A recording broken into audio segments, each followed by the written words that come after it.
Gregorio please read reports of committees of reference? Committee on Finance, after consideration on the merits, the committee recommends the following: House Bill 1427 be referred favorably to the Committee on Appropriations. Senate Bill 218 be referred favorably to the Committee on Appropriations. Senate Bill 223 be referred to the Committee of the Whole with favorable recommendation. Senate Bill 1 Committee on Public Health Care and Human Services, after consideration on the merits, the committee recommends the following: Senate Bill 162 be referred favorably to the Committee on Appropriations. Senate Bill 213 be amended as follows and be so amended: be referred to the Committee of the Whole with favorable recommendation. Senate Bill 221 be referred to the Committee of the Whole with favorable recommendation.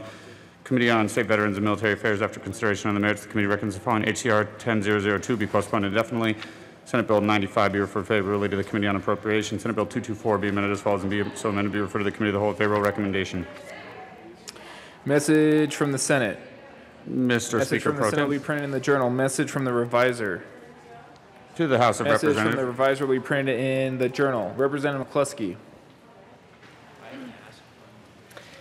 Thank you, Mr. Speaker Pro Tem. Appropriations Committee, we will be meeting in 5 minutes down in room 112. We will be hearing House Bill 1426, House Bill 1427, and then Senate Bills 7, 28, 95, 162, 218, 222, 215, and 217. See you down there at 4:15. Thank you. Representative Escar. Thank you, Mr. Speaker Pro Tem. I move that the House stand in recess till later today. Seeing no objection, the House will stand in a brief recess.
The House will come back to order. Representative Benavides. Thank you, Mr. Majority Leader. I move for a call of the House. A call of the House has been requested. 10 or more members must now stand. Raise your hand. 1, 2, 3, 4, 5, 6, 7, 8, 9, 10. Thank you very much. The motion is properly sustained. Will the sergeants please close and lock the doors? Mr. Gregorio, turn on the chimes. Is that for real? Turn on the chimes. Members, push your buttons to indicate your presence. Mr. Gregorio, please call the names of those who are absent. Will the sergeants please locate the members who are missing? Representatives Arndt, Baisley, Benavidez, Byrd, Buck, Buckner, Buenteo, Catlin, Champion, Duran, Escar, Froelich, Garnett, Geithner, Gray, Harrod, Hooton, Humphrey, Jackson, Kennedy, Kraft-Tharp. Jackson's here.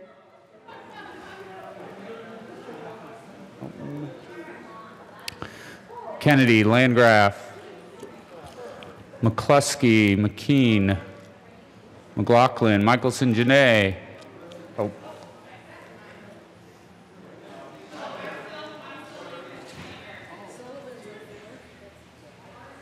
Sullivan.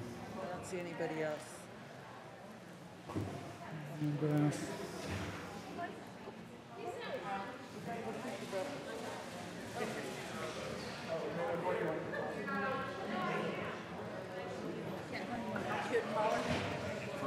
Because usually he does the first round names and then we take over.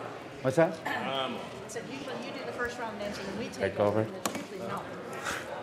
Mullica, Pelton, Roberts, Singer, Sirota, Soper, Tatone,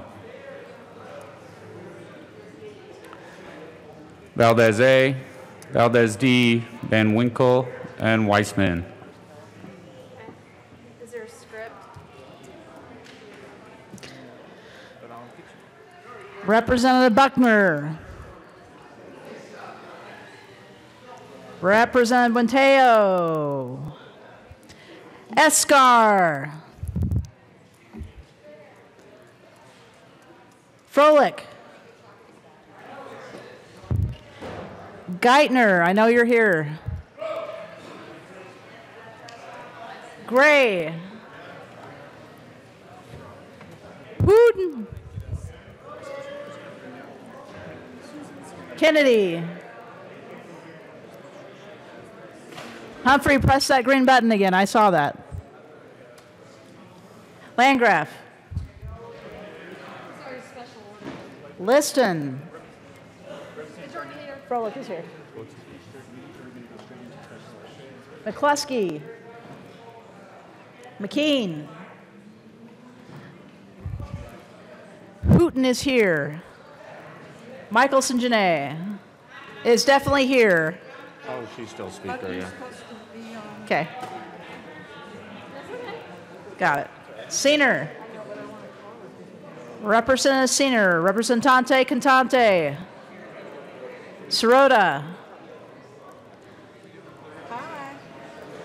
Yep, call of the house. We need you to. Van Winkle. Weissman.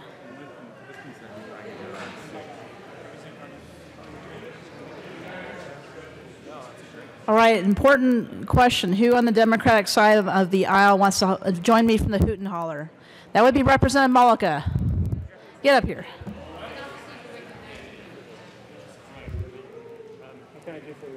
Help me call out some names here. Representative Van Winkle, Assistant Minority Leader. Van Winkle. Representative Weissman. Representative Buckner. We need to see you on the screen. Representative Buckner. Representative Lontine.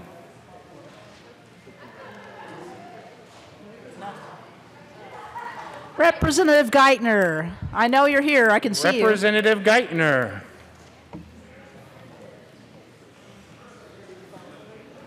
Representative Gray. Representative Humphrey. For the record, Representative Humphrey's toying with us. Representative Kennedy. Majority Leader Neville. Or Minority Leader Neville. Deal. Representative Benavides. Thank you, Mr. Majority Leader. I ask that the call of the house be raised. or be It has been ended? moved that the call be raised. All those in favor say aye. All opposed, no.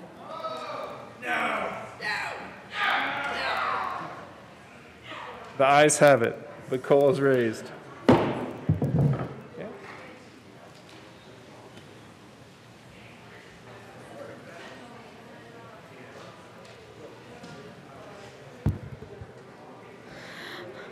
Majority Leader Garnett.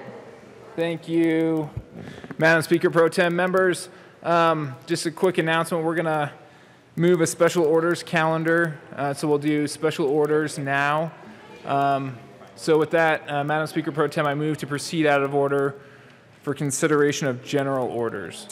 The next item on the calendar is special orders. Majority Leader Garnett. Thank you, Madam Speaker Pro Tem. I move that the following bills be made special orders on Thursday, June 11th at 5:30 p.m.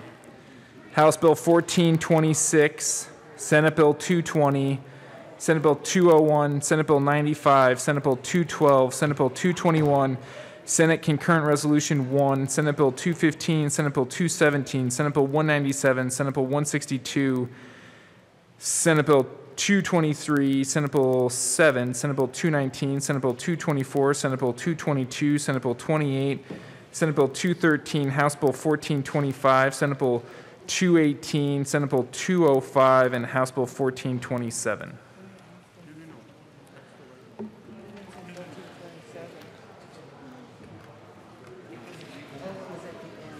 Seeing no objection, Seeing no objection, those bills will be made special orders at 5:30. those bills will be special orders at 5 p.m. 5:30. 5:35 p.m. 25 p.m. One of those times. Representative Exum.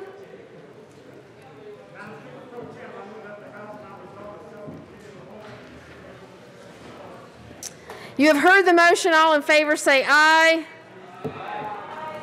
Opposed, no. The motion passes. Representative Exum will take the chair.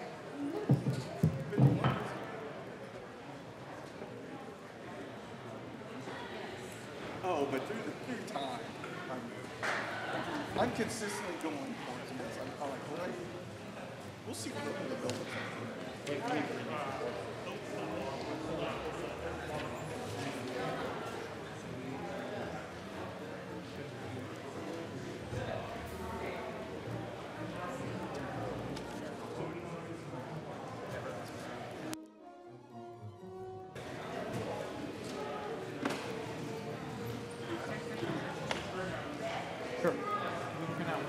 Okay.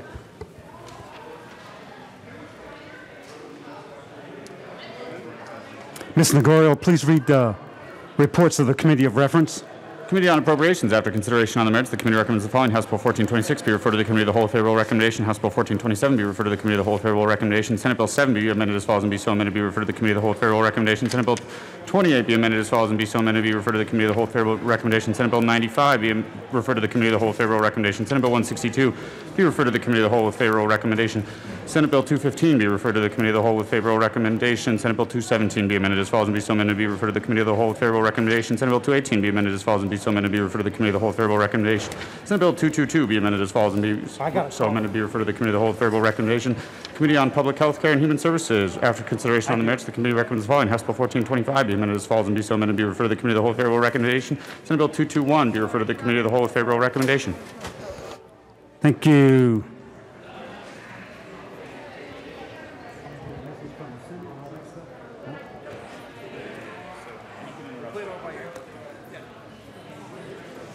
Yeah. Message from the Senate. Mr. Speaker Pro Tem, message from the Senate. Be printed in the journal. Will be printed in the journal. Message be printed in the journal. A message from the revisor. Honorable House of members of the House of Representatives. Message be printed in the journal. Thank you, Mr. Lagorio.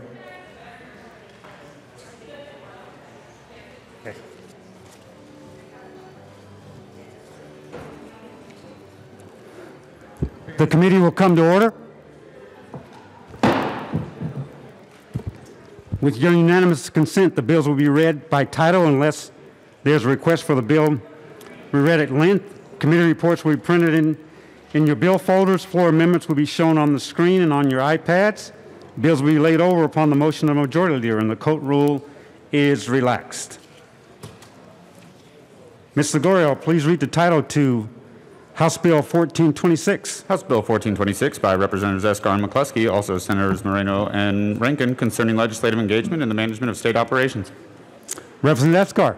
Thank you, Mr. Chair. I move House Bill 1426. To the bill.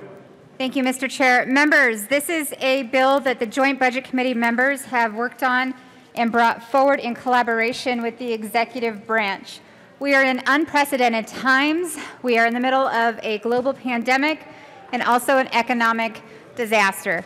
We want to make sure that as federal funds and emergency funds are coming in and going out, that we are just simply making sure that all of us are working together to communicate how those funds are being issued and how they're coming in and where they're coming from. We just want to make sure there is extreme communication going on between both branches of government. We know that this is unprecedented times, and our governor is doing a great job of leading us through this. We just want to make sure that we all have the information we need to make decisions we need as well, and make sure that the public can know exactly what's happening as well. Representative McCluskey. Thank you, Mr. Chair. House Bill 1426 does a great job of establishing the framework, how we should be reporting, providing public notice through open meetings, and talking about what's happening to our state dollars during a crisis, during an emergency. I too want to echo my co-prime sponsors' appreciation for the governor's team and how we've been able to work together and collaborate on establishing a very open process, a process that promotes transparency, all for the benefit of our public. And for the first time ever, we have actually experienced something we'd never lived through before, and realizing that these guidelines weren't in place, it's great that we will have them now. With that, I urge an aye vote. Thank you. Mr. Minority Leader, Representative Neville. Thank you, Mr. Chair. Members, this bill is not an outrage. It's actually pretty measured, pretty good. It's not everything I would have written, but I do think it's actually helpful in the current situation, and I urge a yes vote. Thank you, Mr. Minority Leader. Representative Ransom, further discussion. Thank you, Mr. Chair. I too urge an aye vote on this bill, folks. We really found a good balance here to figure out the best way to deal with emergencies should they happen again in the future.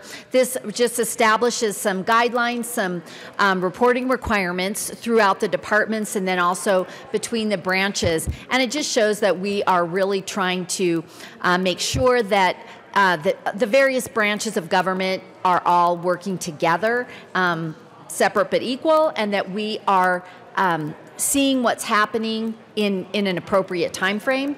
And again, I want to thank the sponsors for bringing this bill forward. I think this is a good bill, and I urge a yes vote. Thank you, Representative Ransom. Further discussion on House Bill 1426. Seeing none, the question before us is the adoption of House Bill 1426. All those in favor say aye. Aye. All opposed say no. House Bill 1426 is adopted. Ms. Ligorio, please read the title to Senate Bill 220. Senate Bill 220 by Senators Heisey and Garcia, also Representatives Soper and Young, concerning instituting a temporary freeze in the amount of legislative daily per diem rate allowed to a non-metro member of the General Assembly and in connection therewith reducing an appropriation. Representative Soper. Thank you, Mr. Chair. I move Senate Bill 220. There's no committee report. To the bill. Senate Bill 220 is the bill that everyone ought to like. It freezes the rural legislator per diem at $219 per day for the next year. It's the idea that all of us have taken a financial hit, or at least we should take one since our community has taken one, that we reflect those who we represent. And so this just reflects that I certainly can live on that amount. And I have spoken personally to all of the rural legislators in this body, and they have agreed to this as well. It's doing our part in these tough financial times that we have. Representative Young. Yes, I would concur with my co-prime. Sorry. Almost all the rural legislators. This is an important action for us to take as non-metro legislators and take a little pay freeze. Thank you. Further discussion on Senate Bill 220. Yes, Representative Singh. Thank you, Mr. Chair, and I'd urge a yes vote on this. This is very responsible. Thank you. Minority Leader Neville. Thank you, Mr. Chair. Members, I also urge a yes vote. While this does freeze the non-metro per diem, just wanted to point out, I think it's since like 1998, the metro has been frozen. So both will be frozen if this bill passes, and I think it's the right thing to do. Thank you. Any further discussion? Yes. Representative Donald Valdez. Thank you, Mr. Chair, and I also want to thank the bill sponsor for bringing this bill, Senate Bill 220, forward. This does freeze our salary, the legislature's salary per diem, and not only that, we're taking a cut on the per diem, and I appreciate that for bringing this bill, and you have my support. Thank you. Any further discussion on Senate Bill 220? Seeing none, the question before us is the adoption of Senate 220. All those in favor say aye. Aye. All opposed say no. Senate Bill 220 is adopted. Mr. Gloria, please read the title to Senate Bill 201. Senate Bill 201 by Senator Donovan, also Representatives Roberts and Catlin, concerning support for Species Conservation Trust Fund projects and in connection therewith making an appropriation. Representative Roberts. Thank you, Mr. Chair. I move Senate Bill 201. To the bill. Thank you, Mr. Chair. Happy to be bringing Senate Bill 201 with Representative Catlin, my ranking member on Rural Affairs and Agriculture, and he's somebody who knows about this subject personally, but I will say this is a good bill for Colorado's water, species, and our budget, so I'd ask for an aye vote. Thank you. Representative Catlin. Thank you, Mr. Chair. This is a good bill. The state of Colorado has a great record in dealing with endangered species and with threatened and possibly listed species. The Species Conservation Trust Act does that very thing.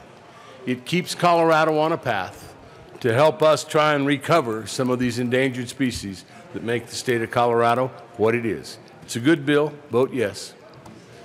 Thank you. Further discussion on Senate Bill 201.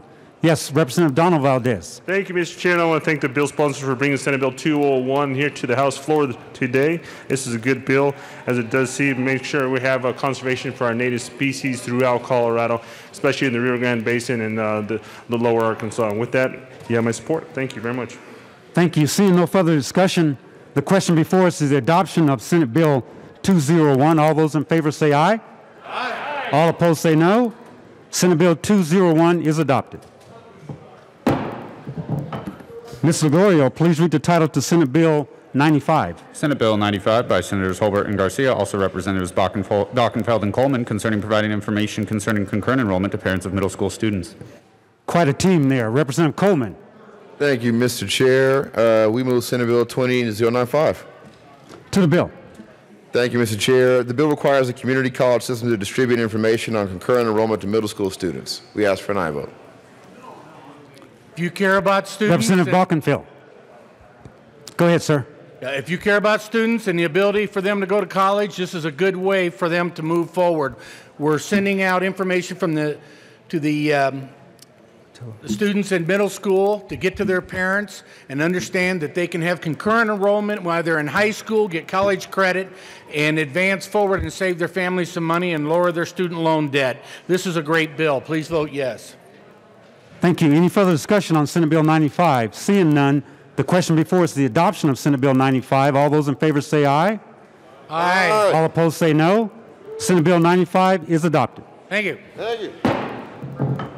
Mr. Gregorio, please read the title to Senate Bill 212. Senate Bill 212 by Senators Winter and Tate, also Representatives Lontine and Soper, concerning reimbursement for health care service provided through telehealth and in connection therewith making an appropriation. Should we do the committee report? Yeah, I'll let you start with that. Representative Lontine. Thank you, Mr. Chair. I move Senate Bill 212 and the Health Insurance Committee report. To the Health Insurance Committee report. Thank you. In the Health Insurance Committee, we added an amendment that clarified any services delivered through telemedicine must meet the same standard of care as an in-person visit. Required HCPF to compile, summarize, and report on the telemedicine utilization data during their SMART Act hearing for fiscal years 2021 and 2022. And appropriated, we changed some language in the Senate Appropriations Amendment to just some technical fixes HCPF asked for on seeking federal reimbursement for any of the telemedicine expansion services to ensure that HCPF did not use the CARES dollars appropriated in this bill for its state share of Medicaid services. And additionally fix the problem stating that the appropriation must not be used for the state share of Medicaid services. I ask for an aye vote. Any further discussion on the Health Insurance Committee report? Seeing none, the question before us is the adoption of the Health Insurance Committee report to Senate Bill 212. All those in favor say aye. Aye. All opposed say no. The committee report is adopted. To the bill, Representative Soper. Thank you, Mr. Chair. What you have before you is Senate Bill 212, and what it does is it concerns telehealth, telemedicine, and tries to codify some of the governor's executive orders. I certainly learned a lot about telehealth. As some of you may recall, on March 9th, I was going to be out of the General Assembly for 1 week to have hip surgery, and it just so happened that the governor audibly declared a state of emergency, and then on the 10th, he signed it into law. My surgeon came in that same day and said, Matt, we're going to have to engage in telehealth because I'm going to be discontinuing in-person visits because I know what a pandemic means. At that point in time, I got to experience both telehealth through a phone call and then through a video service to be able to interact with my physician. I loved it. I found that there were things you could tell your doctor in that type of capacity that you might not be able to say in person, and it was far more efficient. You didn't spend 10, 20 minutes waiting in a lobby, not knowing when you would go in. So what this bill does is it allows for reimbursement to be the same for telehealth as an in-person visit, so a doctor is not making a determination on which, based on money, they're making it based on the welfare of the individual patient. The other thing that it does is it prohibits an insurance carrier from imposing specific requirements or limitations on the technology to deliver telehealth services. It also puts a limitation that requires a covered person to have previously established a provider relationship, which is good for the free market. And then additionally, it imposes certification, location, or training requirements as a condition for reimbursement. And I'll let Representative Lontine explain anything else. Representative Lontine. Thank you, Mr. Chair. Just to, kind of further clarify a little bit, Senate Bill 212 keeps consumers and care providers safe, allows telehealth, as Representative Soper talked about, for assessment, diagnosis, consultation, treatment, education, care management, self-management, remote monitoring, or recommendations for patients. It includes behavioral, mental, and physical health, allows providers to bill for certain Medicaid services via telehealth, requires telemedicine to meet the same standard of care as in-person care, continues parity for in-person and telehealth visit billing, expands the use of technology platforms in accordance with HIPAA, allows patients to establish care with a provider via telehealth. The bill does not expand the scope of practice for any provider, change standard of care. Obviously, some care cannot be delivered via telehealth, like wound care, does not conflict with HIPAA. And one of the things we wanted to make sure is that the flexibility that our providers have enjoyed under the emergency rule will go away when the emergency ends. And so Senate Bill 212 keeps this access in place, and I ask for an aye vote. Thank you. Further discussion from Minority Leader Neville. Thank you, Mr. Chair and members. I just have to say I'm kind of conflicted on this bill because I really support telehealth, really think that this can add a lot to our whole healthcare services industry, and it could actually help lower costs in healthcare in the long run. The concerns I have is actually tying it directly with the in-person visits. I think we might actually lose out on some of the savings possibilities if we make it meet that same exact criteria, and the billing specifically meet that same criteria. So this might be a good step, but I think eventually if we're going to truly use telehealth as a way to add to the healthcare industry and save money, we probably need to get rid of that so there's some more flexibility. I do see there might actually be some ways where insurance companies can incentivize people to go to different areas using telehealth that might actually provide services for less money and actually allow them to save on their co-pays or things like that, so that we actually bring some true market forces and some price convergence into the market. And so I think, you know, telehealth expanding, that's probably good. Not perfect, but I just so that's where I'm at. I'm conflicted. So thanks for making me be conflicted. Thank you, Representative Donald Valdez. And Representative Will, I have you in the queue. Thank you, Mr. Chair, and I want to thank the bill sponsor for bringing Senate Bill 212 here to the House, and this is a good bill. If you look at it, not only in rural Colorado, making communication and making sure that each and every individual, the needs for the healthcare services providers are needed more than anything. But we need to continue working on our broadband to make sure that that connection is there. With that, you have my support on Senate Bill 212. Thank you. Thank you, Representative Will. Thank you, Mr. Chair Pro Tem, Speaker Pro Tem, excuse me. It's an honor to serve with you. Chair is fine, you're good. Okay, sorry. Anyway, I want to come up and speak in favor of this 212. Heard it in committee yesterday. Actually, Representative Caraveo and I had a very similar bill that then this morphed into this one, but I've supported telehealth. And during this COVID-19 pandemic, we've seen the real advantages of it. I've also experienced several things. My federally qualified health centers really use this, and it's a big thing for rural Colorado. But I'll spare you all that. I want to tell you a story about how I see this, especially when it applies to behavioral health. So not too long ago, I had a doctor's appointment. Live in a rural community, as you know. I'm in Grand River Health, Rifle, Colorado. And I went in for a test. And actually, it was a stress test, but only I and the doctor and a nurse or two knew that. But the reason I bring this up is about the telehealth part of this and the behavioral health. I got in there, was doing my stress test. My phone starts blowing up. I probably got 20 text messages wondering what was wrong with me. I even got one from one of my close friends. His son had seen me there, and he had called his dad and said, there must be something seriously wrong with Perry because I seen him at the hospital and he was in sweats. So if you see me in sweats, it's pretty serious. But that's the kind of thing. So had I needed behavioral health, some kind of behavioral health help in these small communities, I would have never sought that out because of that exact thing. People know who you are, they see you there, and it would be a real deterrent for seeking behavioral health. So in these small and rural areas, just the behavioral health aspect of this telehealth, I'm telling you, is outstanding. People will use it where they wouldn't use it otherwise. And also, a lot of times, just getting to the doctor is 60, 70 miles.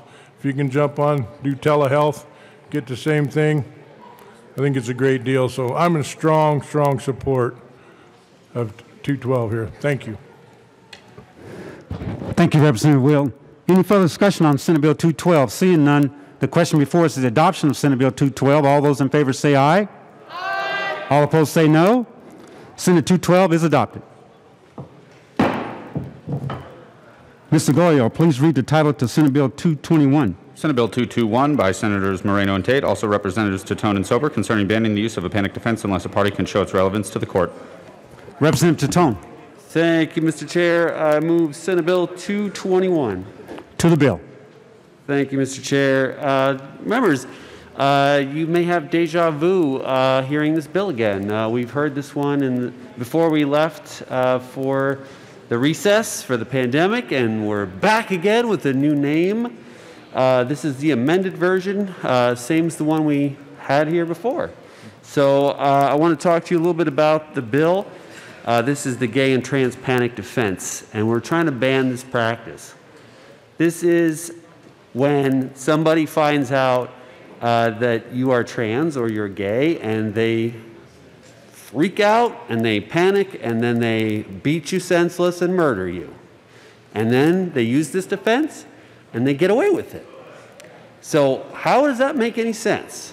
And how are we allowing this to happen? And it should never be allowed to happen.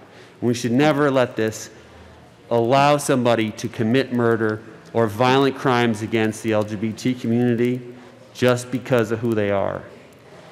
Now, you will not be able to understand how I feel when I walk down the street and I have to look over my shoulder and make sure that I'm aware of my situation all the time because of who I am.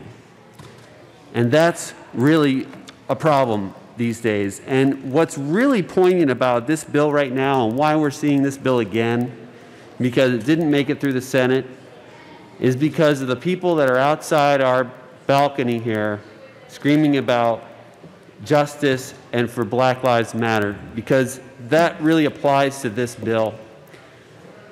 The black trans women in our country and around the world are being murdered at the highest rate, and we need to make sure that we're working to protect them. And this is something we can do right now to make sure that that senseless violence and murder is not gone unpunished, because this kind of defense could allow that to happen. And we don't want to see any more lives lost, and we definitely don't want to see any lives lost without any kind of justice that this bill would prevent to happen. And I'm not a legal expert, and that's why Representative Soper is here. He is the legal guy on this team, and he's going to talk to you a little bit about the nuts and bolts of how the bill works and why this is something we should pass and do it now. And I'm really happy to have brought this bill back, because this is the right time to do it. And you should be proud to be voting yes on this bill. And I hope you all do. It was unanimous in the Senate, 35-0. So this is the time. Let's do it. Let's just get this done, and let's protect people from not being punished when they are doing violent crimes against the LGBT community. Thank you. Representative Soper. Well, thank you, Mr. Chair. I don't know what it's like to be Representative Teton or Representative Valdez or Representative Jaquez Lewis or Representative Herod, but what I do know is that the ability to have the gay or trans panic defense is not right. It's unjust. Panic defenses are used to justify violent crimes, including violent assault and even murder. While other minority groups are also victims of hate crimes, those defendants aren't using the legal excuse of the victim's race, religion, occupation, or national origin as a defense to justify their actions and thereby have a legal excuse to commit violent assault or murder. This bill actually does not affirmatively ban the gay or trans panic defense. Instead, it raises the bar to such a level that it would be nearly impossible to ever use it. You can always describe the victim's behavior, what they said, what they did, how you interpreted that if you're the defendant. You can even talk about a physical response. What you can't do is you can't say that you assaulted them based on their sexual orientation or their gender. Or gender identity. Their gender identity. Thank you. Evidence is still admissible that describes the victim's or the witness's conduct, behavior, or statements. Evidence of the victim's, defendant's, or witness's actual or perceived gender identity, expression, or sexual orientation as an affirmative defense, or under Rule 404, is presumed irrelevant. And very similar to rape shield laws, where we don't want to describe how the victim may have gone out and had many different partners, We don't want to bring that into rape cases. Just like this, we have protective hearings. So instead what happens is if, as part of the defense, they want to make the case, they will have to come before the judge and have a protective hearing. So it raises the bar to such a level that it would be nearly impossible to ever have this defense used in Colorado. This is a great bill. I was certainly very disappointed that the Senate Democrats chose to kill this bill, but I just want to give accolades to the leadership over here for working with us to be able to resurrect this bill and to be able to have it before you today. And I can tell you this, you may have seen it one time, but it obviously is a better bill because it passed the Senate unanimously. It passed committee unanimously today, so we've definitely pulled out all the stops. We must be doing something right. So I would encourage everyone to vote yes on this bill. Thank you. Thank you. Representative Tatone. Yeah, thank you, Mr. Chair. I just wanted to also echo what my co-prime sponsor said about accolades to leadership to bring this back. This is really something that we really needed to do, and when I brought this to their attention and I pleaded with them to bring this back, they did. So just want to give a shout out to the leadership here and also in the Senate too. We know we don't usually do that too often, but they do deserve it this time. So I urge a yes vote. Are you letting her back? Okay. Representative Herrick. Thank you, Mr. Chair. First, I want to thank Representative Tatone for being able to take this bill off of my hands and Representative Soper for being with this bill from the beginning. Members, we have had months of debate on this issue, actually. And I want to give a shout out to the Urban Leadership Fellows who worked really hard to gather all the data and have stakeholder meetings of over 50 people to talk about the importance of this bill.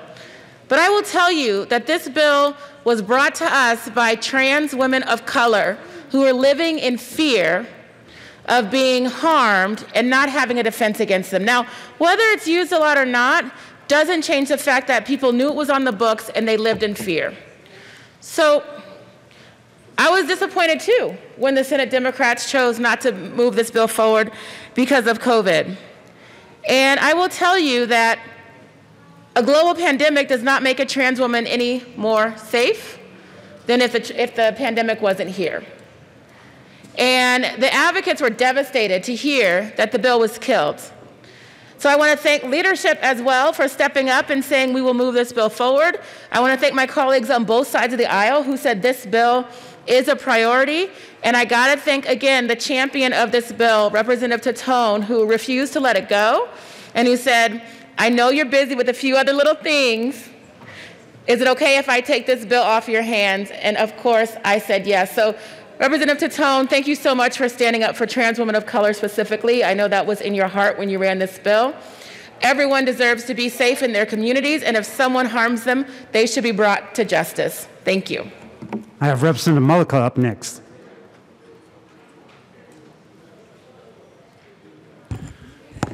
Thank you, Mr. Speaker Pro Tem, or Mr. Chair. That's good. Thank you. Members, I want to share a story with you. I had the privilege of being raised with two moms, and not a lot of people get that experience. And growing up, we weren't able to call my mom's partner, her partner, or her wife. We had to refer to her as our roommate. And my mother did that because she was afraid for me. She was afraid of how the kids would treat me at school. She was afraid of the repercussions I would get. And I remember when I must have been 12 or 13 years old, Matthew Shepard was murdered. And I was a scrawny kid. I had big glasses. You wouldn't guess it right now. You know, I started playing football in high school and lifted weights, but I was scrawny and I had my two moms. And I remember that day. I remember the day that Matthew Shepard was murdered. And I remember what went through my mind. I wondered if somebody was going to hurt my mom because she was gay.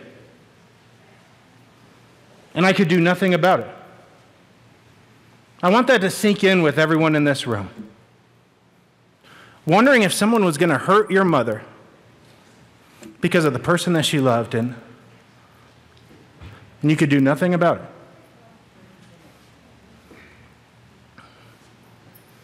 it. That's not all right. And so I stand here today. I stand here today as the representative for House District 34. But more importantly, I stand here as the son of a gay woman. And I'm proud of that. And I'm proud to be able to have a voice in this well and in this state to be able to do something about that and to make sure that we can protect everyone in Colorado. No matter who you love, no matter your gender, no matter what you identify with, that we're protecting you. And I want to thank the sponsors. I want to thank Representative Titone and Representative Soper for doing this because it's important and it means something. And I'm not thanking you as a state representative, I'm thanking you as a son. And I urge a yes vote. Thank you for sharing, Representative Mullica. I have up next Representative Hawkins Lewis. Rep. Bailey, you're in the queue. Thank you, Mr. Chair. I'm so proud to be a member of this body today because knowing the support in the House for this bill, I also thank the sponsors. I thank my LGBTQ caucus for really persisting. Thank you, Representative Titone. Thank you, Representative Soper, for pushing through. The story that I want to share with you is from my family in southern Colorado. In June of 2001, I got a call from my cousin that Fred Martinez, Fred liked to also be called Beyonce, which I love, that Fred Martinez, who was transgender and twin-spirited, was murdered. In that case, they didn't use this defense, but they could have. The murder of Fred Martinez was in jail. He's out now. He's out of prison now. But when the murder happened, and even now, it sent shockwaves through the entire community. Who's next? Who did this? Are they coming for the LGBTQ community? This impacts so many people in ways that you don't know. I was once a crisis page carrier for the Colorado Anti-Violence Project, and there wasn't a week that went by that the pager didn't go off about violence towards transgender folks and members of my community. So this means so much. This sends a message that it is not okay to persecute, discriminate against LGBTQ folks. So I am grateful to each and every one of you for your support on this bill. And again, I thank the sponsors for pushing this forward. Thank you. Representative Baisley. Thank you, Mr. Chairman.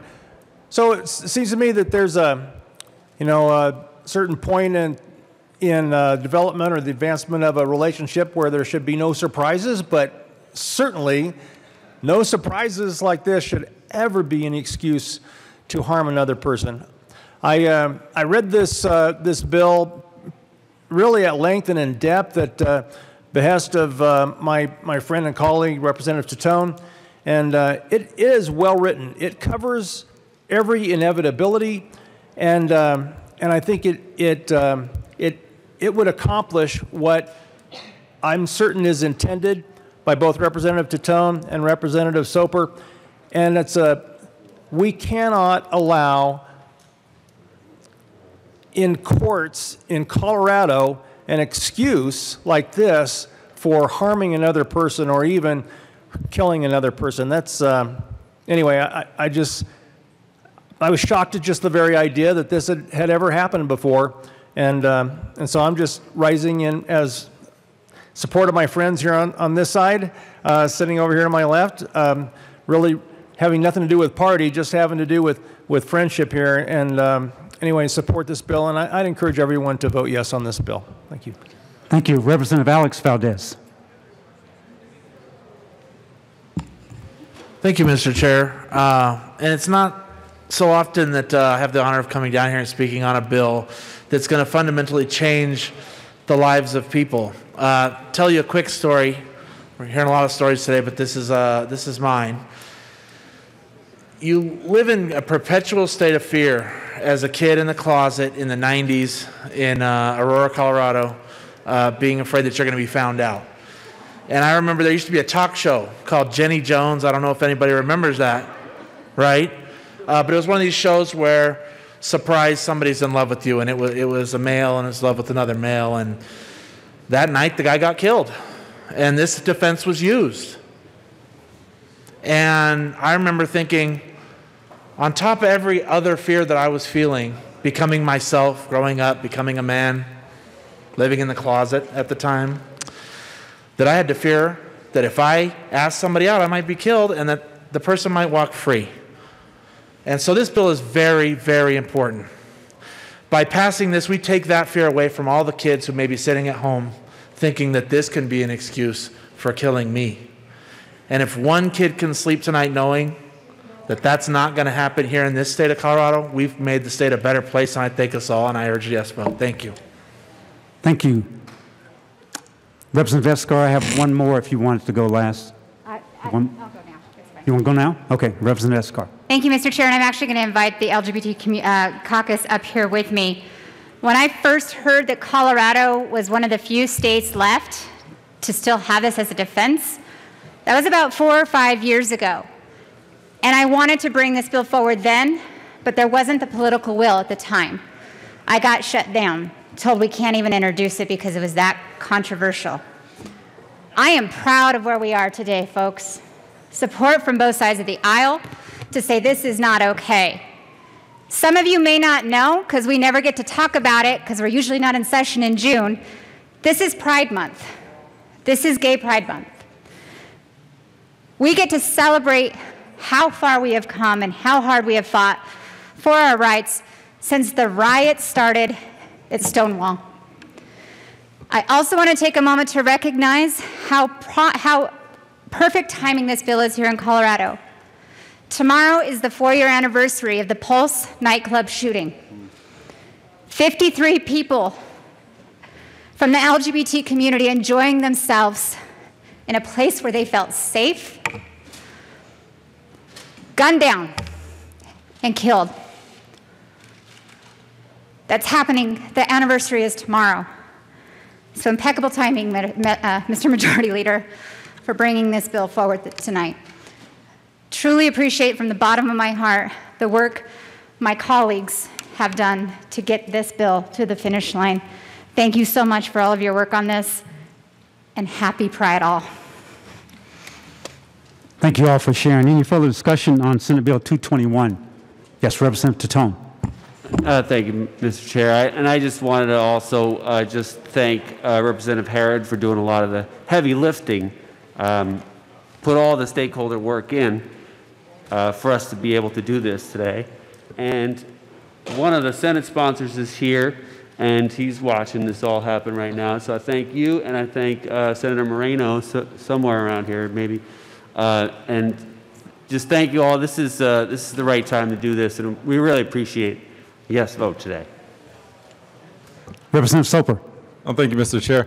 When we started this bill, there were still 9 states that had passed this. It's been part of an ABA project. This is being pushed by the DAs, by the way. And since then, another state came online, so when we pass this, we'll be state number 11. So it's time to get it done. Thank you. Thank you. Further discussion on Senate Bill 221? Yes, Representative Geithner. Thank you, Mr. Chair and members. I rise in support of the bill as well. I encourage all members to vote yes. Thank you very much. Thank you. Further discussion? Seeing none, the question before us is the adoption of Senate Bill 221. All those in favor say aye. Aye. All opposed say no. Senate Bill 221 is adopted. Mr. Majority Leader. Thank you, Mr. Chair. I move to lay over Senate Concurrent Resolution 1, Senate Bill 215, and Senate Bill 217 till the end of the special orders calendar. Seeing no objection, those bills will be laid over. Ms. Nagorio, please read the title to Senate Bill 197. Senate Bill 197 by Senators Fenberg and Marble, also Representatives McLaughlin and Catlin, concerning aligning state statutes with federal law on hemp and in connection therewith making an appropriation. Oh, hey, Representative McLaughlin. Thank you, Mr. Chair. Yes, I move Senate Bill 197, please, on second reading. The Appropriations Committee report. They appropriated our money, which there isn't any, so it was easy. Please move the report first. Oh, I move the appropriations report. Thank you. Bill 197. Any further discussion on the Appropriations Committee report to Senate Bill 197? Seeing none, the question before us, the adoption of Appropriations Committee report. All those in favor say aye. Aye. All opposed say no. The committee report is adopted. To the bill. Representative McLaughlin. Thank you. In 2018, the federal government recognized that Colorado was a big leader in hemp production. And so they passed the Farm Bill and kind of has given us permission to go ahead and make this a really important industry in Colorado. And this bill just lines up state rules with federal rules so that we can continue. And it has to be done by October so that we're not breaking the law. Thank you, Representative Catlin. Thank you, Mr. Chair. It's an honor to serve with you. Honor to serve with you, sir. I'd like to move Senate Bill 197. Sorry, the bill has been moved to the bill. This is a good piece of legislation. It allows the state of Colorado to continue to be a leader in hemp. We've taken the lead in the United States, and finally the United States government caught up with us with the Farm Bill for 2018. What we're trying to do is simply put our statutes in line with the federales, and we'll continue to grow hemp, and it has a lot of future. I really want you to believe me when I say to you, hemp has the potential to do a lot of good things for agriculture in the state of Colorado. It's something that we can do, and we have been doing. It has the opportunity to be a real success story for the state of Colorado. I'd ask for a yes vote. Any further discussion? Yes, Mr. Minority Leader, Representative Neville. Thank you, Mr. Chair. Members, I also urge a yes vote on this. I think the hemp has a potential to do a lot of good for actually all of us, not just agriculture. I think there's a lot of benefits to it, and I think we are the leader in the country, and this bill will just make sure that we maintain that leadership, like Representative Catlin was saying. And we got to watch out because there's states like Kentucky that are trying to catch up with us, and with bills like this, hopefully we can keep in the lead. Thank you. Further discussion on Senate Bill 197? Seeing none, the question before us is the adoption of Senate Bill 197. All those in favor say aye. Aye. All opposed say no. Senate Bill 197 is adopted. Ms. Nagorio, please read the title to Senate Bill 162. Senate Bill 162 by Senator Rankin and Moreno, also Representatives Gonzalez, Gutierrez, and Ransom, concerning updating Colorado's statutory provisions related to foster care prevention services in the context of the Federal Family First Prevention Services Act and in connection therewith making an appropriation. Thank you. Representative Ransom.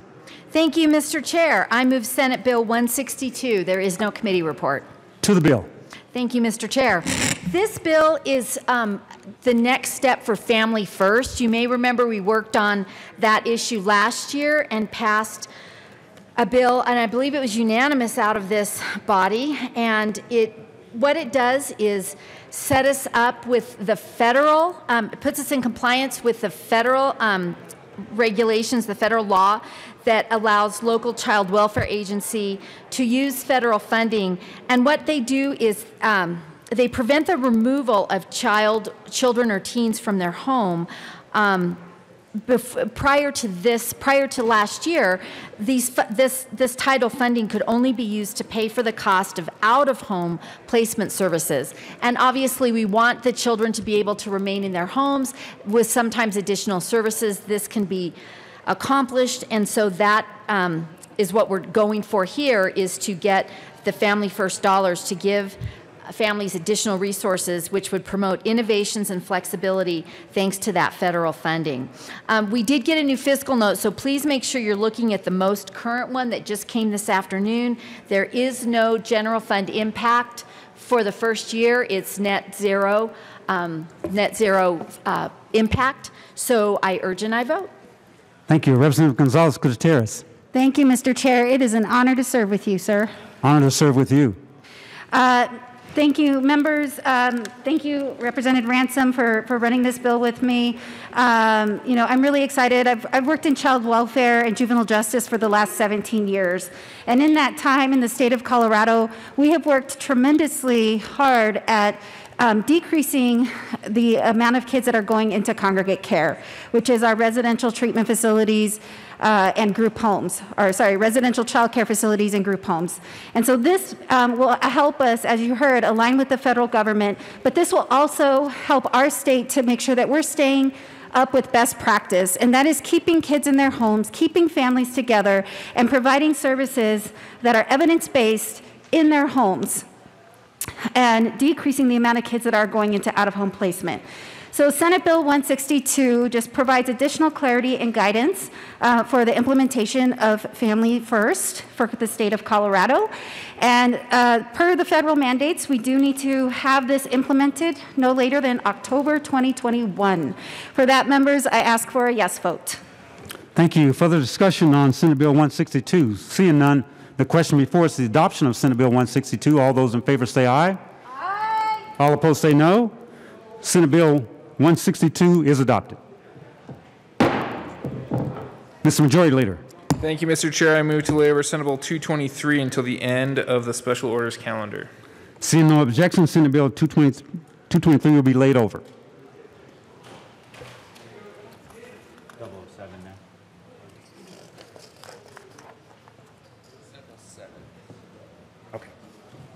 Mr. Goriel, please read the title to Senate Bill 7. Senate Bill 7 by Senators Pedersen and Winter, also Representatives Buenteo and Wilson, concerning treatment for substance use disorders and in connection therewith making an appropriation. Representative Wilson. Thank you, Mr. Chair. I move Senate Bill 007 and the Appropriations Committee report. To the Appropriations Committee report. Okay. Go ahead. Representative Buenteo. Thank you. The Appropriations Committee gave us an appropriations, and as Representative McLaughlin said earlier, there was no money, but we made it work. So I urge and I vote. Any further discussion on the Appropriations Committee report? Seeing none, the question before us is the adoption of the Appropriations Committee report to Senate Bill 007. All those in favor say aye. Aye. Aye. All those opposed say no. The Appropriations report is adopted. I need one of you to move the Health and Insurance report. Representative Buenteo. Thank you, Mr. Chair. I urge a Health and Insurance Committee report and urge a yes vote. Further discussion on the Health Insurance Committee report. Yes, Assistant Majority Leader, Representative Kennedy. Thank you, Mr. Chair. I move Amendment L20 to the committee report and ask that it be displayed. The amendment has been properly moved and is now displayed. To the amendment, Representative Kennedy. Thank you, Mr. Chair, and thank you, Representative Wilson and Representative Buenteo, for your indulgence on this. Members, as many of you know, I sat on the Opioid and Other Substance Use Disorders Interim Committee. There was a change that was made in the Health Insurance Committee that we needed to tweak to make sure that we are still holding the ASAM criteria as we intended when it came out of the Interim Committee this summer, and I ask for an aye vote. Any further discussion on Amendment L020? Seeing none, the question before us is the adoption of Amendment Representative Wilson. Thank you, Mr. Chair. Colleagues, this is a friendly amendment. I know none of you have gotten caught up in this thing at the end of all the stuff that we're going through where we push things through and things happen and so forth. This is one of those oversights that just happened to be there, and it certainly wasn't the intent of this bill to alter what we did in that opioid committee. So I would urge an aye vote. Thank you. Further discussion on Amendment L20. Seeing none, the question before us is the adoption of Amendment L20 to Senate Bill 007. All those in favor say aye. Aye. All opposed say no. Amendment is adopted. To the committee report. Representative Wilson. Thank you, Mr. Chair. So Senate Bill 007, as I jokingly told somebody just a few minutes ago, I've had the privilege this year of doing the 007 bill, which is James Bond, and I also did the Magnum PI bill. So these are my two bills that match each other there. I want to point out something to you all. It's interesting that in a short period of time, we forgot about the opioid crisis. It just seems to have been swept under the rug. Now we have the COVID-19 crisis and we have a fiscal crisis, but it seems as if opioid just got pushed under the rug. It has not gone away, ladies and gentlemen, and I really appreciate Representative Buentello allowing me to be on this bill with her. As we looked at the opioid committee, one of the first things that I learned that really impressed me, and it still impresses me, that you have to have detox before you have treatment. And so I signed on to the treatment thing. There are only 8 detox centers in the state of Colorado. And so if you were lucky enough to get through the detox, then you had the possibility of treatment, but treatment was so limited that it was unbelievable. And you've got to understand that opioid addiction does not respect your address, does not respect your race, does not respect your age, does not respect your income. And in this time when we think that the opioid crisis has gone away, consider what's going on in our communities and our state. We're in the COVID crisis. Stress has gone up. We are in a financial spiral. Pressures have gone up. What do opioids do? They take away the pain. So we are facing a crisis. We have been facing a crisis, and we continue to do so. So what we are doing here and what the bill is trying to do is that we're trying to continue the work of the opioid interim committee so that we move towards addressing this issue, and that's what this bill does. Before you go, Representative Buentello, let's pass the committee report first. Any further discussion on the Health and Insurance Committee report? Seeing none, the question before is the adoption of the Health and Insurance Committee report. All those in favor say aye. Aye. Aye. All opposed say no. The committee report is adopted. Sorry about that. Now to the bill. Representative Wilson. Thank you, Mr. Chair. Exactly what I just said, only now it's in the right order. Thank you. Representative Buentello. You know, Mr. Chair, I remember every time I do it why I don't speak after Representative Wilson. I understand. In this situation, you should always let the lady go first. So I don't feel silly afterward. On a serious note, Senate Bill 007, to quote Representative Wilson, addresses a variety of issues surrounding the opioid crisis. I too share the same concern that Representative Wilson has, that the opioid crisis is quickly becoming the forgotten crisis here in Colorado. History shows that when financial hard times hit, addiction rates spike. I do believe that this bill is going to go a long way in combating that spike. This bill requires insurance carriers to provide coverage of the treatment of substance use disorders in accordance with the American Society of Addiction Medicine, or the most current criteria. It requires them to provide coverage for one form of naloxone without prior authorization and without imposing any deductible, co-payment, co-insurance, or any other cost-sharing requirement. For those of you that are just tuning in now at home, naloxone is the life-saving drug for opioid overdoses. You squirt it up the nose, and within seconds, that drug reverses the effect of an opioid overdose, therefore saving lives.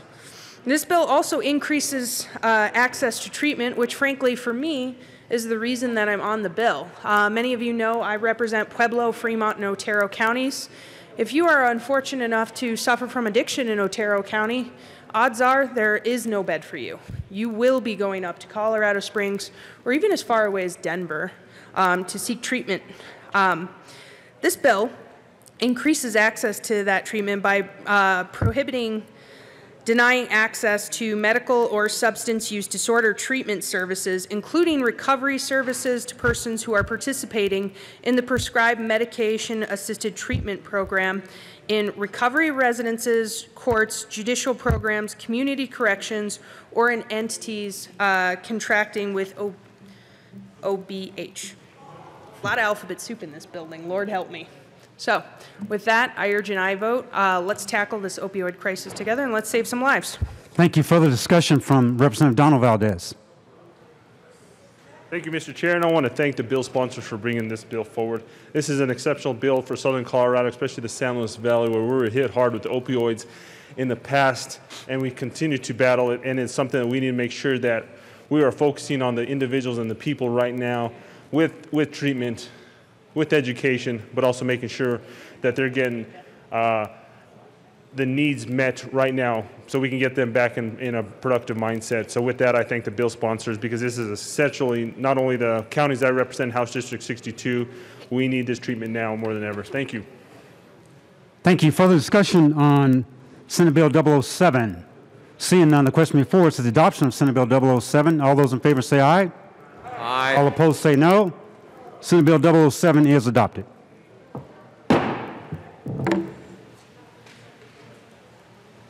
Mr. Negorio, please read the title to Senate Bill 219.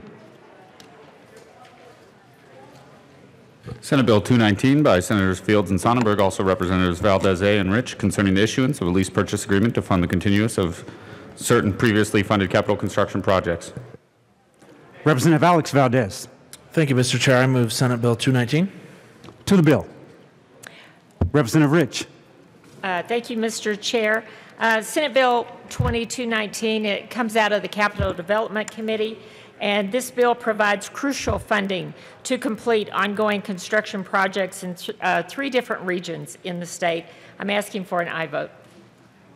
Representative Alex Valdez. Yes, thank you, Mr. Chair. And this is an important bill for our higher education institutions with the state stricken by COVID-related economic changes. We want to make sure that our schools are able to continue to provide world-class facilities for our students. And with that, I would like to move Amendment L001 and ask that it be displayed.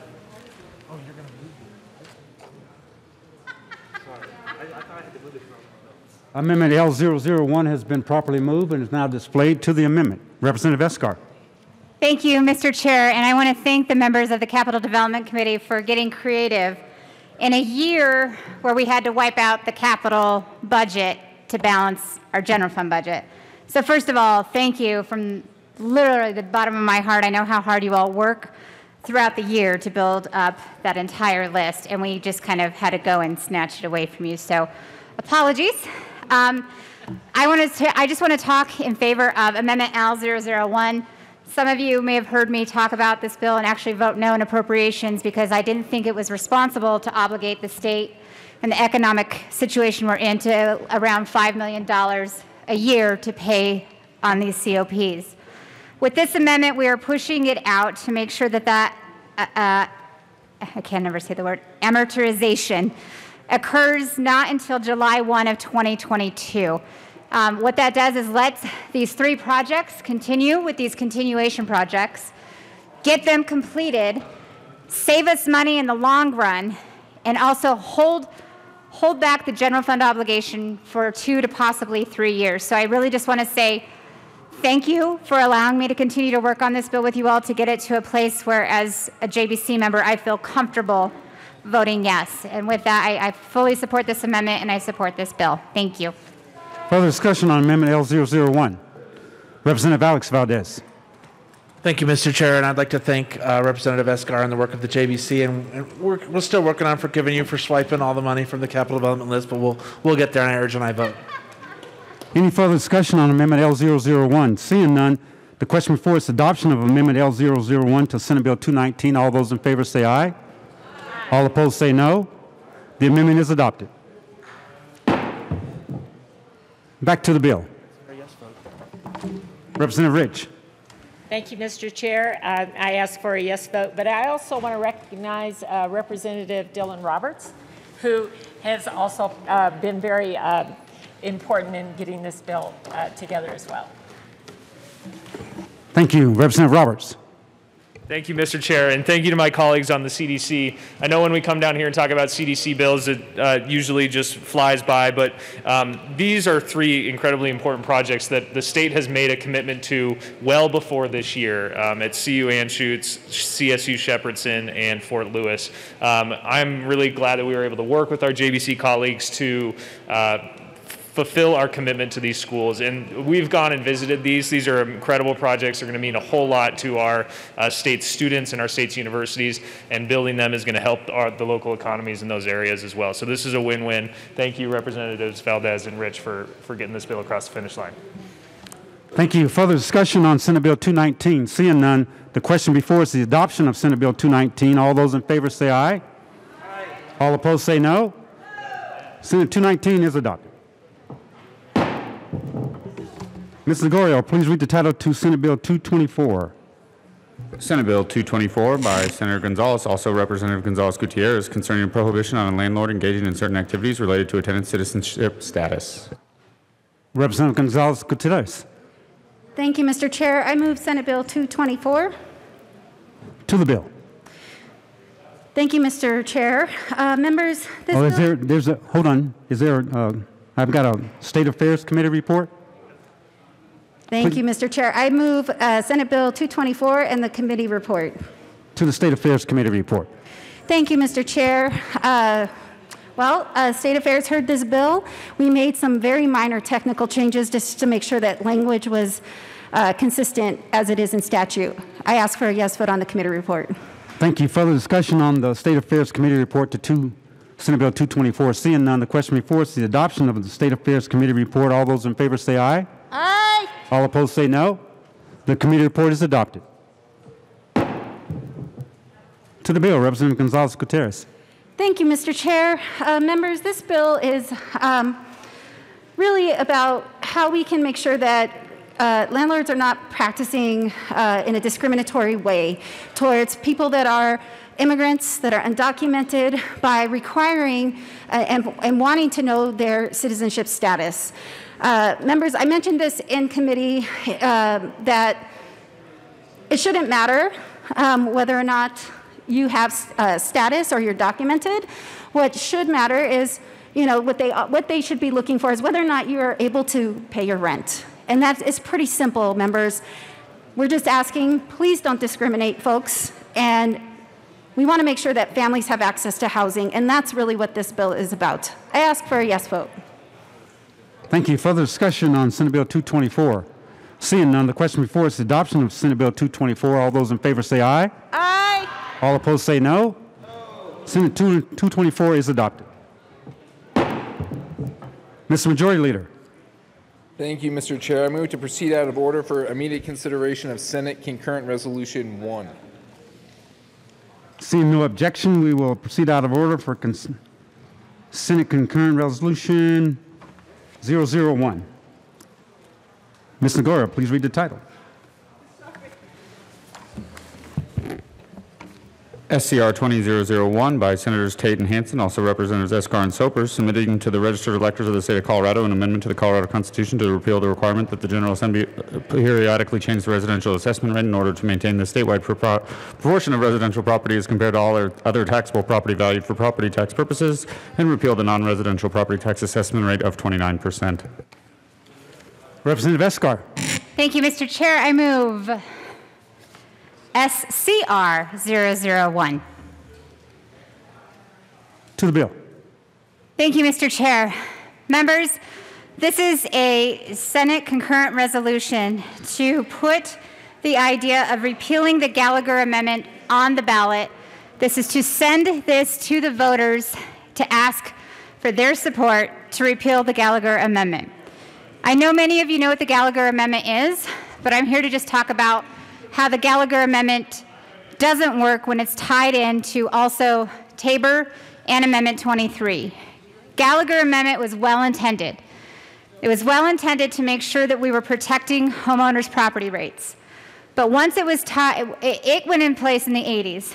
When Tabor came in place in the 90s, that stopped the ability for the intention of Gallagher to continue to move and fluctuate to keep a 45 residential, 55 non-residential split in this state. Since then, we've had to ratchet down the residential assessment rate. It started at 21%. This year, we're at 7.15. This is an issue. Ask your local fire departments, ask your special districts, ask your library districts. If you talk about anything that has to do with school finance, we do a lot of that conversation here. The reason the state has to contribute so much more is because the local share has gone down exponentially.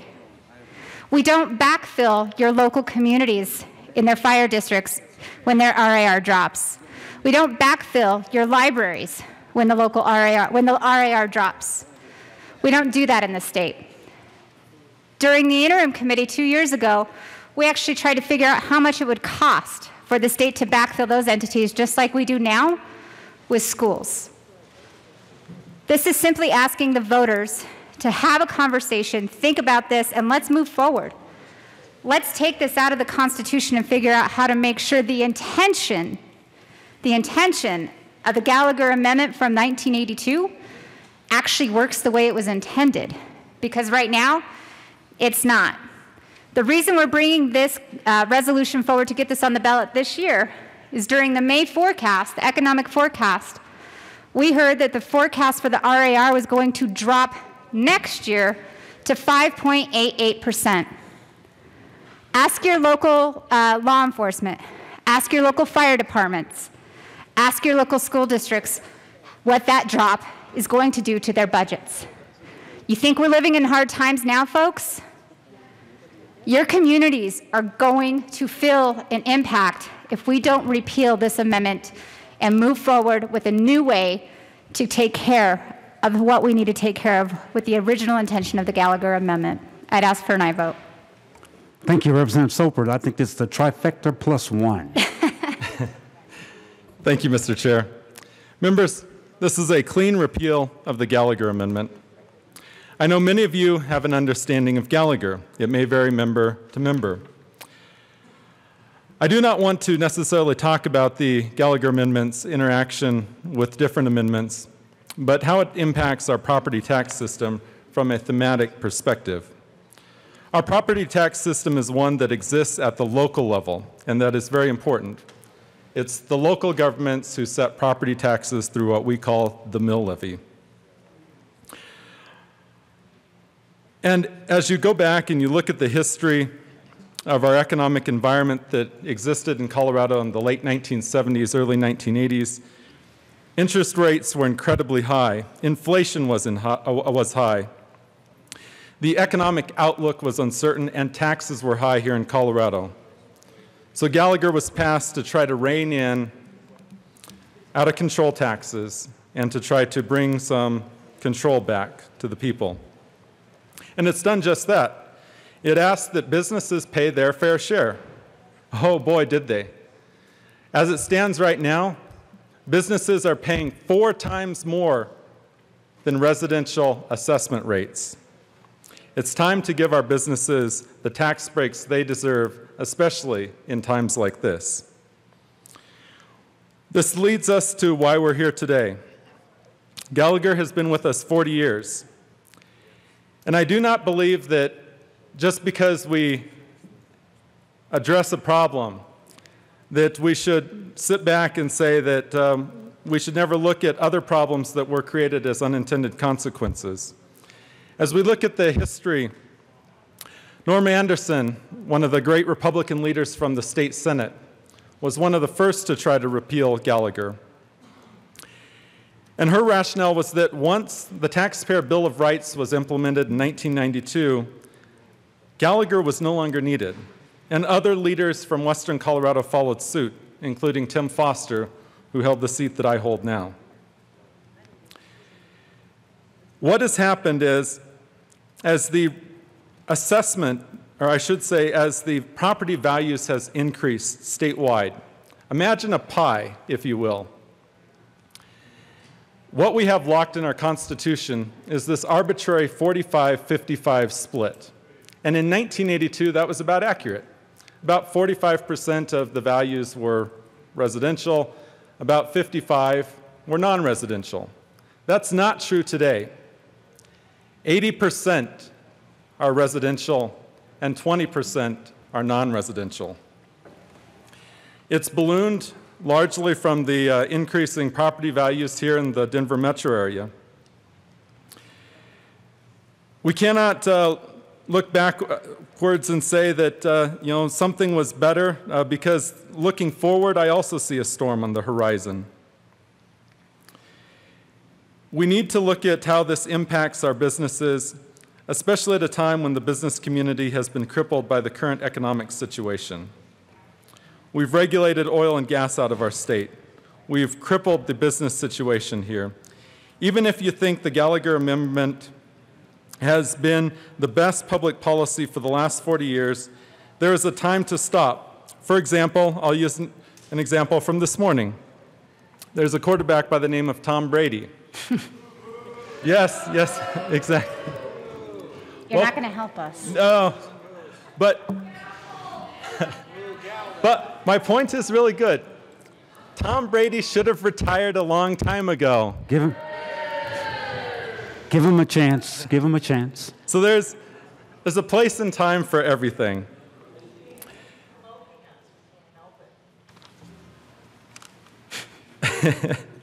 But if Tom Brady's 72 years old, he should not be playing football. One final observation is how inherently unfair the Gallagher Amendment is to local communities, especially in rural Colorado, which I represent. I come from Delta and Mesa County, which is in the heart of western Colorado. As I mentioned before, Gallagher uses the statewide averages to affect the local communities, and thus blind to the differences between Cortez and Carbondale, or Lamar and Denver, and Burlington. It is ready to pull the rug out from under communities that merely have based the value off of the Denver real estate market. If a rural community responds to the rug being pulled out from under them, what do? They go back to the voters and they ask for a tax increase, a property tax increase. And this exacerbates the problem. Time after time, and I've seen this almost every year in rural Colorado, as the assessment rates are driven down by Gallagher, our special districts, our school districts, they come back to the voters and they ask for more money.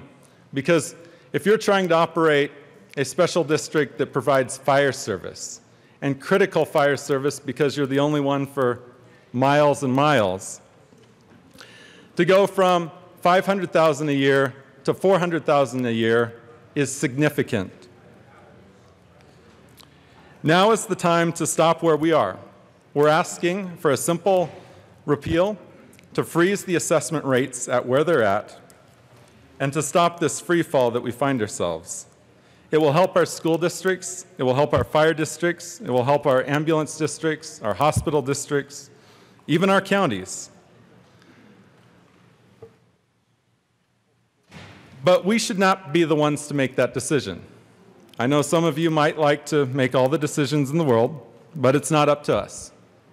It should be up to the people of Colorado. What we are asking is permission to go ahead and ask the people, what do they think? And that's the simple question we have before you. Thank you. Representative Escar.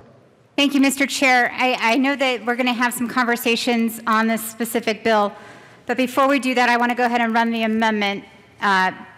So I move Amendment L003, and I'll explain.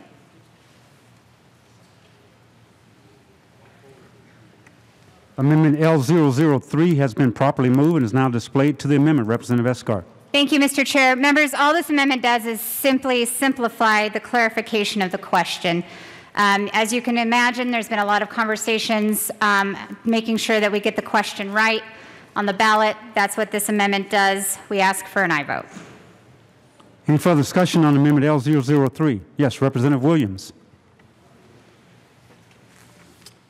Thank you, Mr. Chair. And I'm actually glad to see this amendment come up because it was a topic that I was going to speak on. I was going to allow other members to speak first, but since this was brought up, there's no better time to speak on it. One of my biggest concerns with the underlying bill was the question that was going to be asked. In it, if you look at the underlying bill, which the amendment speaks to, was that without increasing property taxes, and then it goes into the entire part. I've always felt that this was somewhat misleading, and I know that it's been constitutionally, I think, accepted by the courts, and so I understand why the vernacular was put in there.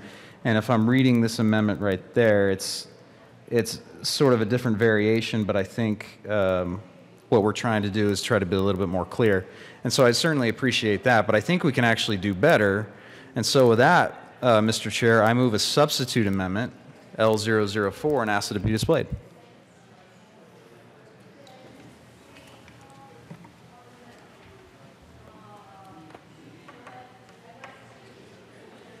The substitute amendment has been properly moved and is now displayed to L004. Representative Williams.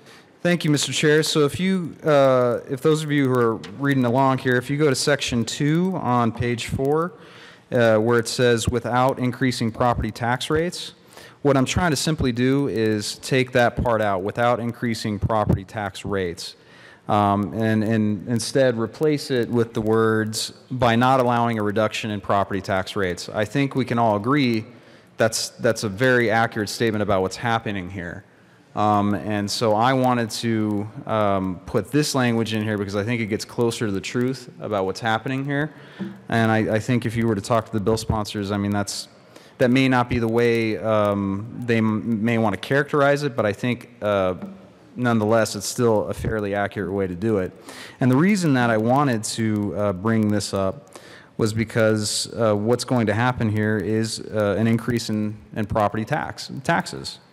There was an article in the Colorado Sun, a shout out to the Colorado Sun, by the way, that talked about this, and I won't read all of it, I'll just make mention of it. The title of it was that Gallagher led to $35 billion in residential property tax cuts, and now Colorado lawmakers want voters to repeal it. And I'll just read this quick first paragraph here that kind of lays it out, and for those of you who are interested, please check it out. It's a fairly decent article. But it says, in a desperate attempt to stave off further budget calamities, state lawmakers are fast-tracking a landmark ballot measure that will ask voters to repeal the Gallagher Amendment, the property tax limiting constitutional provision that has provided an estimated $35 billion in tax relief to Colorado homeowners since 1983. I'll also do a shout out to Colorado Rising State Action. This is the organization that I think Michael Fields heads up. So shout out to him. But there was an interview with former state lawmaker Penfield Tate. And by the way, I want to preface this. He didn't say he opposed what's going on here, but as a matter of fact, he stated that there would be an increase in property tax rates. Should this pass. And you can all check it out at your own leisure. This is at coloradorisingstateaction.org if you want to see it. But the point here is that this, I think, is a better statement that gets to what we're really talking about here. Because at the end of the day, if we send this to the voters and they do accept it, residential property tax rates will be affected, and not in a way that I think many of our constituents would agree with. And I think by not allowing a reduction in property tax rates is a fair and accurate statement, and that should be, I think, the question at which this issue is framed. So I would ask for a yes vote on this amendment. Thank you. Representative Gray to Amendment L004. Thank you, Mr. Chair, and I promise I will keep property tax nerdiness as low as I can throughout this discussion. But the first statement is accurate and the second one isn't, and I'll tell you why. Gallagher doesn't affect property tax rates. Gallagher affects assessment ratios. And the way you get your property tax bill in this state is we figure out how much your property is worth. That's the assessment process. That's not affected by Gallagher. What Gallagher does is then sets your assessment rate, because you don't pay property tax on the full value of your property, regardless of whether it's residential or non-residential property. You pay property tax on a certain percentage of your property. And what Gallagher has been doing is ratcheting down the percentage of your property value that you pay tax on if you're on the residential side, and frozen the one on the commercial side. But to the amendment, it is true that repealing Gallagher would not increase property tax rates because Gallagher doesn't affect property tax rates. It affects the residential assessment ratio. So that's an informative statement. It's letting people know repealing Gallagher would not increase property tax rates.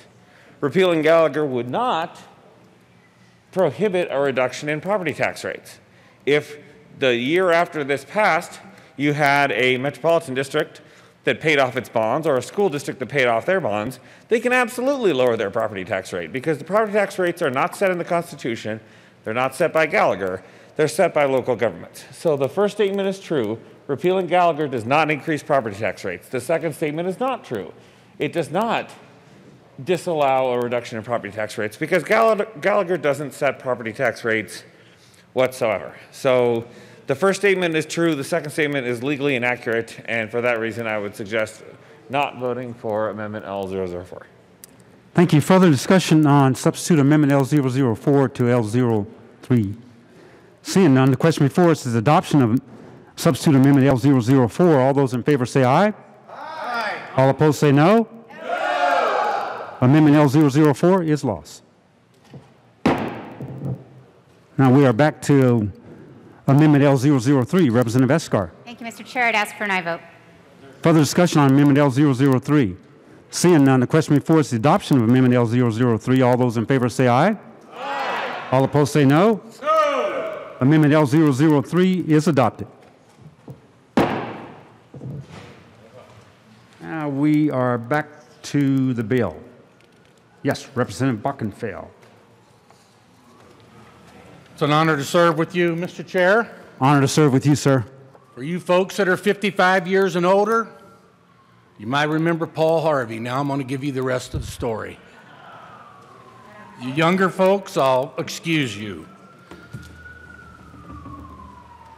Let me tell you that Gallagher's doing exactly what it's supposed to do. When Gallagher was established, there was a determination made that the commercial properties in this state would pay 55% of the responsibility, the debt on properties, and residential will be 45%. Now, the reason they want this on the ballot, because you just heard an explanation given by Representative Gray. It's a pretty complex issue. And you can confuse people, especially senior citizens, pretty quickly on what you're trying to do.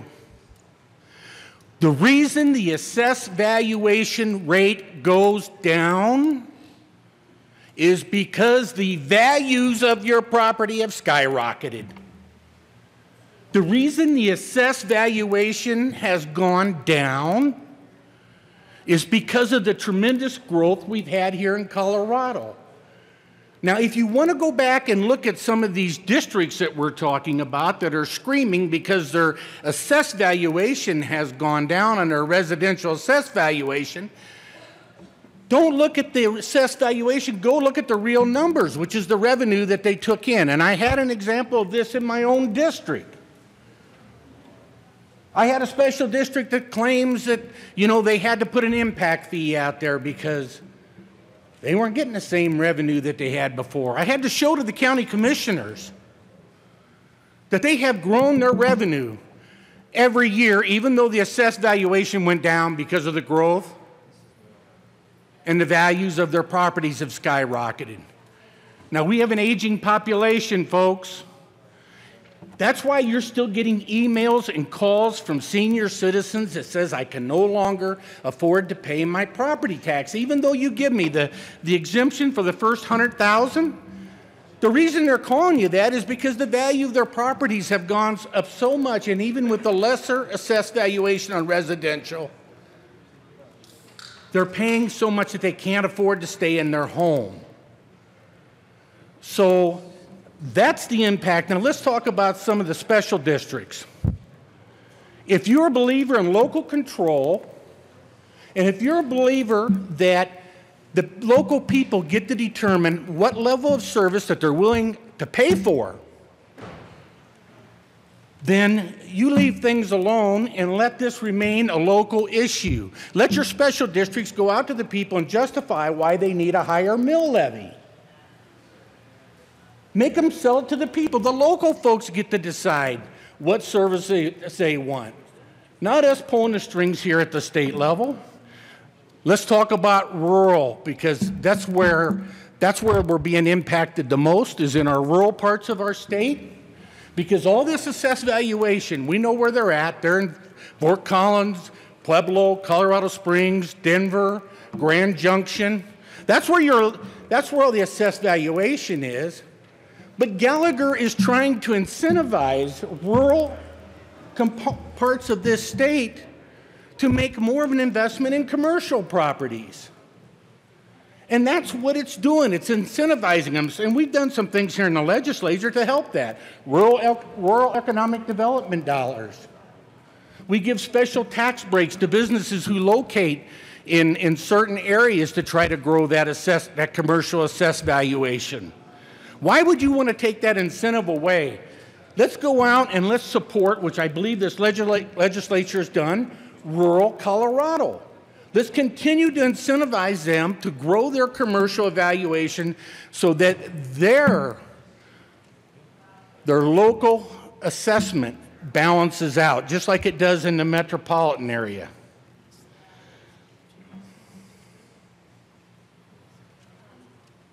I ask you to vote no. I ask you to vote no on this resolution. Vote no on this resolution because we don't want it to be used as a tool to confuse people, especially our senior citizens, during a time of a tremendous growth in an aging population. The commercial folks that want this, I'm sorry, I'm going to call it what it is, and I'm a pro-business person. It's a money grab. Because, yeah, it is a money grab because the rooftops that we built in this state is what's causing the generation of business for these commercial businesses. They have made money on the growth of this state. And it's those rooftops that have caused that growth. So there's no need for us to go in and make any adjustments. We need to leave Gallagher alone. And let's step up and protect our senior citizens and the people who are being also impacted. Thank you very much. Thank you, Representative Balkenfield. Representative Gray. Thank you, Mr. And Representative Rich, I have you in the queue. Thank you, Mr. Chair. I want to respond to a point that Representative Balkenfield just made because it's an important point to understand, and property taxes are hard. He talked about with residential assessment rates going down, the solution should be, if you're a taxing entity, you should seek an increase in your mill levy to compensate for that. So what does that do? That's going to equalize residential property taxes to where they were before, and that is going to increase tax on business because it's a ratio between the two. So if the residential rate is going down and the commercial rate isn't, and so your solution is increase the tax rate, what you're saying is folks in residences will pay lower rates, and it'll be a tax increase on business. And that's the way to solve this problem. And if that's the equities that Representative Balkenfield, and I did use his name, but I'm the colleague from Arapahoe County, I think we got past that. We're allowed. But that's what that solution looks like. It is actually raising tax rates to get the money back, and it's going to be disproportionately higher for businesses. If you can get voters to say yes, which they have to say yes in this state, if voters say yes, that is a tax increase on businesses to pay for the cost of what's happening right now. Now, I am old enough to remember a time where some folks didn't want to increase taxes on businesses in this chamber. But that's the solution that was presented by not moving by that. It would be increasing taxes it'd be putting residential taxes right where they were before and making up for the difference by increasing taxes on businesses. Thank you. Representative Rich.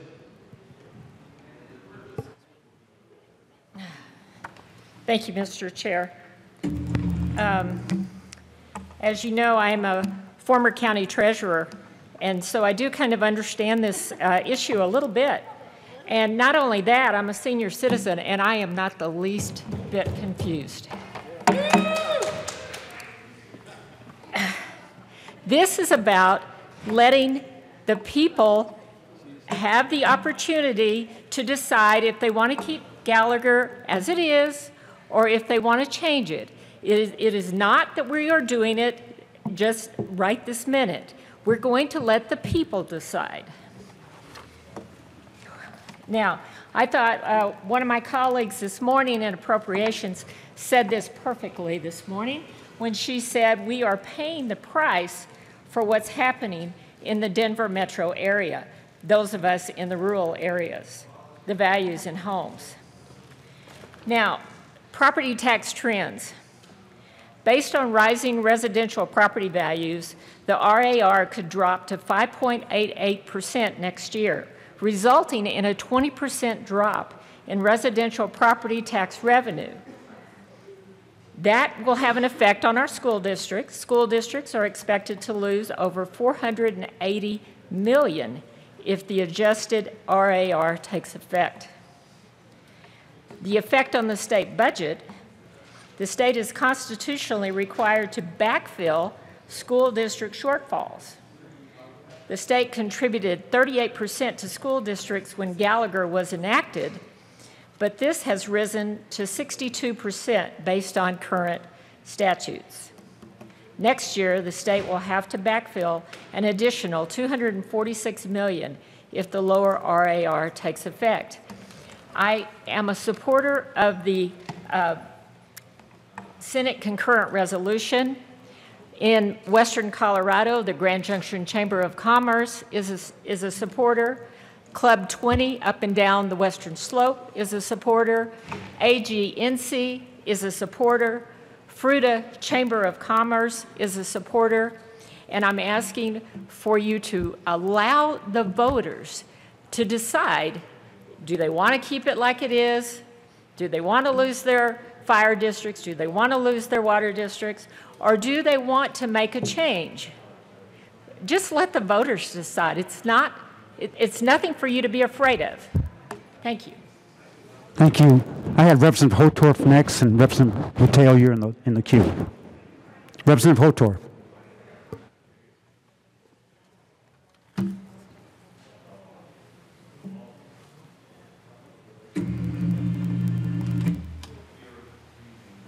Thank you, Mr. Chairman, esteemed colleagues.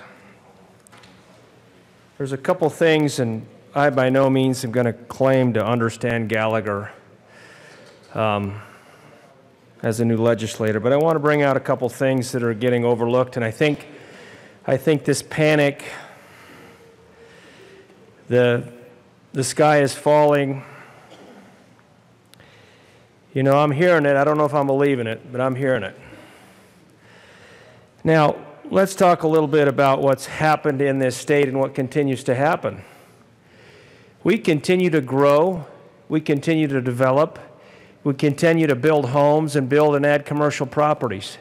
That growth is enormous. The assessment of those new properties, either residential or commercial, increases what? Even if the factor is lowered because of ratcheting, there's an increase. There's an increase in evaluation, there's an increase in property, there's an increase in total value. Let's not overlook that, ladies and gentlemen, as this state continues to grow, because everybody wants to live in Colorado. Now, yes, that does put additional burdens on these special districts, school districts, fire districts. I understand that. But there's a lot more revenue that nobody is talking about. We just gloss over it like it isn't real money, but it is, and it's hundreds of millions of dollars. I want to talk a little bit as a rural legislator from Eastern Colorado. I want to talk a little bit about how it's not as easy just to say, let it go before the people, let the state of Colorado vote. Why do I say that?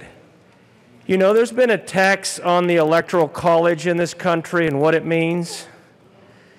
But that allows people that have lower populations to be equally represented.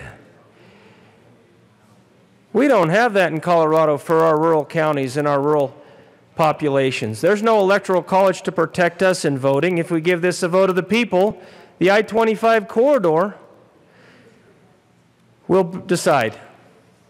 The urban centers will decide what happens to the entire state, and all of us in the rural areas will hook our wagons to that horse, and here we go.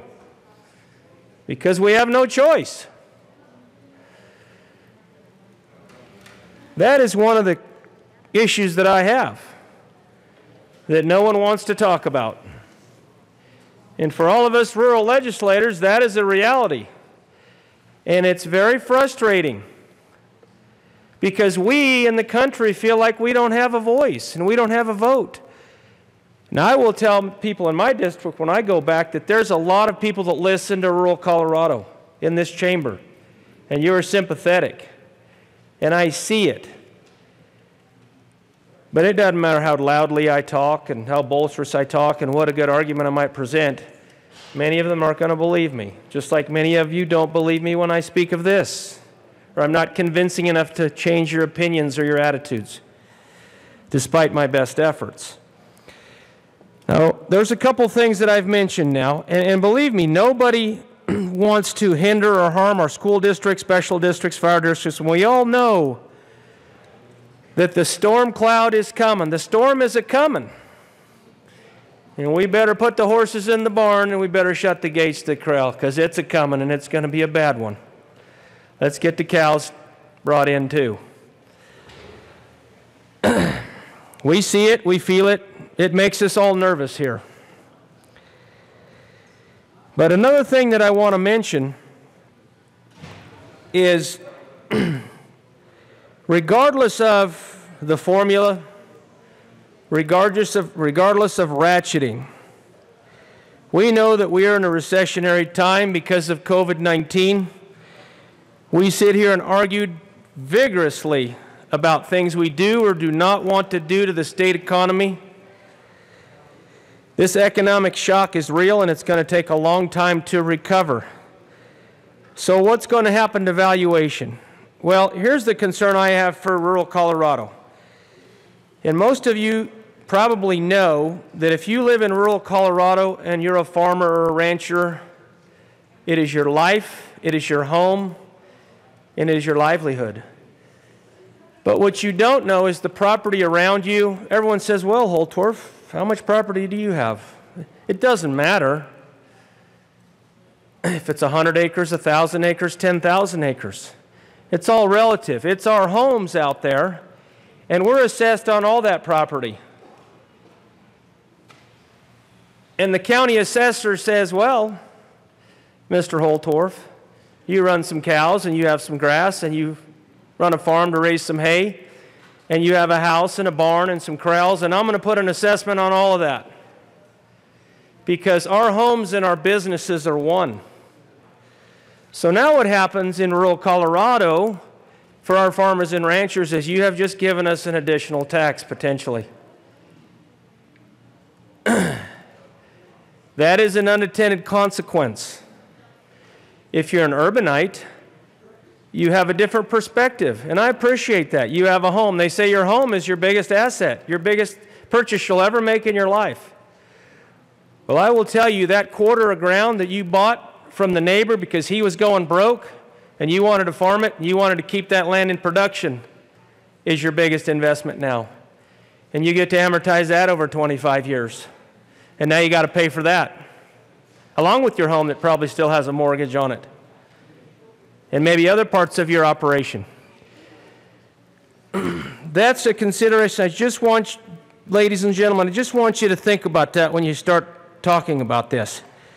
Our homes and our property, you know, our commercial property in agriculture and our homes are one. We live in the store. And you've heard of that. Some families open up a store and they live in the back and they work in the front. Guess what? That's us. We live in our homes. You can't leave work. You never get to go home from work when you live in rural Colorado and agriculture. You just don't. It surrounds you.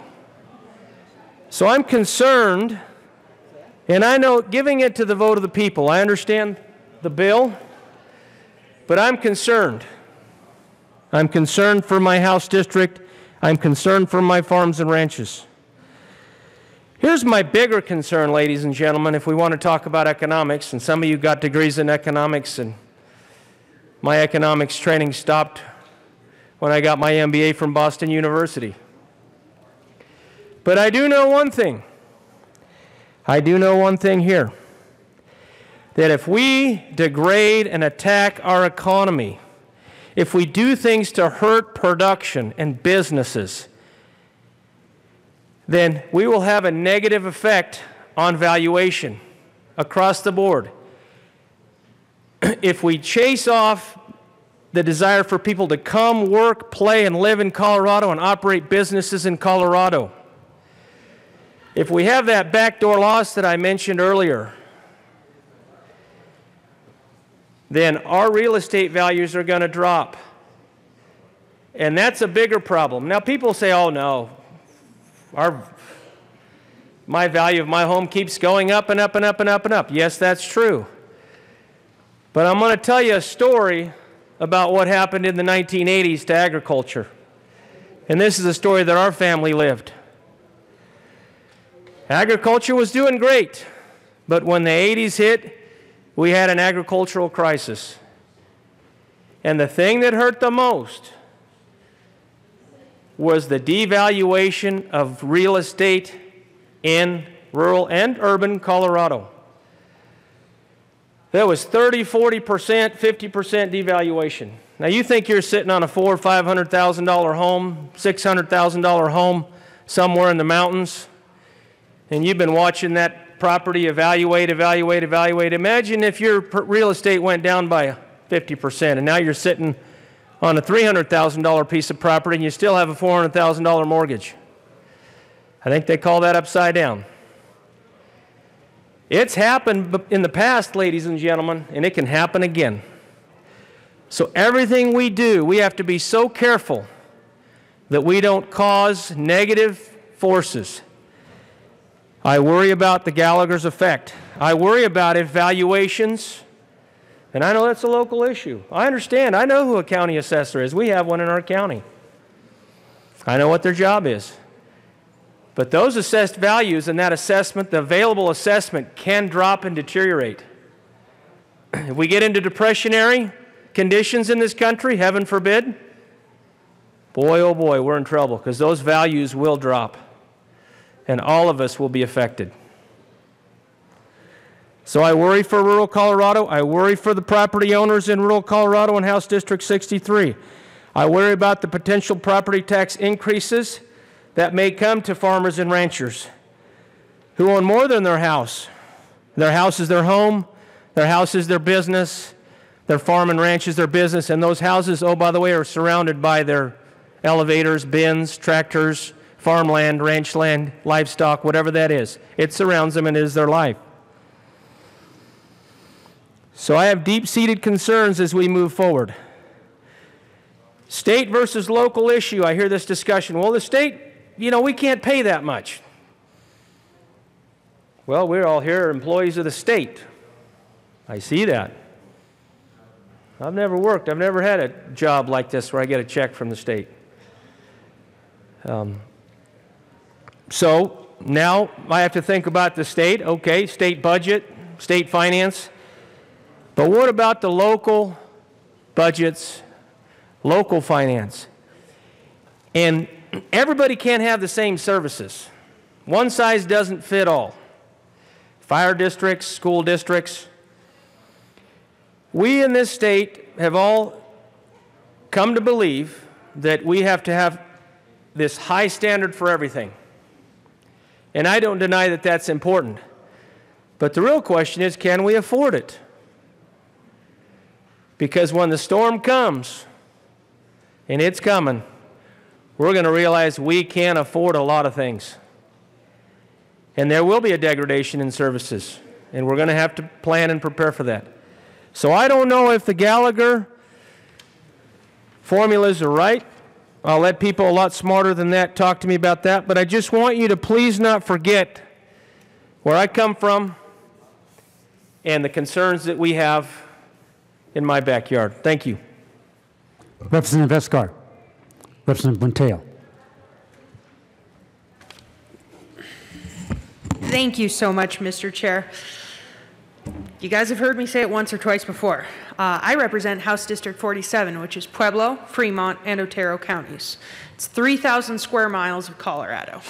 My district is rural, very rural. I'm not ashamed to tell you guys, I paid $107,000 for my house back in 2017.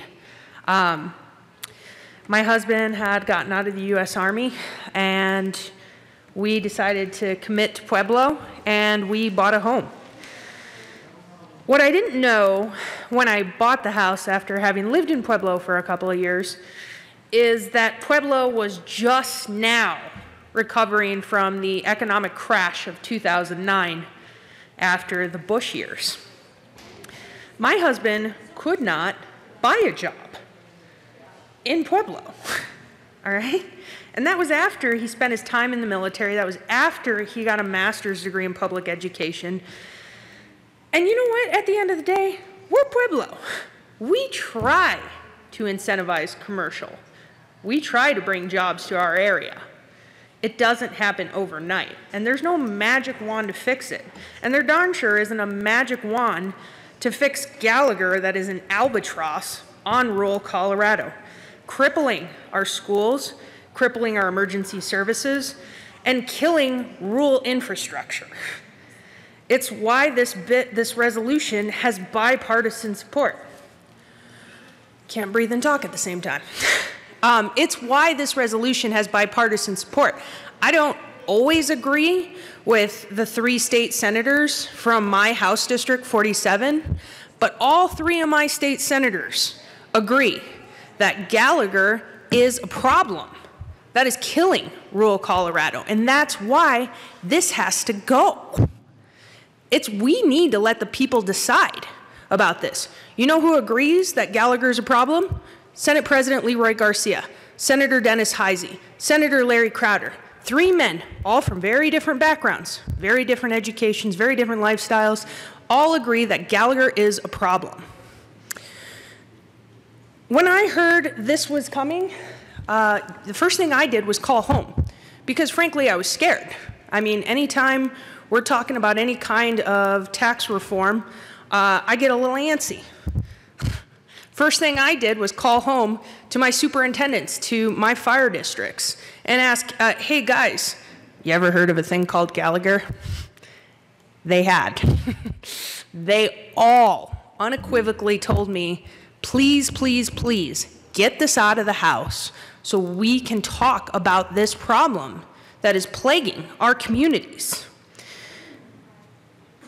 I think here in Colorado, we like to decide for ourselves. It's why we have some of the highest voting participation rates in the country.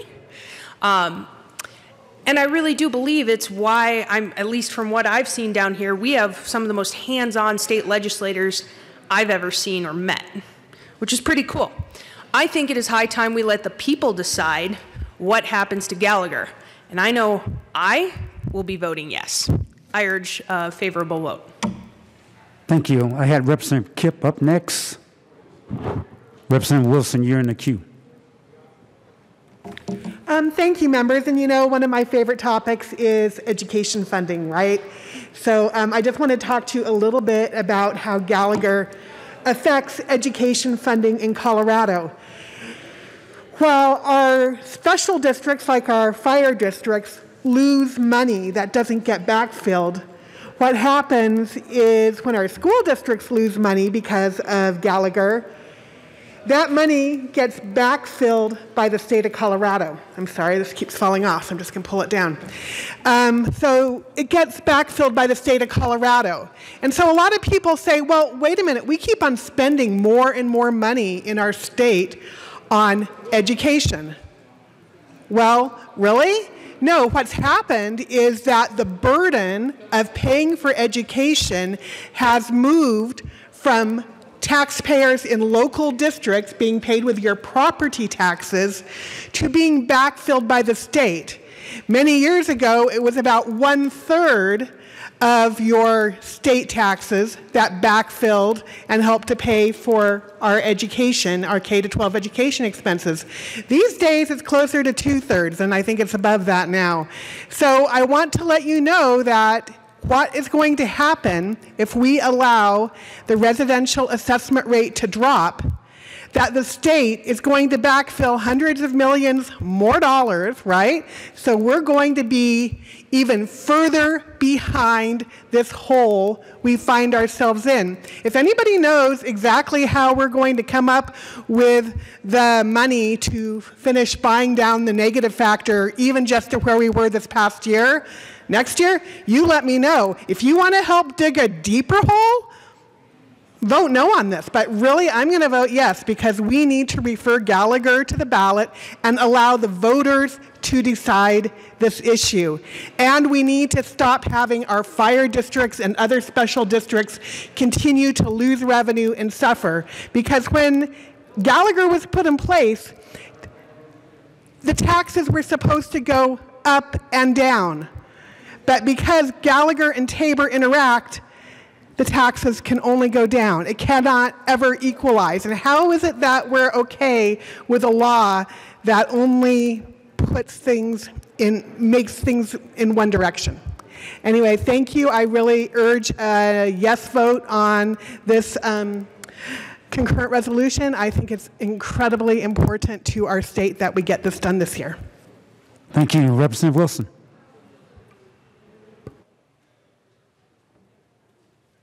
Thank you, Mr. Chair.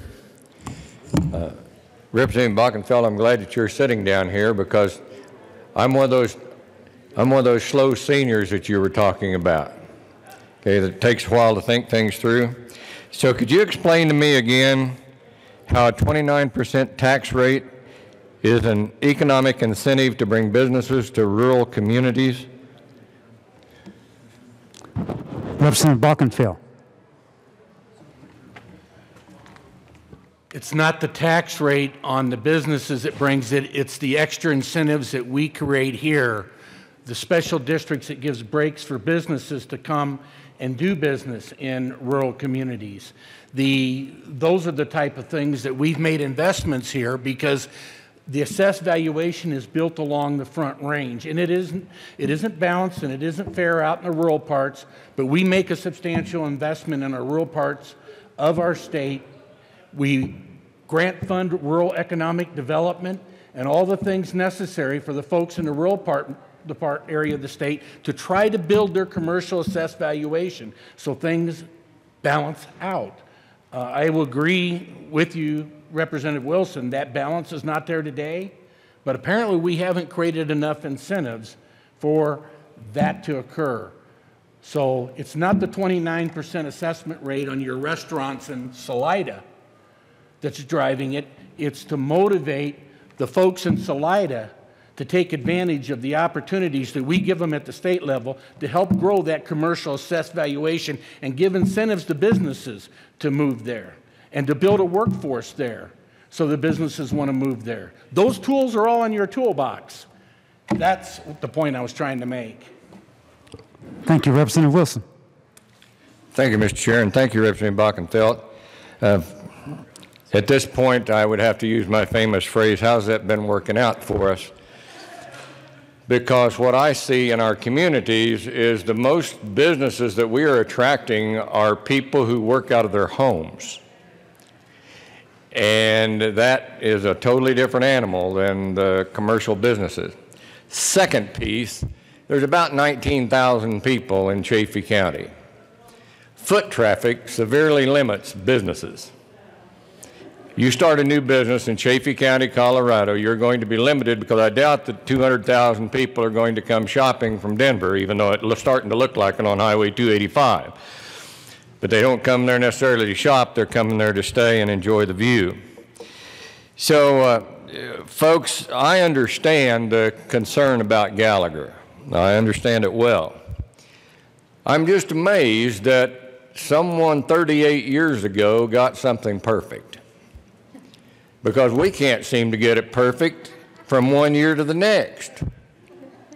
I don't understand how that works. And the thing I don't understand even more is that people here in this body had the confidence in the people of Colorado to put it to a vote of the people 38 years ago, and people voted 2-1 in favor of it for the 55-45 and so forth. It was a great plan. I'm not sure it's so great now, so I've got to be convinced that I shouldn't have faith in the voters of Colorado because I'm still on the fence on this bill. I need to be convinced that we don't have the faith in the voters of Colorado to decide this issue. Because, colleagues, that's what Tabor is all about. Putting before the voters a tax increase or a change in taxes. Tabor doesn't say, Wilson, you should block any effort to change taxes in Colorado because you know best for 6 million people.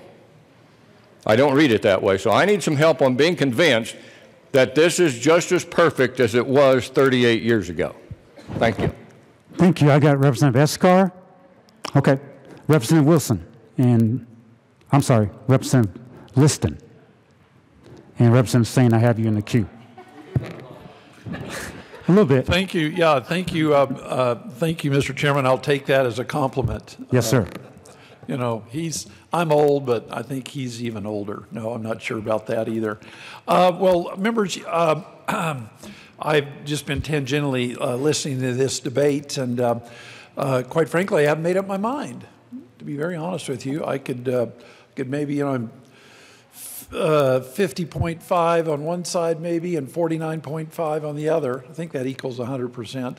But I find it interesting that that my good colleagues on this side of the aisle, I'm glad that you see the value of lowering taxes on businesses, because that's really what this is about.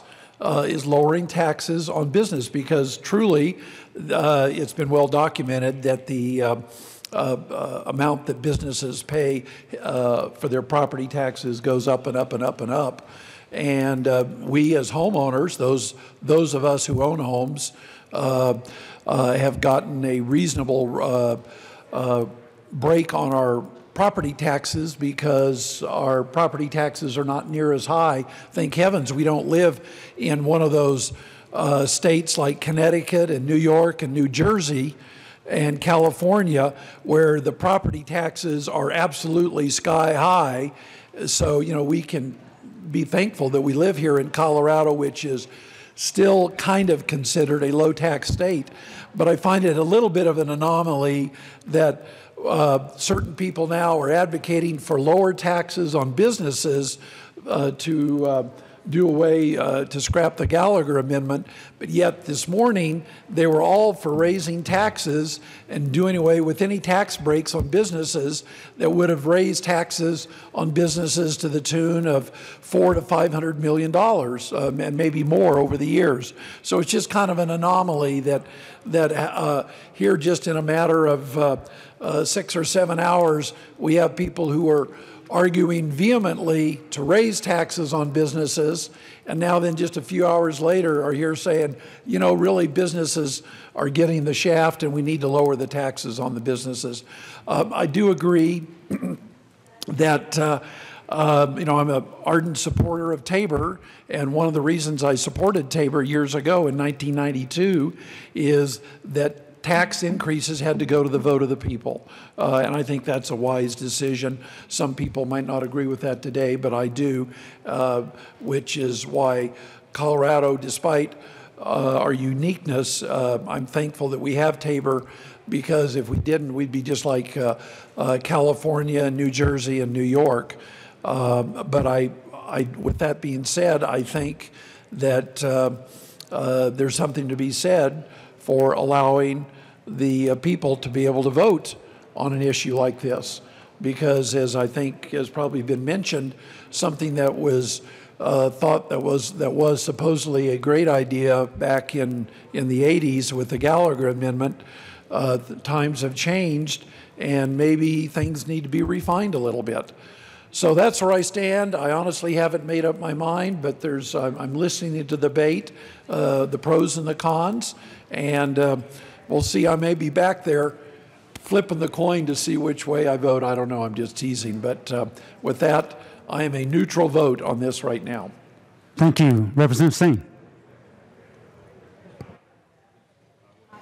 Well, thank you, Mr. Chair. Representative Liston made some of my points, and I did hear something earlier today that was slightly offensive because we are not the lower chamber. And Representative Gray, you can say my name anytime you want at the well. We can say our names at the well, just to let you know. But to the point of, I don't mind asking the voters on something very important, including taxes, obviously, but putting things on the ballot is rather expensive, and we're asking voters to do something that they've never voted for before. They usually don't vote to raise taxes on themselves. We tend to be a fairly conservative state when asked those questions. But to the other point, if we repeal Gallagher, one of the potential downsides, and businesses who are listening in, is that taking it out of the Constitution and putting it in statute now makes you subject to the whim of the legislature. And after passing 1420 this morning, you might want to think about that. Because I really doubt they're going to be lowering your tax rate. I'm pretty sure they're going to be increasing it. And if we want to increase businesses in the state and participation in the state, we won't be adding to their tax burden like we did this morning, or some of the other things I've seen passed. We're going to give some incentives. So I want you to think about that. In these uncertain times, are voters who are already pinched in the pocket, especially our elderly, really going to vote to increase taxes on themselves? We've already seen this before in good times. I'm rather doubting sending this question again to voters as far as increasing taxes is going to produce a different result, especially now. And for business owners, the legislature is gunning for you. So you may want to think about that. This might not be the right time. So with that, I am going to vote no on this. Thank you. Thank you, Representative Soper. And Representative Donald Valdez, you're in the queue. Well, thank you, Mr. Chair, and it's an honor to serve with you. Honor to serve with you, sir. So I want to refute a couple of points that were made, particularly the first ones. First of all, we're talking assessment rates, not tax rates. Those would be your mills.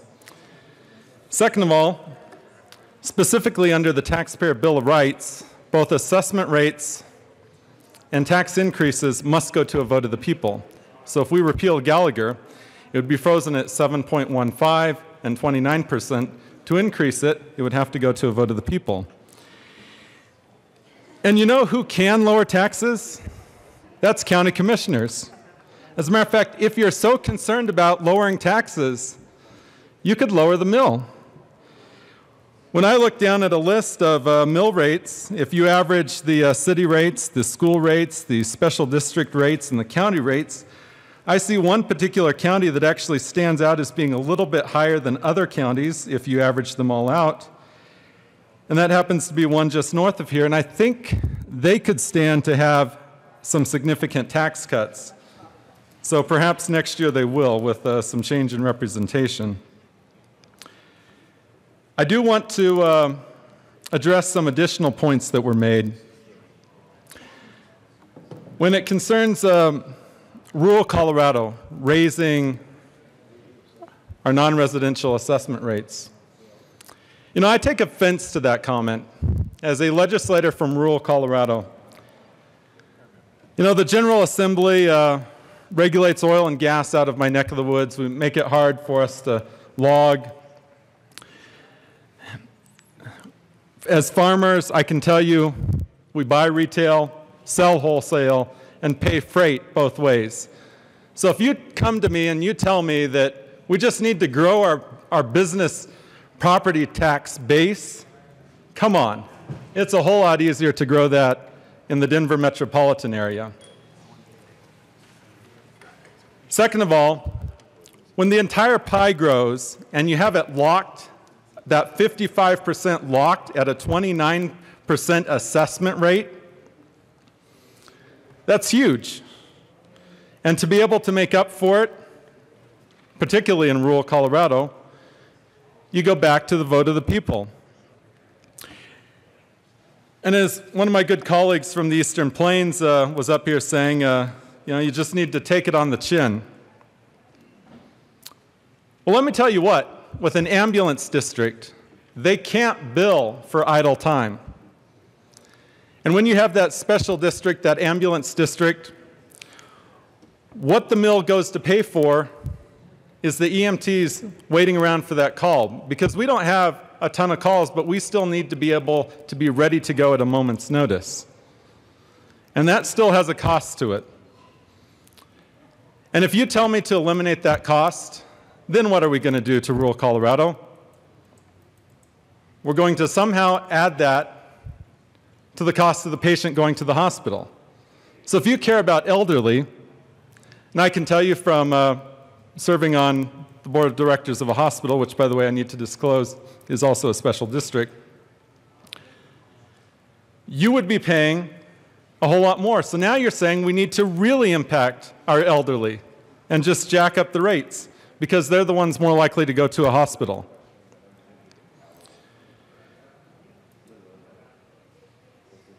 These are services that Coloradans have come to rely on, and because of Gallagher, they've gotten more expensive. A lot more expensive. Because when you have your assessments dropping down, you then are going to be in this ratchet situation. I do want to talk about, I was thinking of picking on some other members' counties, but it's more fun to pick on my own county. So right now, if Delta County School District 50J, which is the school district for Delta County, if we were to stay at the 7.15 assessment, they would bring in $9.1 million. Sounds like a lot of money, although we're dealing in billions here. If the assessment is lowered to 5.88, they're looking at having to cut almost $700,000 from their revenue. Yeah, we can. I mean, $700,000 out of $9.1 million. Of course, $9.1 million is not the total budget. That's only about 25% of their budget. So you say, that's not a great loss. They can cut it somewhere else. Just slash a few teachers. Well, let me tell you what eventually happens, especially with schools, because they're the only ones that get this special treatment. The state will backfill them. But we don't really backfill it at the same rate. So when Gallagher was first passed in 1982, about 30% of the backfill came from the state.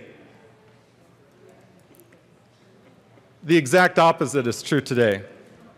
We're backfilling some school districts by up to 60%.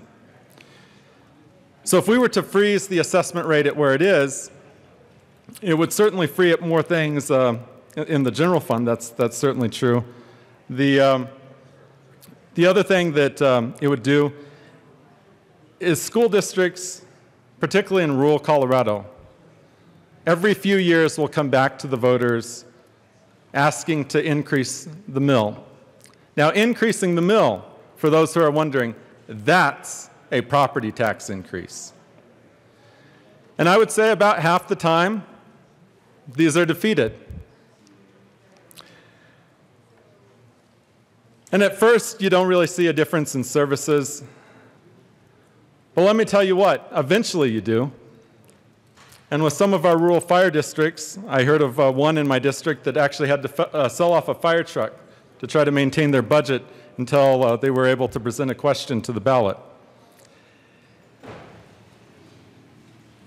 It's very difficult.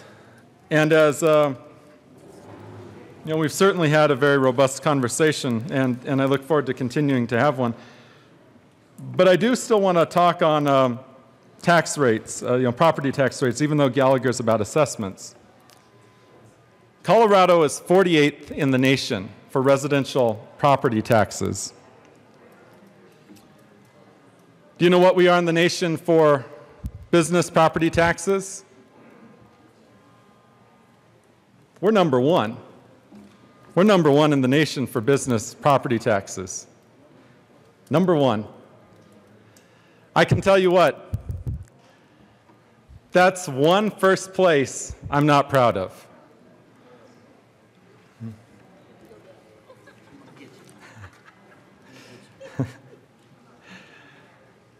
It's time that, we see the, the non-residential assessment rate. At some point, we need to give our businesses a tax break. The other thing that perhaps members should be aware of as well is we actually have a belt and suspenders to this. There's actually an adjacent bill that is going along with it that you'll hear debated after this that actually will say in statute that we're going to go ahead and freeze the current rates if this were to pass at its current level, just to give assurances to some local governments, particularly counties, that we're not going to start driving down that 29%. I mean, if I had my druthers, we certainly would. But I want to give some other people some opportunity to debate on this issue because I think there's some good points still to be made. Thank you. Thank you. Representative Donald Valdez. Thank you, Mr. Chair. It's an honor to serve with you. Honor to serve with you, sir. Members, as you've heard about our fire districts, how they're in need of support right now. The fire in 2018, the community of La Veta, how they're desperate in need for funding for fire equipment, training, even personnel, trying to find and recruit individuals. But also throughout Colorado and our smaller districts, we're in need of funding. It's not just our school districts. Yes, they need funding too. And then they feel the impact of the policy. Our hospital districts, our law enforcement, our first responders. In my hometown of Conejos, the EMTs are just trying to find personnel and funding so that they can keep the wheels turning. And it's all impacted by the Gallagher Amendment, especially in rural Colorado's where it's hit the hardest. With that, I stand up and I support this SCR Resolution 001. And I'd like to thank the bill sponsor for bringing this forward. You have my support. Thank you. Representative Balkenfeld. Thank you, Mr. Chair. I'd like to hit on several points. There was some discussion about the residential assessment rate going down further, and that was a concern. I think we did get a presentation from the state's real estate property person mentioning that that was concerned. But let me tell you what that's based on. It's based on a forecast, projections, a financial model. Have we learned anything about financial models? How about these models that we've been getting lately? Okay, how about this forecast that says that the sky's going to fall, so we got to get rid of Gallagher and we got to put it out on the ballot and let's scare all the people into supporting it because it's a pretty complex issue.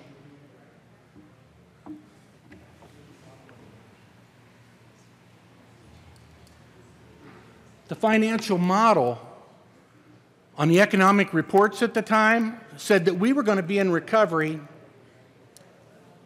maybe in the fourth quarter of this year. The economists said that maybe next year we might be in a recovery.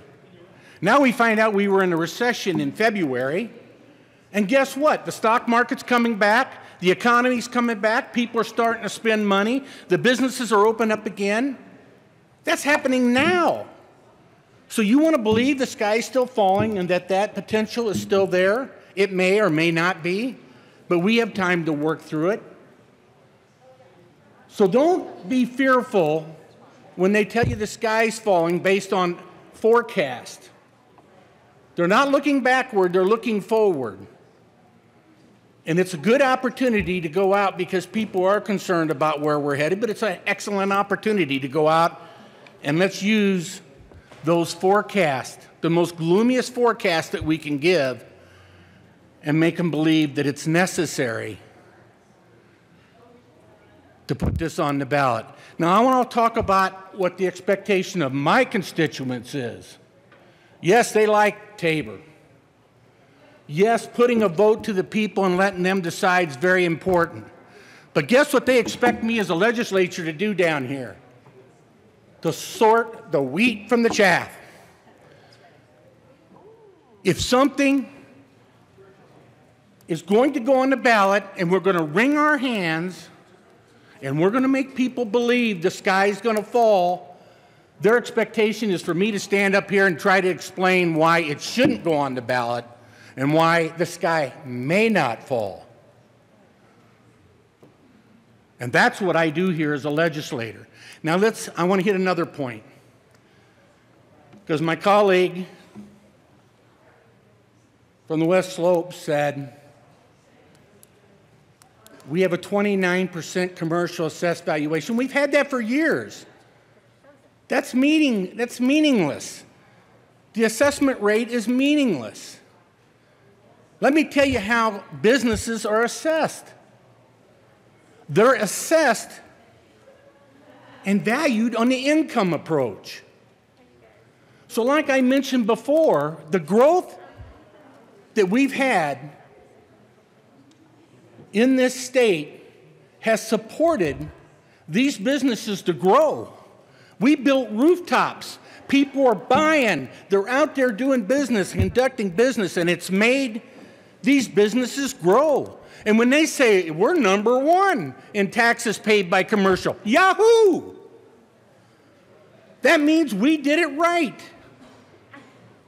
We brought in new folks, new homes. We've spent money. These businesses are still only paying 55% of the total burden. 55-45. They're paying 55% of the burden. Their assessment rate hasn't changed from 29%, but the values of their businesses have gone up because of what we have done. But we're trying to make it look like because the assessed valuation on residential property, which is the floater, that because it's going down, these tax rates or revenues are going down. Yes, the rural parts of this state have a difficult time. We know that. We try to step up and we try to help the rural parts of the state. But we got to continue to create the incentive for the rural part of the state to build their commercial assessment so they don't have such a huge impact with their fire districts and some of their other districts.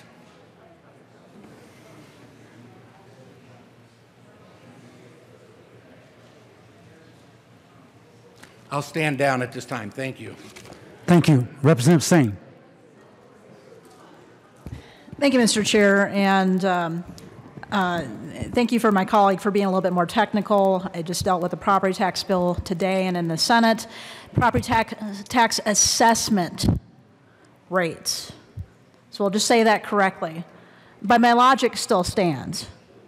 And it's not rural Colorado versus metro Colorado. It's a good idea versus bad idea.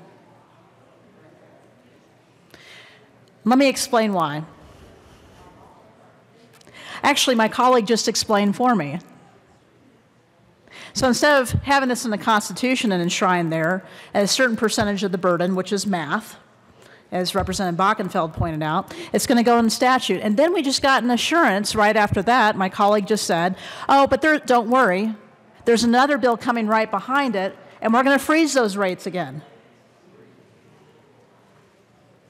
And why?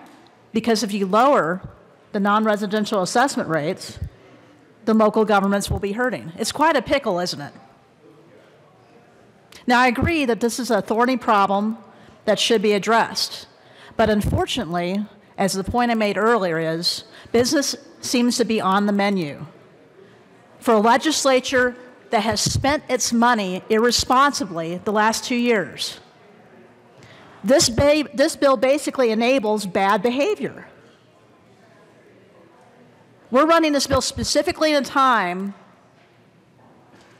where we have less revenues coming in. And yes, it's something that's happened nationally, but we had the money the last couple years. We could have put more in reserve. We could have been more responsible. I talked to my JBC member. They voted for a deal that they may not have voted for had they seen the bills coming through this floor the last week.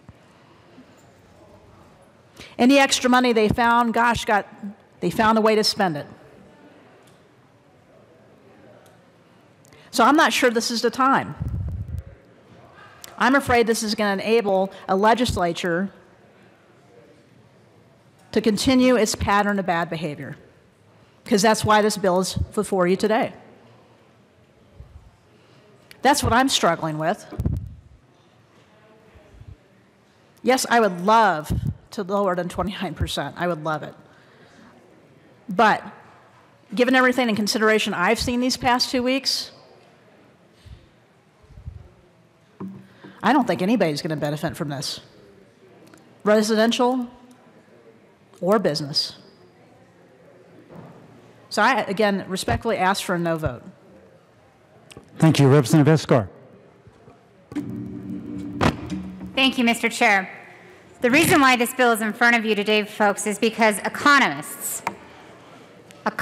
gave us an economic forecast that said, hey, folks, with what's going on in the world right now, that RAR could potentially drop to 5.88. We didn't pull a number out of the sky. That's why this bill's in front of you today. We've been talking about this for years. We had an interim committee specifically looking at alternatives to the Gallagher Amendment. That was the interim committee title. Oh, and by the way, it was a Republican who asked for that interim committee. We passed 3 bills out of that committee unanimously. Repeal Gallagher, and 2 other bills to replace it. It happened to be in an election year. Happened to go to a legislative council meeting 2 weeks before an election.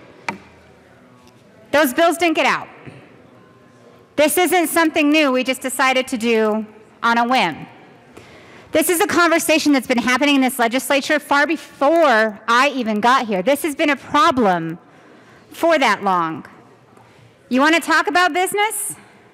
Ask your local businesses, with the world they're living in right now, what this is going to do to them. 29% RAR on them right now. And we can't move it. It's in the Constitution. In fact, NFIB says the Gallagher Amendment is 38 years old, passed by the legislature to streamline property taxes. It is now crushing some small businesses with its 29% rate. NFIB, pretty sure they look out for businesses, standing up and saying exactly why they are opposed to this, to oppose to the Gallagher Amendment. We keep talking about the RAR being able to go back up and fluctuate, not without the vote of the people.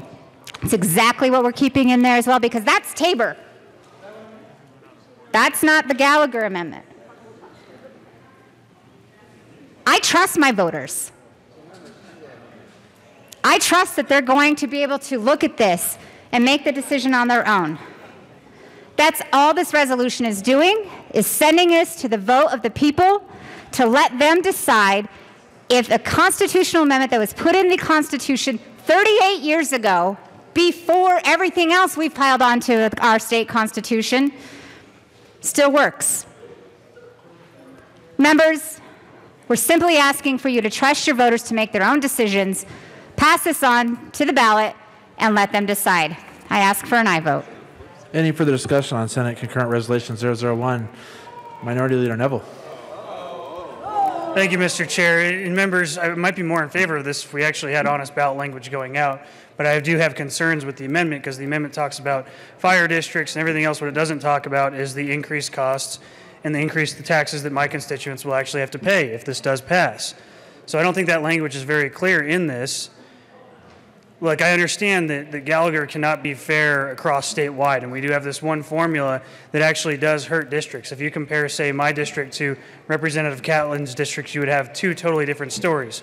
Where a house like mine has almost tripled in value over the last 10 years, meaning I pay probably about double in the actual property taxes, overall property taxes, it's certainly not the same case in a district like Representative Catlin's. That's probably not right. In years past, we've had measures that talked about maybe regionalizing that formula. It's probably a better way to go than just a full-on, flat-out repeal with language that simply talks about districts. I think Rob Bockenfeld made a great point earlier when he was talking about if you look at the overall money that most of these districts get, these special districts are getting more overall money. Maybe not the case in all districts, but by and large, that is the case. We also, one thing that I want to mention that we haven't touched on too, because we talk about how we have a very high business property tax rate in Colorado. That is absolutely true.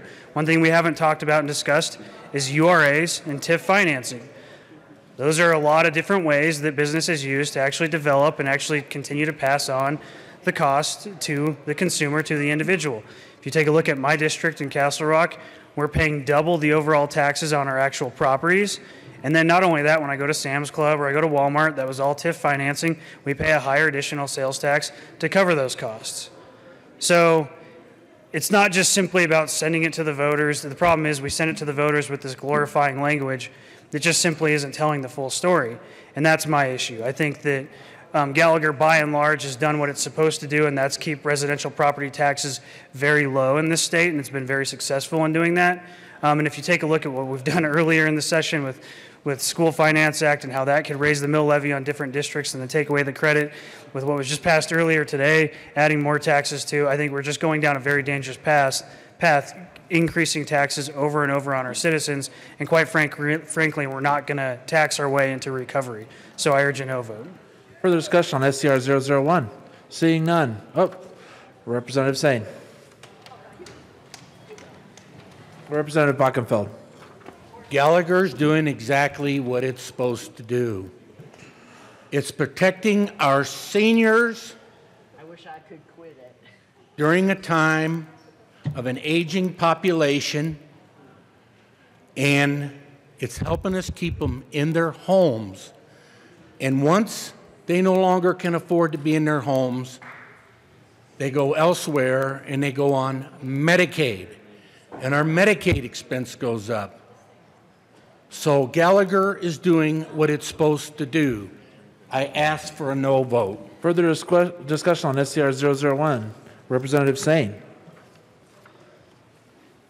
Thank you, Mr. Chair. So I asked the sponsor off to the side, exactly how is this going to be worded on the ballot? Do you want to raise taxes on yourself? Is that how it's going to be worded? Just a question.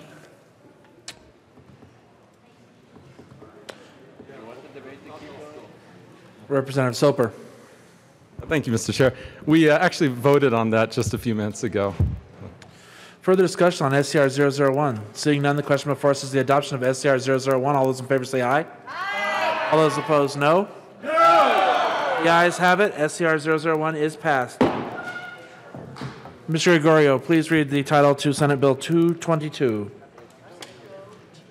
Senate Bill 222 by Senators Winter and Bridges, also Representative Young, concerning a grant program for small... Majority Leader Garnett. Thank you, Mr. Chair. Sorry about that. I was here and then I wasn't. I move to proceed out of order for immediate consideration of Senate Bill 223. Seeing no objection, we will proceed out of order. Mr. Gregorio, please read the title to Senate Bill 223. Senate Bill 223 by Senators Hansen and Tate, also Representatives Escar and Soper, concerning a moratorium on changing the ratio of valuation for assessment for any class of property for property taxation that is contingent on the repeal of related constitutional provisions. Representative Escar. Thank you, Mr. Chair. I move Senate Bill 223. To the bill. Thank you, members. This is a bill that will only go into effect shall the bill that we previously talked about pass, and Shall the referred measure? Shall the referred measure actually pass if we get to that point? So this is the bill that just simply says, the bill places a moratorium on changing the assessment rate for any class of property. The bill takes effect only if voters approve the repeal of constitutional provisions related to the ratio valuation for assessment for residential property and non-residential property. We would ask for an aye vote. This is simply saying, shall that pass until a replacement mechanism can be put in place? The RAR cannot drop. Everything will stay as it is right now, but it will not drop. We ask for an aye vote. Further discussion on 223. Seeing none, the question before us is the adoption of Senate Bill 223. All those in favor say aye. Aye. All those opposed, no. No. The ayes have it. 223 is adopted. Majority Leader Garnett. Thank you, Mr. Chair. I move to proceed out of order for immediate consideration of Senate Bill 217. Seeing no objection, we will proceed out of order. Mr. Gregorio, please read the title of Senate Bill 217. Senate Bill 217 by Senators Garcia and Fields, also Representatives Herod and Gonzalez Gutierrez, concerning measures to enhance law enforcement integrity. Representative Herod. Thank you, Mr. Chair. I move Senate Bill 217 and the appropriations first? Appropriations Committee report. To the committee report. Thank you, Mr. Chair. The Appropriations Committee appropriated funds. I ask for an aye vote. Any further discussion on the appropriations report? Seeing none, the question before us is the adoption of the appropriations report. All those in favor say aye. Aye. All those opposed, no. The appropriations report is adopted. To the bill. To the finance report. Representative Herod. Thank you, Mr. Chair. I move the Finance Committee report. To the report. Representative Gonzalez Gutierrez. Thank you, Mr. Chair. Members, we had Finance Committee yesterday. We had around a 9+ hour committee with various testimony from the community. And there we did have amendments that addressed a lot of concerns and a lot of the things we worked out with our district attorneys, with law enforcement, as well as the community and victims' rights groups. Mr. Chair, I move Amendment L136 to the committee report. L136 Ask that has it be been displayed. Moved and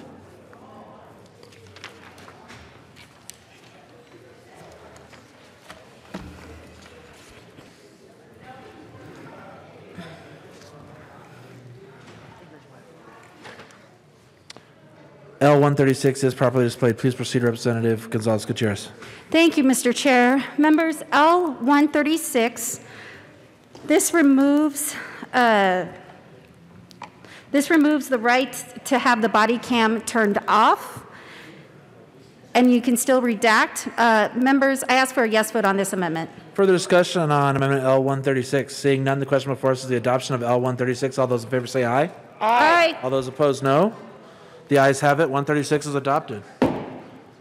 Representative Gonzalez Gutierrez. Thank you, Mr. Chair. I move Amendment L135 to the committee report. L135 has been moved.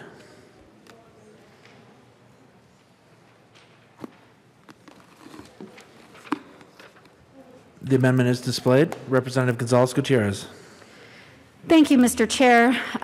Members, this amendment simply allows for a redaction of any private medical information of an individual that is not the subject of the interaction with the police officers. And members, this came out of the committee last night, and it is a clarification. I ask for a yes vote. Further discussion on L135. Seeing none, the question before us is the adoption of Amendment L135. All those in favor say aye. Aye. All those opposed, no. The ayes have it. 135 is adopted. Representative Gonzalez Gutierrez. Thank you, Mr. Chair. I move Amendment L137 to the committee report. And ask that it L137 has been moved.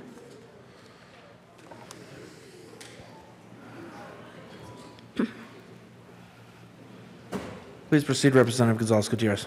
Thank you, Mr. Chair. Amendment L137 simply clarifies who receives the video, body cam footage, and is alignment with next of kin language. I ask for a yes vote. Further discussion on L137. Seeing none, the question before us is the adoption of Amendment L137. All those in favor say aye. Aye. All those opposed, no. L137 is adopted. Representative Gonzalez Gutierrez. Thank you, Mr. Chair. I move Amendment L141 to the committee report. L141 has been moved.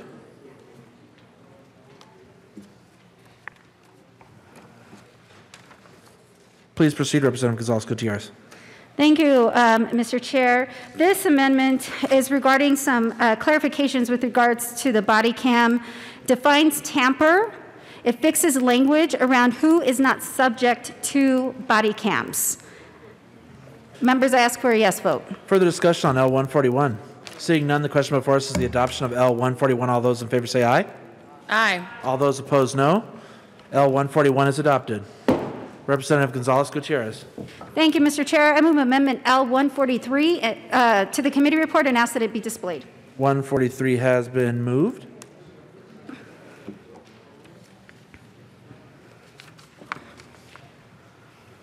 Please proceed, Representative Gonzalez-Gutierrez. Thank you, Mr. Chair. This fixes a drafting error with regards to the provisions around chokehold and fleeing felon to go into effect upon passage of this bill. I ask for a yes vote. Further discussion on L143. Seeing none, the question before us is the adoption of L143. All those in favor say aye. Aye. All those opposed, no. L143 is adopted. Representative Gonzalez-Gutierrez. To the committee report. Thank you. To the committee report, I ask for a yes vote on the committee report, please. Further discussion on the committee report, Representative Williams.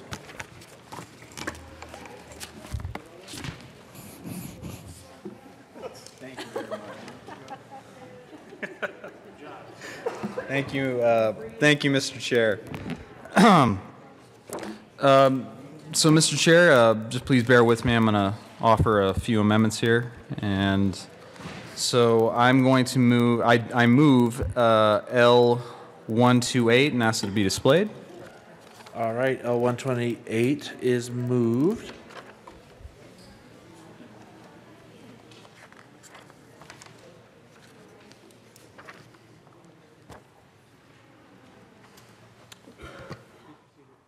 Please proceed, Representative Williams. Thank you, Mr. Chair. I move substitute amendment to this amendment, L126, and ask to be displayed. L126 has been moved.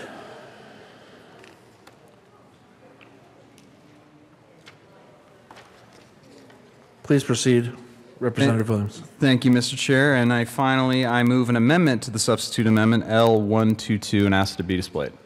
L122 has been moved.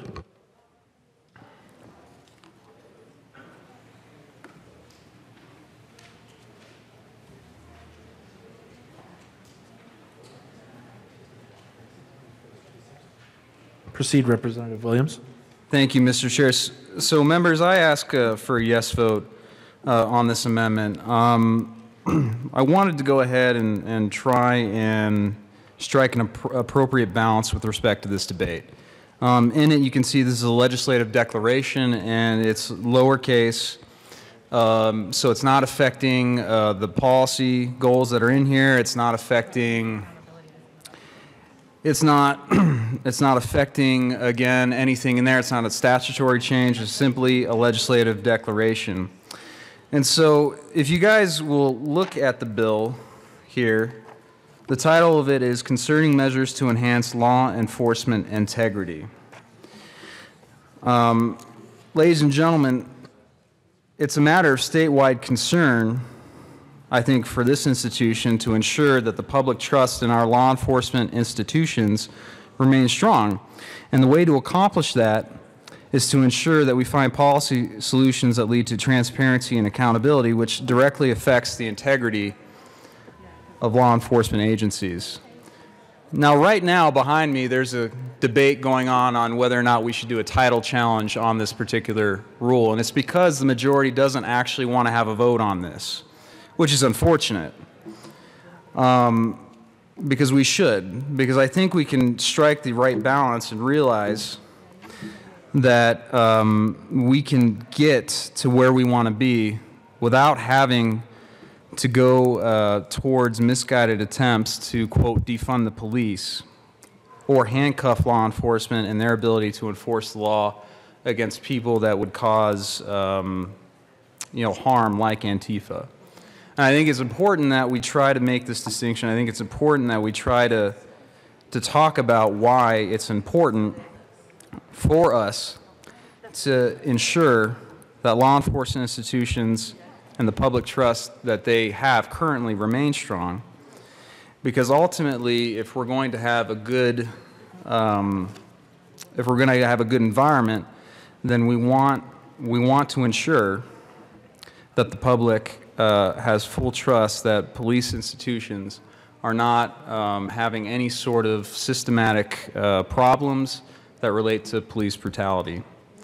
And I think it's a fine amendment. It doesn't affect the policy whatsoever. It's merely a legislative declaration that I think all of us should be able to get behind. And I would very much like to have the debate here.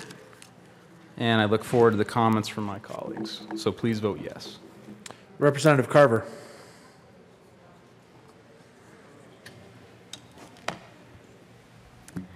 Thank you, Mr. Chair. You know, I certainly always appreciate the opportunity in this chamber to talk about different concepts and different issues. But respectfully, you know, this bill has been around the very serious issues that we have been dealing with in ongoing discussions in both the Senate and the House, with heavy involvement by the law enforcement community, the district attorneys, CCI, CML, and really a devoted effort by all the parties and the bill sponsors and other members to really grapple with the issues that we're trying to get a handle on, and with the shared goal of, and my views, which I think are shared by many of us here. You know, the vast majority of our law enforcement are dedicated police officers, community members who are trying to do the right thing. And I can say from my personal contacts with law enforcement that nobody likes a bad cop, and it is the good cops that have the most disdain for bad cops and that do not want them to be part of the police department. And so the overriding goals of all these discussions has been, how do we hold accountable the law enforcement members who do abuse their authority? How do we hold them accountable? How do we get justice for those who do suffer from abuse of force? And then how do we help our police departments ensure that those cops are removed from our law enforcement agencies? And nobody wants that more than the good people, the good cops in our police departments. And then how do we ensure that our police agencies throughout Colorado are carrying on their duties in a way that is fair and even-handed with regards to every person in Colorado and all communities in Colorado. And so within those overriding goals, we have been grappling with various topics within this bill. And respectfully to my colleague who has offered the amendment, really that has been the core elements of what the discussions have been for now over a week, is taking those overriding goals which we share and dealing with rules surrounding body cameras and how we deal with that, and rules of force, and so many of these other important issues, and transparency and accountability to the people of Colorado, which we serve and which law enforcement serves. And of course, what's the mantra of our men and women in blue? Protect and serve. Protect and serve.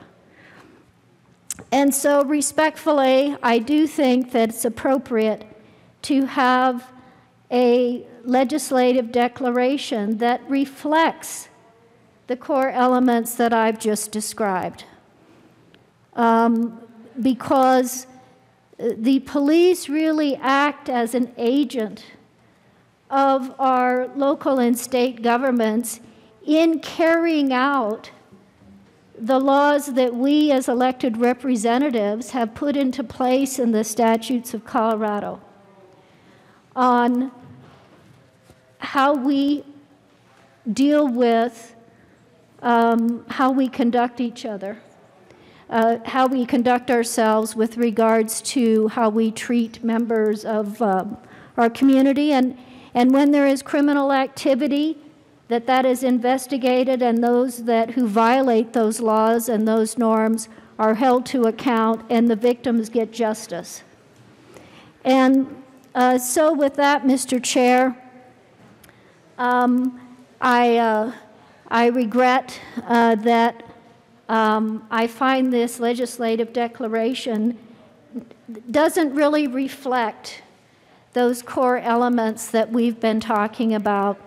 And while, as a member of the Air Force, after 9/11, I devoted a couple of tours at NORTHCOM where we were focused on protecting our country against terrorist attacks. So I take terrorism very seriously, but I believe our focus has been on other core principles, and so I don't support this amendment as really reflecting the goals that we have with regards to this bill. Any further discussion? Seeing none, the question before us is the adoption of L 122. All those in favor say aye. Aye. All those opposed, no. No. The amendment is lost. To Amendment L 126. Representative Williams. Withdraw, okay.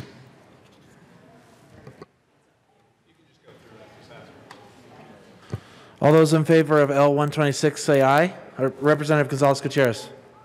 Thank you, Mr. Chair, and I just want to thank my colleague from El Paso County for your very kind words. And I do want to ask for a no vote on this amendment based upon what we've already heard. Although, is there any further discussion on L 126? Seeing none, the question before us is the adoption of L 126. All those in favor say aye. Aye. All those opposed, no. No. The noes have it. L 126 is lost. To L 128. Any further discussion on L 128? Representative Gonzalez Gutierrez. Thank you, Mr. Chair. Members, again, I ask for a no vote on this amendment. Further discussion on L 128? Seeing none, the question before us is the adoption of L 128. All those in favor say aye. Aye. All those opposed, no. No. L 128 is lost. To the committee report. Representative Herod. Thank you, Mr. Chair. Before we go to the bill, I want to talk a little bit more about the committee. Members, for those of you all who weren't there, we heard from a lot of families who were impacted by police violence, and a lot of parents who lost their children in ways that we're trying to prevent right now. I want to thank our committee members who worked really hard, not only worked really hard, but first of all, listened for approximately 9-ish hours to the stories of all sides of this issue, but particularly the families who are directly impacted. I think first, a lot of them, it was their first time telling their story in a situation like this, and again, it just made a really a really big difference. So I know that we're going to have some folks talk more later about the specific incidences, but I just want to thank all of the witnesses who came, who spent hours upon hours to wait for testimony. Thank you, committee. I'll probably kick it off to my co-prime. Representative Gonzalez Gutierrez. Thank you, Mr. Chair. Bunch of tissues up here. Members, as you heard my colleague state, you know, the 9 hours plus of testimony, the amount of work that went into you know, all of the negotiations and work that we did with the district attorneys, with law enforcement, with victims' rights groups. You know, I think that we have really come to a good place on this bill, members. And I also want to thank our Senate sponsors who really took a tremendous lift for them to bring this bill forward and introduce it in the Senate. Members, I think that it's just important to note, and I've mentioned this in committee as well. When people bring up this bill and the fact that we've brought it forward, I just want to remind everybody that this is not a new issue. The issues that our communities are facing right now, this is not new. This has been going on for generations. And I am truly proud to stand here with Representative Herod, my colleague from Denver, Senators Garcia and Fields, as Latino and Black Caucus, because we are standing together on these issues, members. Thank you. Any further discussion? Representative Herod. Sorry, I asked for an aye vote on the committee report. All right. Any further discussion on the finance report? Seeing none, the question before us is the adoption of the finance committee report. All those in favor say aye. All those opposed, no. The committee report is adopted. To the bill, Representative Herod. Thank you, Mr. Chair. I move amendment L130 and ask that it be displayed. L130 has been moved.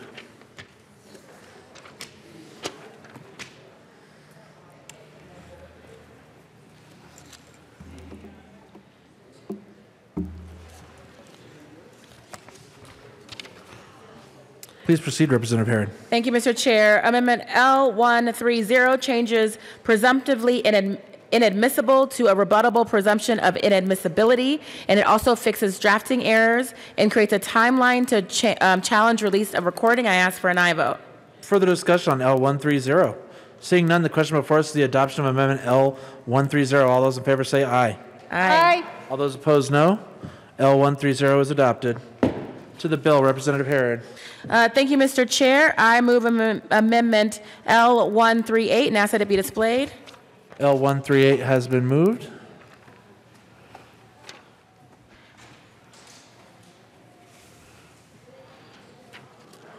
Please proceed, Representative Herod. Thank you, Mr. Chair. This was an amendment that was brought to us by folks who are in law enforcement, and we added dash camera where appropriate.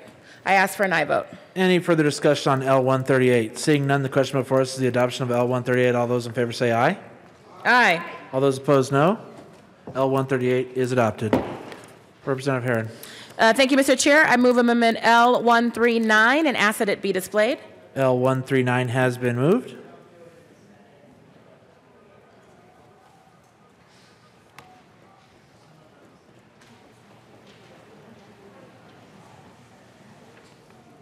Please proceed, Representative Herod.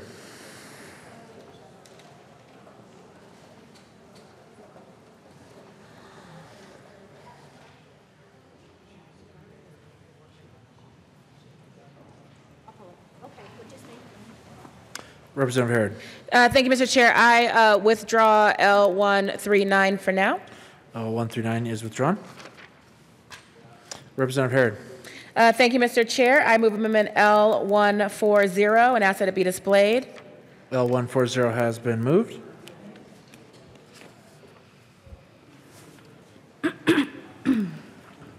Thank you, Mr. Chair. Amendment L140. One second, Representative Harry. We're just getting it displayed for you. Thank you. And please proceed. Thank you, Mr. Chair.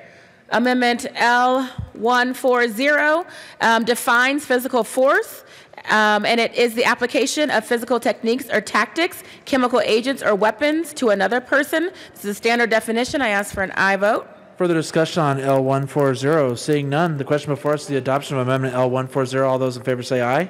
Aye. All those opposed, no. L140 is adopted. To the bill. Representative Gonzalez Gutierrez. Go ahead. Representative Sandrich.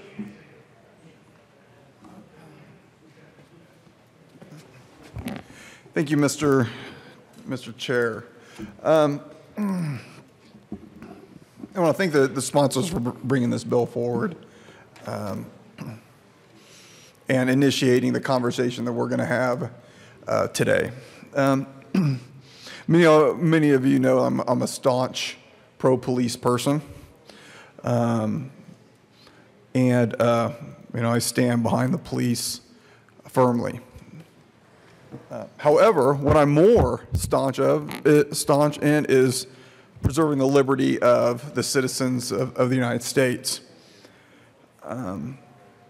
I'm glad we're having this conversation because anytime you give an arm of the government substantial power, immunity, and killing power, you must have conversations frequently to make sure their power is just, to make sure they don't have too much power, make sure they have enough power, and make sure they're using that power correctly. So this conversation is in tune with what I believe in monitoring the government's power. Something else I want to stress, and this is through certain conversations, and I think conversations that did not emphasize certain things. Stakeholders. Police being stakeholders, DAs being stakeholders. Who's the number one stakeholder? And remember, I'm pro-police. Number one stakeholder is not police. They're not sheriffs. They're not DAs. They're our citizens. The U.S. citizens are our number one stakeholder. Those people are the number one interest when I'm looking at this bill. Their rights being preserved. Now, I'm going to maybe do something inappropriately, but I think it'll be okay. I'm going to kind of guess why this bill was brought forward. I think the George Floyd murder probably had a part in the timeliness of this bill. And let's make something clear. The George Floyd murder was, in my sense, the purest example of a U.S. citizen getting their liberties taken away from them. When the government unjustly kills one of their own citizens, an arm of the government unjustly kills one of their own citizens, I cannot think of a more unjust taking or pure way of taking a person's liberty from the government. The number one example, in my opinion. So when I saw those videos, that video, sure, it made me feel bad. It made me feel embarrassed for the police profession in general. But what I want to do is, while we're looking at this, there's a certain culture right now that's coming down, an anti-police culture. And I think we need to look at this bill with fair eyes. Because today we're dealing with racism, we're going to deal with discrimination. And I want you to look at an example of racism and discrimination. What if a minority robs a bank, or a couple minorities rob a bank? Are those actions of those few people indicative of the population of a whole? And so let me restate that. Should we judge a few minorities who conduct a criminal act, should we label the whole population as a whole for their bad activities? That's a classic sense of labeling and racism. When you look at somebody that has nothing to do with this crime and say just because they have a matching race, they're a criminal as well. Classic racism. But what I ask, and then let's keep on this tone. What if we wrote a bill, a law, to focus strictly on that minority population due to those handful of people who committed a crime? Would that be just? That would not be just. That'd be discrimination. That'd be a certain form of racism. So what I ask of you today when we're discussing this bill, this conversation is needed. And again, I thank the sponsors for bringing it. But let's not do today what we're fighting against. Let's not look at a few bad apples, a few bad cops that are just a fraction of the population as a whole and make big judgments. There are bad apples in every profession, and there are bad apples in the police profession. But it would be unjust for us to make a broad brush and think the whole population is the same as those few bad apples. And I think that's kind of what we're seeing in society today. So again, I thank the sponsors. I'm looking forward to the conversation, but I want to keep things in perspective. Just because a few people commit a crime, let's not label that whole population as criminals. Just like a few officers or a small percentage of officers commit crimes, let's not label the whole population as bad people. Let's not do that on both sides today. I'd like to keep this thing in perspective. And am I sitting up here as a staunch police officer or staunch previous police officer saying I'm a strong no to this bill? I'm not. I'm about 51% leaning towards no and 49% towards yes.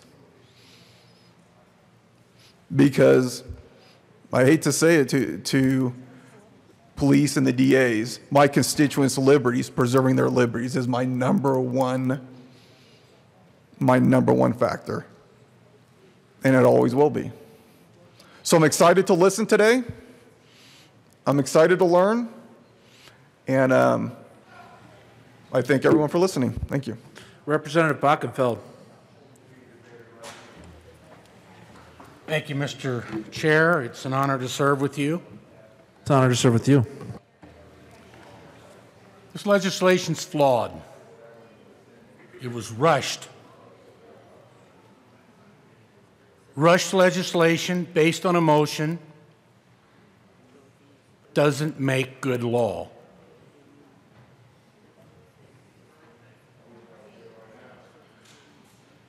We talked about the stakeholder process, or at least the bill sponsors talked about the stakeholder process.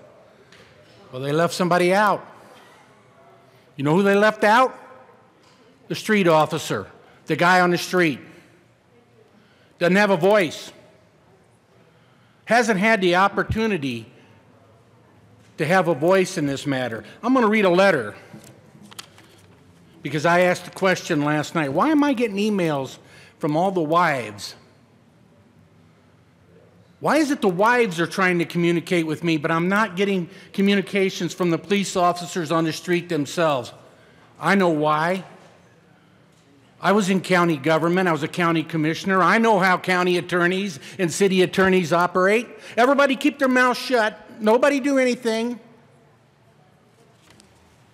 Don't you dare pipe up and step out of line. These folks are in a control and command scenario, and historically, if they've stepped out of line, they get punished. So that's why the wives are communicating with me. One of the wives said, our officers have been absent from the process. When I asked my question last night, I got this email. And they're not there to testify for themselves. It's not because they don't want to be. First of all, this bill's moving too fast. And they don't have the time under the current scenario. Let me tell you the sticking points on this bill. It's the qualified immunity provision and the personal liability. Give you another communication I got. Over the past several years, police officers have undergone extensive training to respond to active shooters. That's our schools, most generally, guys. We all know that, guys and gals. They have been taught to rush in, seek out the shooter, and neutralize him or her. Does anyone really think that removing qualified immunity from police officers will encourage them to rush in such a situation where they have to make a snap decision and may end up being personal liability for their families? I've read some of these emails from the law enforcement officers' spouses. You can see the tears. Their spouse gets up, pins on that badge, puts on the gun, walks out that door every night, and they don't know if him or her is going to return or not because of their chosen profession. And they turn on the TV, and what do they get? They get nothing but law enforcement being bashed, called names, spit on, things thrown at them. And these spouses are starting to ask the question, I know you love your job, but isn't the risk a little too much? Can't we do something different? One of the spouses wrote me a letter and said, you know, no matter how much you throw rocks at them and sticks at them and you spit on them and everything else, that when you're in need and you need help and you make that call, these law enforcement officers will still come and run to save you.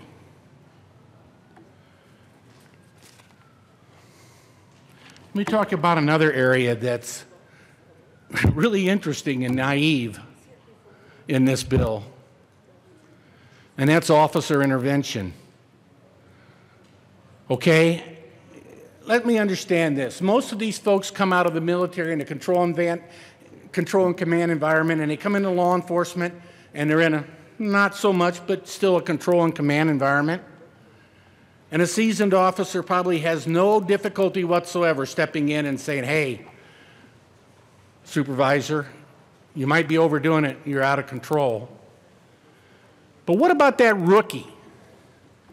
What about that rookie who had a dream to become a law enforcement officer, went to the academy, came out, and has been put on the street with a training officer? I believe they used to train for like a year before they were allowed to function on the street on their own. This young rookie officer is supposed to turn around and tell a training officer, I'm sorry, you're not doing your job right. You need to stop what you're doing. Is that realistic? And guess what? If that young rookie officer who had a dream to go out and protect society doesn't do that, his family has personal liability. Think about that. This is a bad, bad bill. It's a real bad bill. It's rushed. It's knee-jerk. Now, there needs to be reform. I think we can all agree to that. But let's sit down and have a real conversation with all the stakeholders.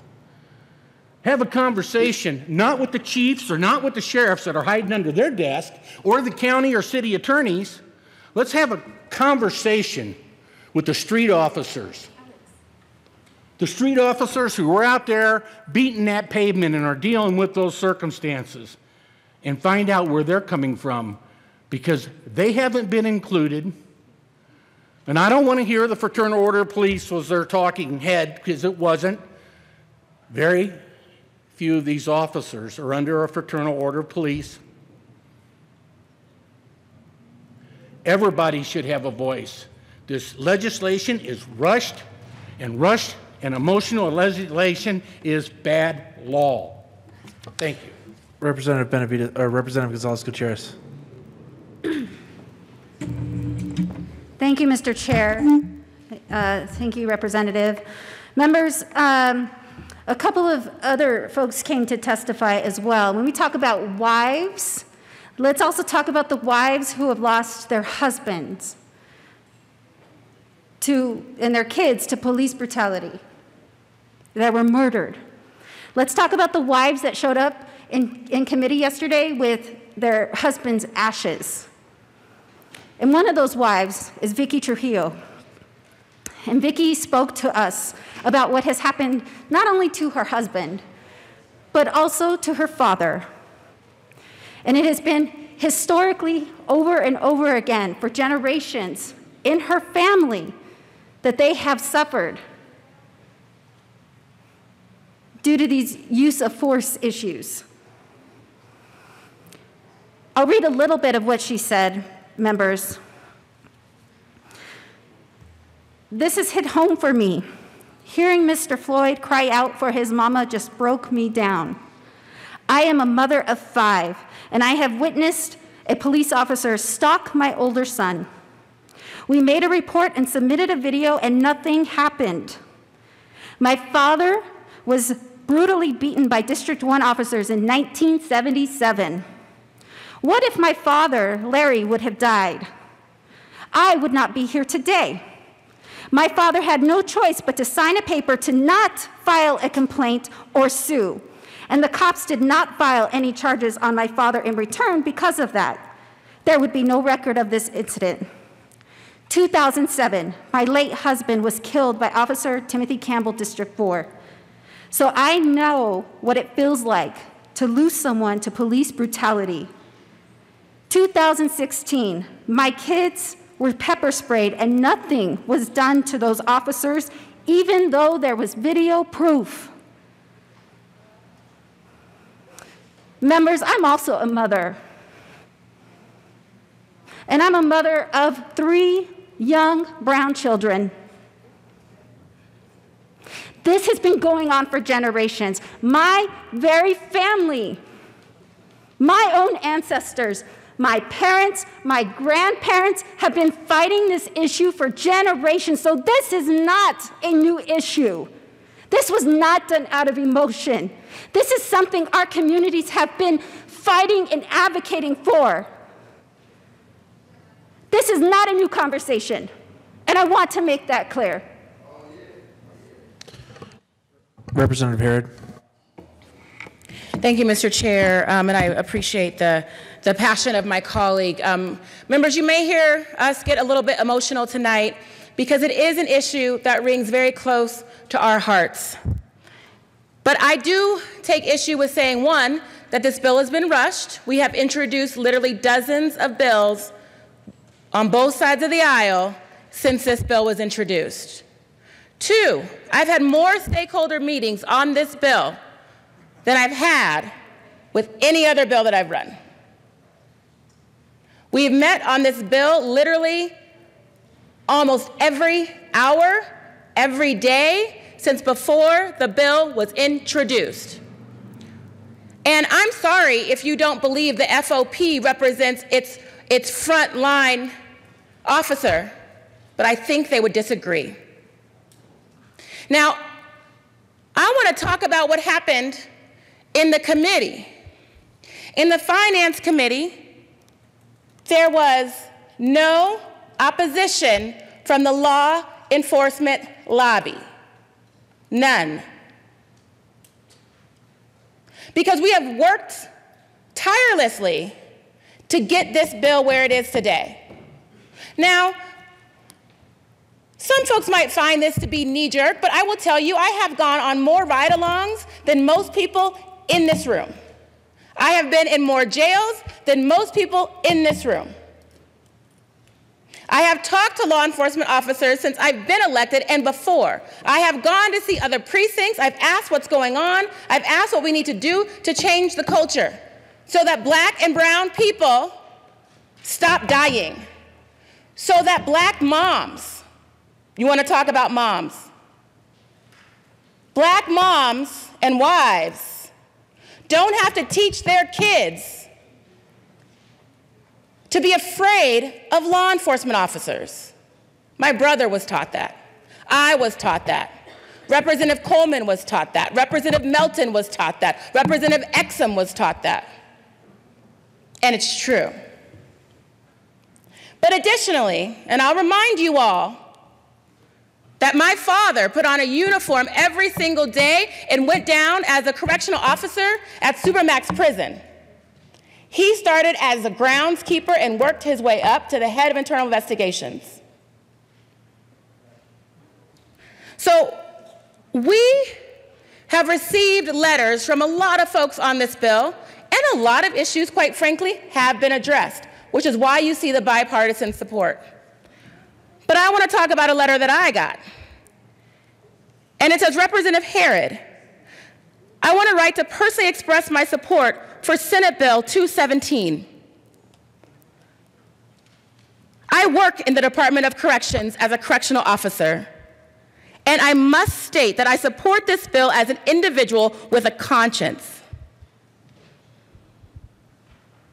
Please pass on to your colleagues to vote yes. And he talks about the racial disparities that he doesn't face himself, but he sees being faced every single day. So Christopher, thank you for writing to me, and thank you to all of the other folks who wrote in support and opposition to this bill. Your voices, your concerns have been heard. Many have been addressed by amendments, which, members, is probably why you've seen some slowing down of the mass emails that have gone out, because those concerns have been addressed. So there's no foul here on process. The foul is that we haven't been working on this issue every single day since we've been elected, because I gotta tell you, people are dying every day. It did take massive amounts of protest for us to take this issue up. It did.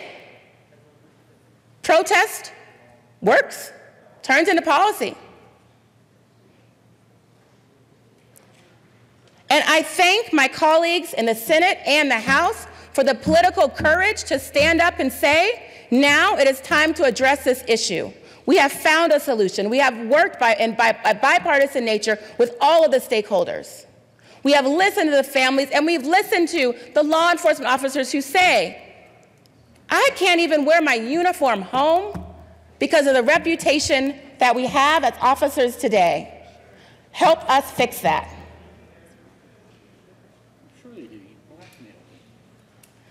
So,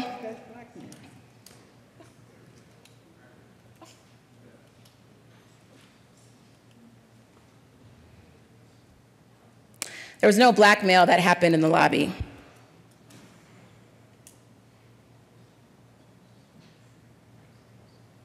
This is a good bill.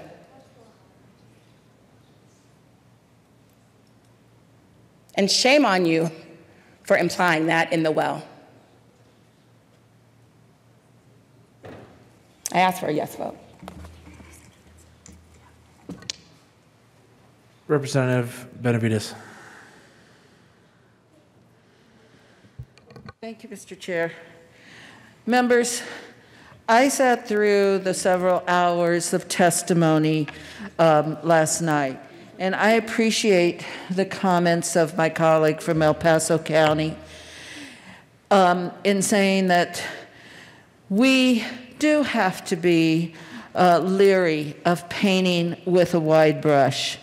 But what I heard in that committee from many people is that the overwhelming majority of officers do a good job. But often, when they don't, there's not strong enough laws in place to truly hold them accountable. In fact, it was law enforcement that was really pushing for the part of this statute for the duty to intervene and to make that a law. You think that's standard. It isn't. Those things did not exist in law, and it was important to have them. And I know there have been comments made that this was rushed, but I can tell you, after having done, I started working on an oversight board in 1992, and I worked for over 10 years in overseeing law enforcement. And I've continued to assist and help in that area and talk at conferences about it because it is so important. This is not a new issue.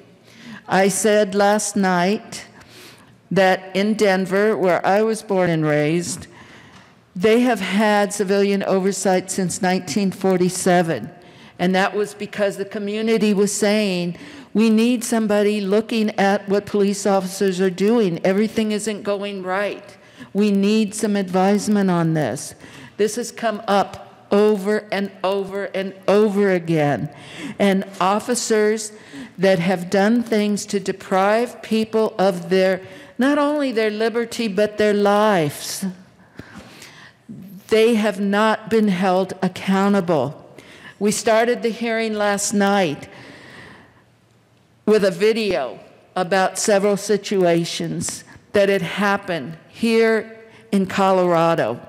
We heard from witnesses who had lost family members, and they weren't all from Denver and Aurora. They were from Colorado Springs and Rocky Ford and all across this state. This is not a problem that came up with George Floyd. I think the George Floyd murder was so egregious, it made people think, this cannot continue. We cannot allow this. And I, for one, having been fighting for more accountability for decades, that I am thrilled, honestly, that people are finally saying, in my community we'd say, ya basta, this is enough. We cannot continue without doing something. And in fact, a friend of mine who was there on behalf of La Ley, which is an organization of the Denver sheriffs, he supported this. He's rank and filed. His comments were, I have never been in management.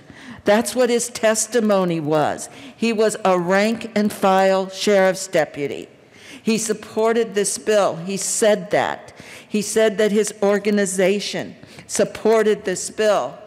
So when we're framing this, members, no, this didn't happen last month. This has been going on all over the country, all over this state. And people are not empowered. And it is a step forward. There's nothing in here that has not been discussed before. The areas that this bill covers, body cameras, many cities already have body cameras. We have all seen footage from here. We saw footage last night from here in this state. We see it all the time on the news. This is not a new issue. What's new is that it has to be released. Because right now in this state, We don't have a law that says that has to be released. It's left entirely up to each DA in the 22 judicial districts. Some of them release it right away, some do not. We do not have a standard. That's what this bill does. And in fact, DA Doherty had no problems with the body cameras, and he was speaking for the DA's Association. So that's not an issue. That's not new. We heard a bill this year, and we had over 3 hours of testimony on private right of action, a state 1983 action, which removed qualified immunity as a defense. And I think there's some misunderstanding of what qualified immunity is. What it has been, it's a judicial doctrine. It is not based on a statute. And it says that before we ever hear your case, we get to use this as a shield and say, oh, I didn't know it was unconstitutional what I did, so I should get qualified immunity. And if the court agrees, it never gets to the court. You never hear the case on its merits. That's all that removing qualified immunity does. It says these are important issues and we need to hear them in court. And everybody, it's standard. We believe everybody should have their day in court to hear this. But people are being locked out of court because of qualified immunity. They are getting no redress for the loss of lives of their loved ones. They're not even getting the opportunity to attempt to get redress. It's not a new issue. In fact, the Supreme Court is hearing a case right now. They should be making a decision. The Congress has already introduced a law to get rid of qualified immunity as a shield. This is not a new issue. To say nobody's ever thought of this, we've never had discussion, is wrong. Use of force, fleeing felon, those come up all the time in our judicial committee. They come up all over the country. They are not new issues. And this clarifies and puts better guardrails, has it comply with U.S. Supreme Court law. That's what that does. Profiling. Those are not new issues. We had a case in the early 90s of profiling in the mountain areas, that they found there was profiling. It's not a new issue. It clarifies that. Patterns and practices, that is a way for us to see if there's any systemic racism or bias that is causing constitutional violations in any department. We are empowering our Attorney General to take a look at the department. That's what that does. That's not a new issue either. You know, saying that post has to put in place where if an officer has done something wrong somewhere else and been fired, they can't go back and do this. We heard from a mother who lost her young child. He was coming home from skateboarding, and he said when he was stopped by police, that mother was telling us in tears. He kept telling the police officer, I live right there, I'm going home. He went into the house and the officer shot him in the back and he died in his mother's arms. That officer had been fired 6 times. And he could still get a job there. These are not new issues. These have been discussed over and over and over again. It's just that right now we have the will to make these changes that are desperately needed. That's how this bill should be framed. And members, I urge your complete support for this bill. It is not a partisan bill. It's an important bill about people's lives. And that's why law enforcement and the DAs support this bill. Representative Herod. Thank you, Mr. Chair. I move Amendment L114. L114 has been moved. And I ask that it be displayed.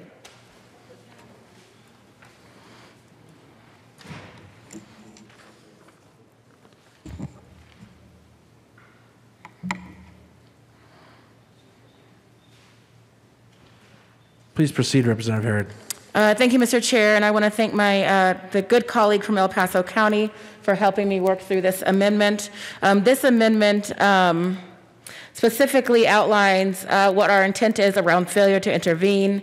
It basically says that officer who has failed to intervene commits a Class 1 misdemeanor, but additionally can be charged for other criminal charges related to the failure to intervene, including a higher charge if it's supported by evidence.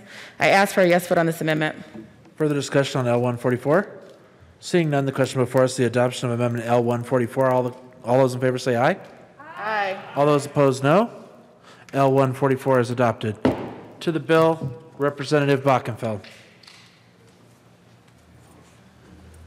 Thank you, Mr. Chairman.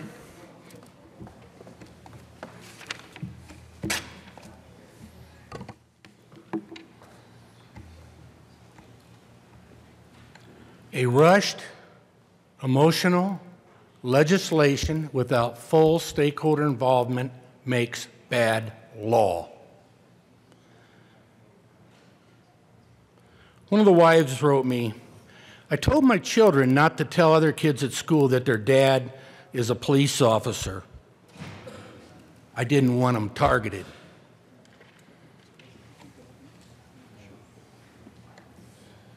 Another wife of a police officer wrote me, the reason you have no opposition to this bill is because the officers are afraid they're going to be called racist. One of the folks that testified last night, professional, very articulate gentleman,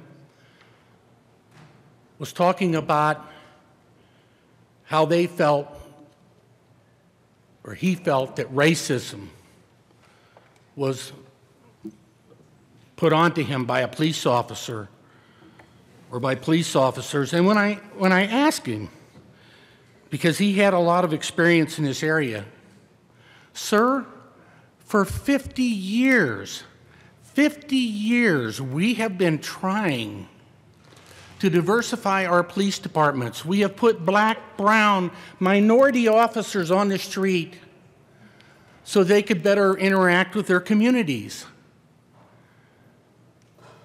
Why is there still such racism?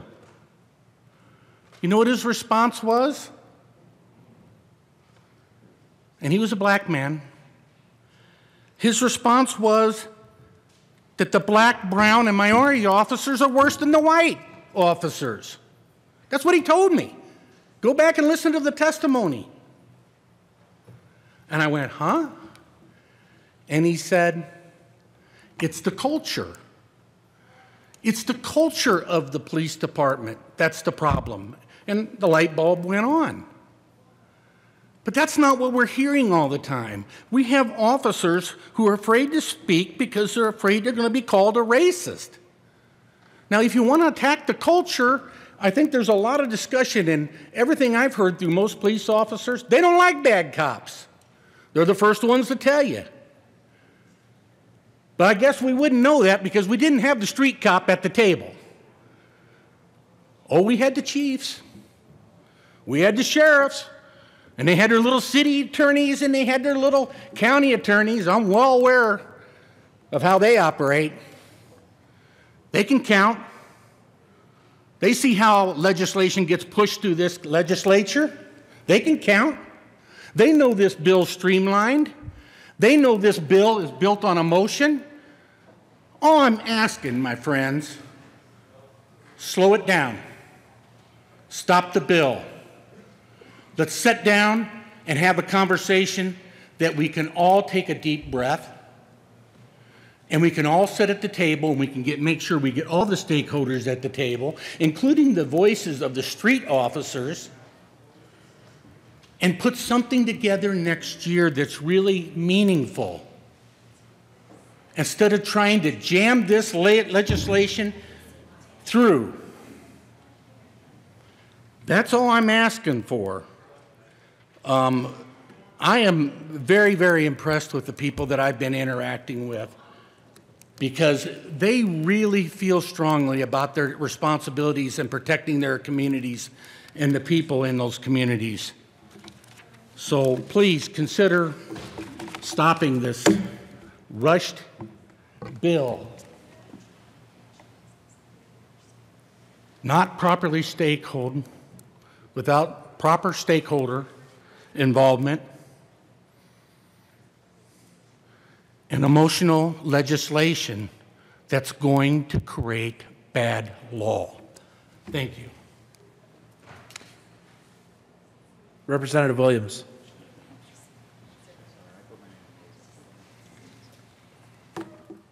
Thank you, Mr. Chair. So, members, this is obviously an emotionally charged topic, and you know, when I first heard about this bill, I was worried, and I even saw an original House draft that was in that gave me a lot of trouble, and then we saw sort of a pared down version in the Senate, but was still needing of improvement, and then obviously it went through the process in the Senate and came to where we're at now, receiving Republican support. But I did want to come up here and talk a little bit about the process too, because this is what has frustrated me, and I think this is what Representative Bockenfeld has been speaking to. I mean, I too think this has been rushed. I mean, we're dealing with things that could take months for us to really properly stakehold on.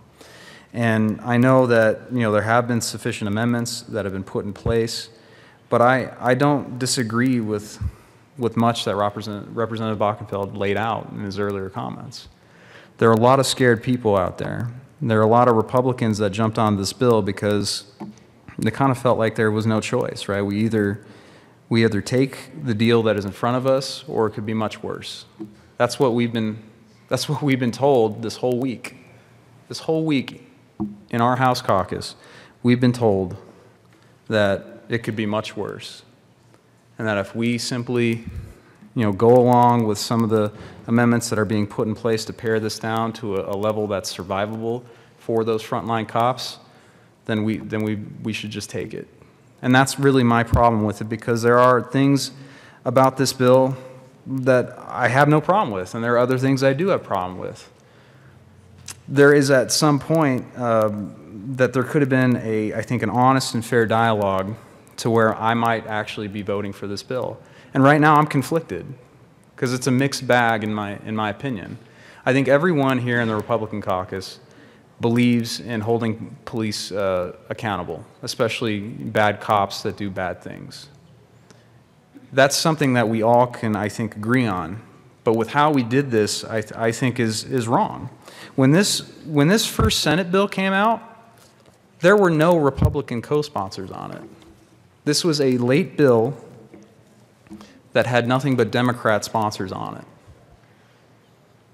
And I think that matters here because it does speak to the lack of communication, the lack of cooperation or collaboration that initially started this whole thing out.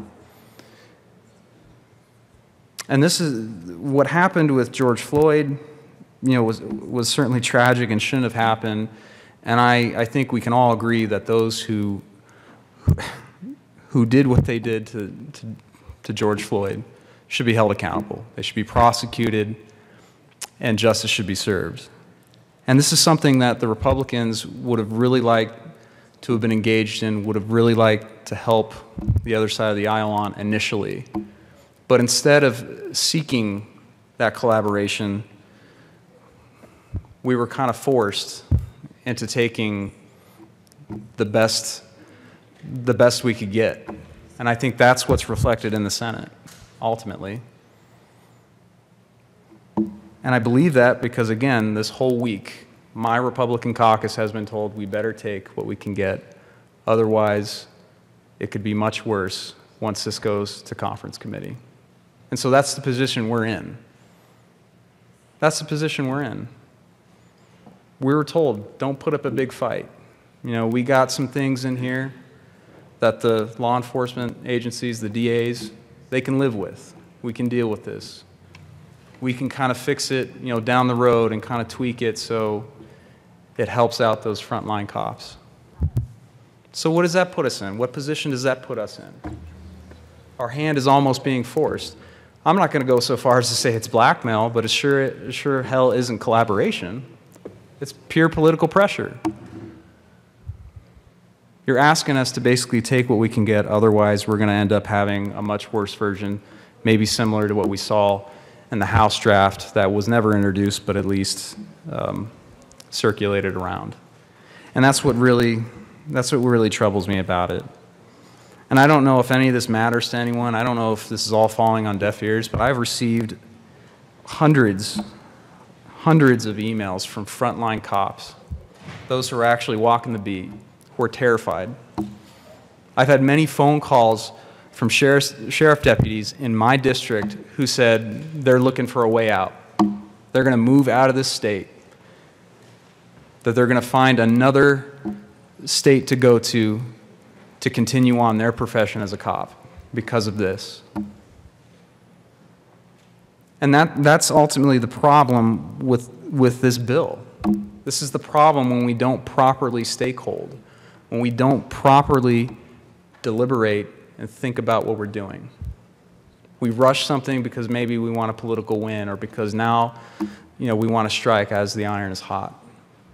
And that's what I don't like about any of this.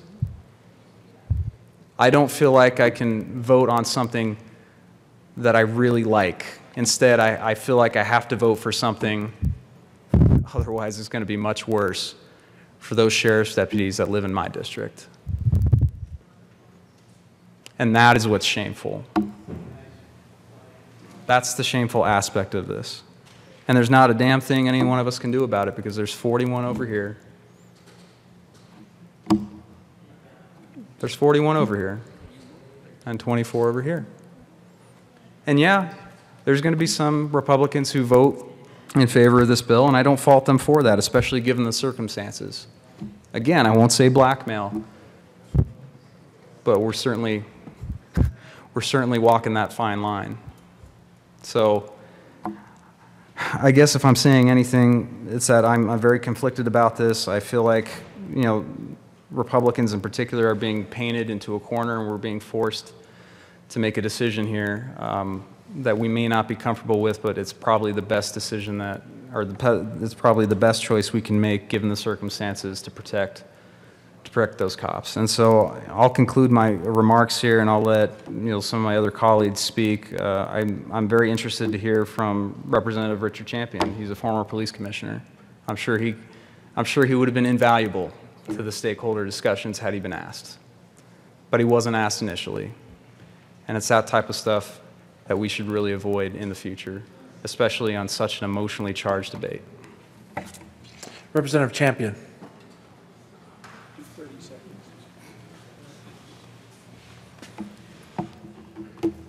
Thank you, sir. It is an honor to serve with you. And ladies and gentlemen, I am a former police commissioner. I served for 2 years. I've hired 14 cops. I've fired 2 of them. But I'm going to take this conversation and move it in a different direction. And I wanted to read to you an email from a young lady that happens to be the wife of a police officer, to put a little something that's personal on this entire conversation. And I'm not going to tell you her name, so I'm going to just use, her name is M, and we're just going to do it like that, okay?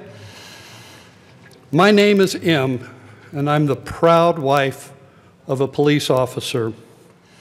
I am here today to voice my support for law enforcement and show my commitment towards being a part of positive change.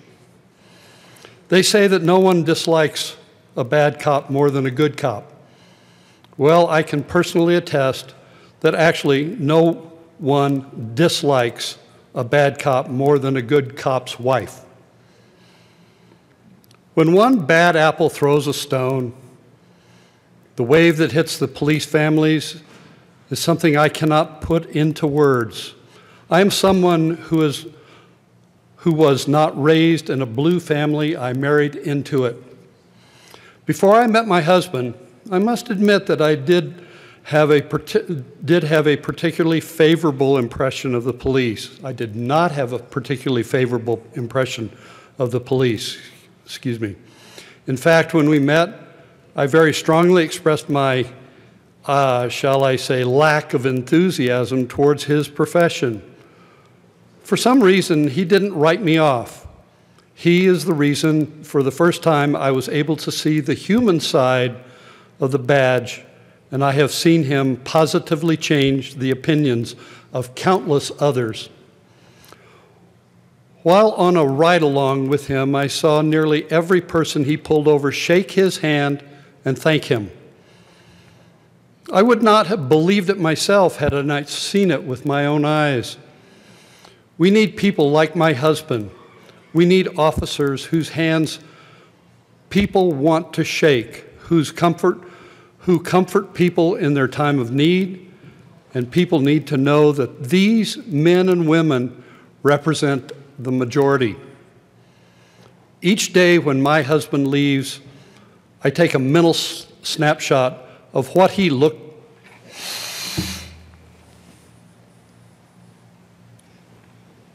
Pardon me.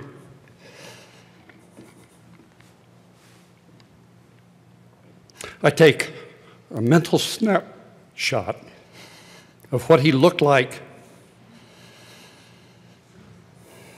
and what he had said as I hold on to his hand. I do this because as police wives, we all know that moment as they walk out. Excuse me. As they walk out the door, could be the last time I see him. It is my greatest fear. But for me, right behind that fear is the fear of not remembering that last moment. There is work that needs to be done, and I respectfully ask that you allow us to be a part of the solution and not pass legislation that places additional burdens on the only people who are willing to selflessly run towards danger so the rest of us can run to safety. My husband is a survivor of the 1999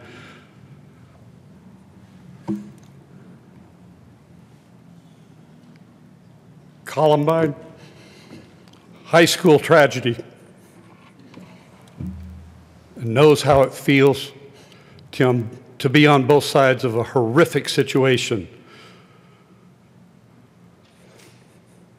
The actions of the first responders that day are one of the reasons he went into law enforcement.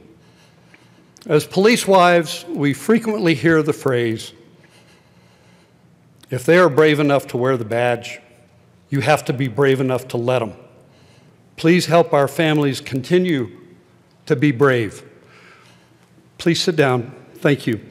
And I'd like to respond, and these responses came from M as to answer Representative Bachensfeld's question as to why police officers themselves are not speaking out, or why it's only their wives or husbands or families speaking out in their stead. The police officers themselves have not been voicing their thoughts for a number of reasons. One, many of them have been told, don't get political and fear putting their careers into jeopardy. Number two, many agencies require officers to get permission to speak publicly, and they may not have been given permission or felt it jeopardized their jobs to even request permission. Number three, they are worn down, absolutely worn down. Many have been working 19 hours a day, and many have been working 14 days in a row, and simply don't have the energy to speak out when they feel the world is against them. And lastly, they have been told that their representatives, such as lobbyists and union representatives, will represent them more effectively than they would if they came out and spoke individually. Ladies and gentlemen, this is the face of what we're dealing with. And I just thought you ought to hear this, and I wanted to share it with you, and I thank you for listening to this.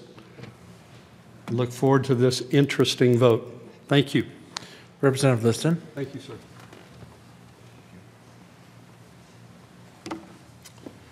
Thank you, Mr. Chairman, members of the body.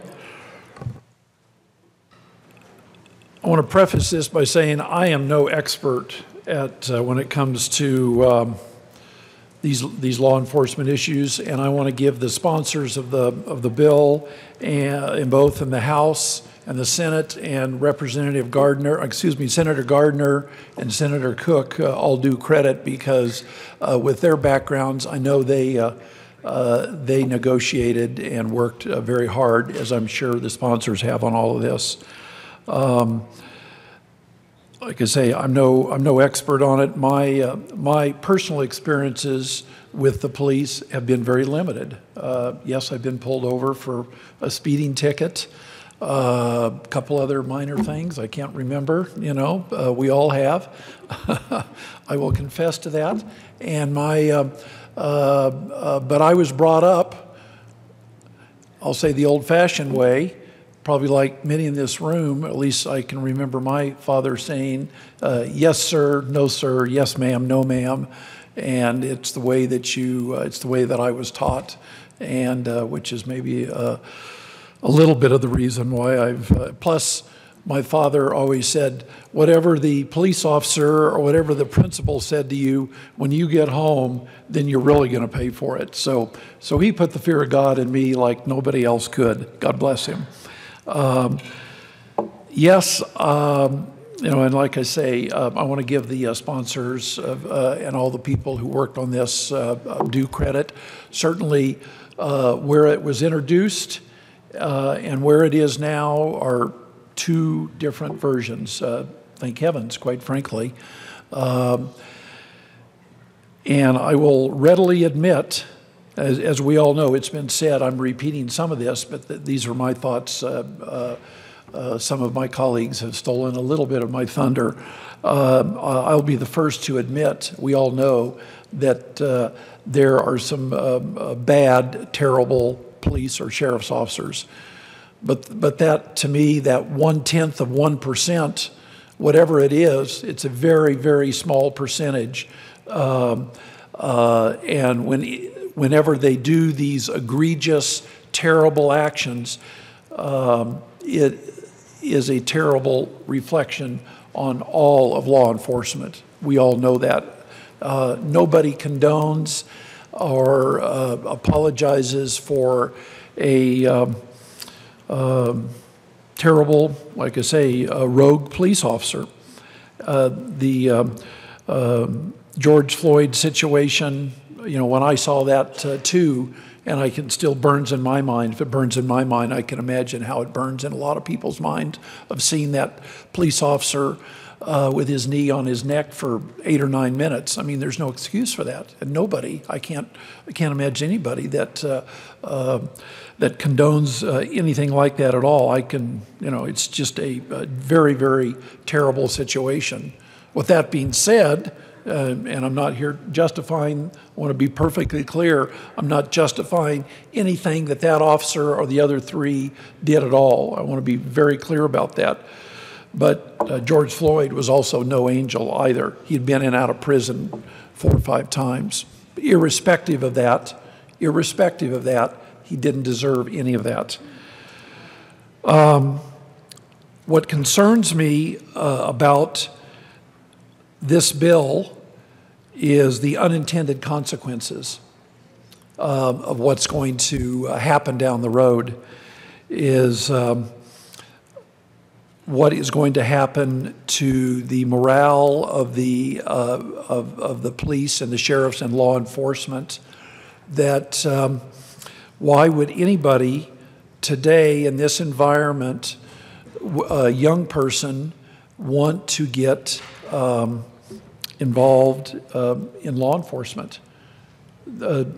Today, I'm being sarcastic when I say this, but today, in some people's mind, being in law enforcement is the worst thing you could do. They're the lepers of society. And many good officers, which has been alluded to, many people that are in law enforcement, they can hardly wait till they can retire. They either want to move to another area or they want to have a new career, which I can't blame them. So what's going to happen is trying to find good quality people that we all want, good quality people to serve and protect us in law enforcement. It's going to be an impossibility almost to find. And it's going to come back and really bite us and really hurt us. And for those law enforcement officers today that are going to gut it out, where they put their lives on the line, which has been mentioned, and we all know this, that they have to every single day that they go out, and they have to make split-second decisions now that are going to be second and third guessed all the time by society, by everybody, that, geez, I mean, I can only imagine, you know, how they are going to conduct their job. You know, if they see somebody committing a crime, whatever it may be, however minor it may be, they're going to think, geez, it may be easier just to do nothing or look the other way, forget about it, because unless they see the perpetrator actually kill somebody, they're going to say, it's not worth it, because at the end of the day, it's going to come back on me. And even if I win, I lose. And I'm not saying that that's the purpose of this bill, but that's how things have evolved. And I guess, to me, the sad thing, as we've seen with the protests, and people certainly have a right to protest, don't get me wrong, but what we've seen now is that we've turned the police and the law enforcement into the bad guys. They're demeaned, they're spit upon, they're demonized. It's written on our own building. They're cussed at, they're sworn at, their cars are burned. Like it's been said, they're afraid to wear their own uniform. And yet, I'm not saying all people are like this, some of the people that have done these misdeeds to our Capitol and have burned cars and have burned precincts and have done these other deeds to law enforcement, they're now the new heroes of our society. So I know, and I give all credit to the sponsors of the bill, I couldn't agree more that there's probably some needed reforms. So one other thought of what I've heard about this, and I know that there are rogue officers all over, but I'm also aware that a lot of these situations that have been spoken about today, it seems like they emanate from the city and county of Denver. And yes, in Colorado Springs, you know, I know we've had an incident or two, but it seems like the hotbed of these problems seems to be in Denver.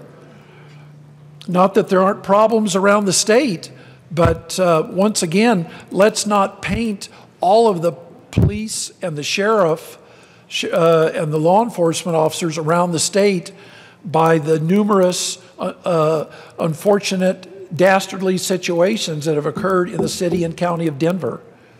I'm just bringing that up, and I make no excuses for a lot of those situations. So those are just my thoughts. Once again, I give due credit to the people who have tirelessly worked on this bill. It's come a long ways from where it was. And with that, I don't want to see these situations occur. I condemn rampant police brutality to anybody, whether you're black, white, brown, purple, pink, I don't care where it is. Nobody condones that.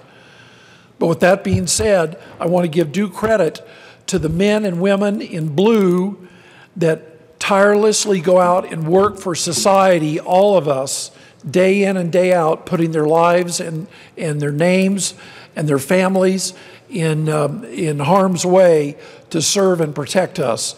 And I strongly always have, and I will support law enforcement. And I also support needed reform. Thank you. Thank you. Representative Herod. Thank you, Representative Exum. It's an honor to serve with you. Honor to serve with you. I want to just address a couple of points. Giving Representative Melton an evil look. Just want to let you guys know that. I want to address a couple of points. So I serve as the vice chairwoman of the Judiciary Committee. Every single member had an opportunity to come to me as the protests occurred and after what we saw, and even before, to say, Representative Herod, I know you care about these issues. I want to work with you on law enforcement issues. I have a bill idea for you to make the culture better, to address this issue we are all talking about actually exists. I didn't get one. To this day, there has been not a proposal of what could happen, what should be done to address this issue. Please bring it forward. We will be back in session next January. I am willing to work with any of you all on police reform. Bring it forward. To my good colleague from El Paso who just spoke, I want to be clear that the reason I started working on these issues as an elected official, specifically around the use of force, the chokehold, and the fleeing felon, was because of Elijah McClain, Aurora, and Devon Bailey, Colorado Springs. But I also want to address something else that was said, because you tapped into something that I think a lot of you all don't know or understand about being black. And I might get a little bit emotional. As a black person, I worry and wonder what would happen if I was shot and killed by law enforcement. And even as an elected official, what photo they would use to paint me as a criminal or a thug. And what parts of my history would they drag through the mud to justify an unjust killing? That happens every time a black person dies at the hands of law enforcement. Or even when law enforcement is used as a tool, weaponized against the black community. Literally, people online being recorded saying, if you don't do what I ask you to do, I'm going to call the cops on you, and you're black, you know what will happen.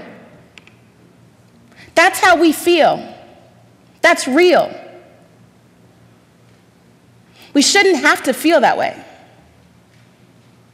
When something happens and we see a mugshot of an African-American man or woman, we worry. First of all, if we hear of something bad happening, we pray that that person was not African-American.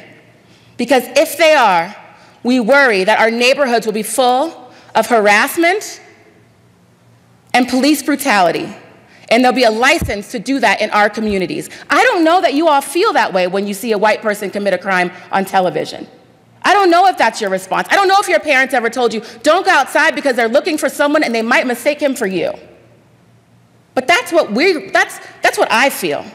That's how we're raised. That's real. So when we talk about and want to say we acknowledge the racism and the police brutality and the unjust conduct that happens, but no one has brought a bill forward, I take issue with that. Do something about it. Do something about it.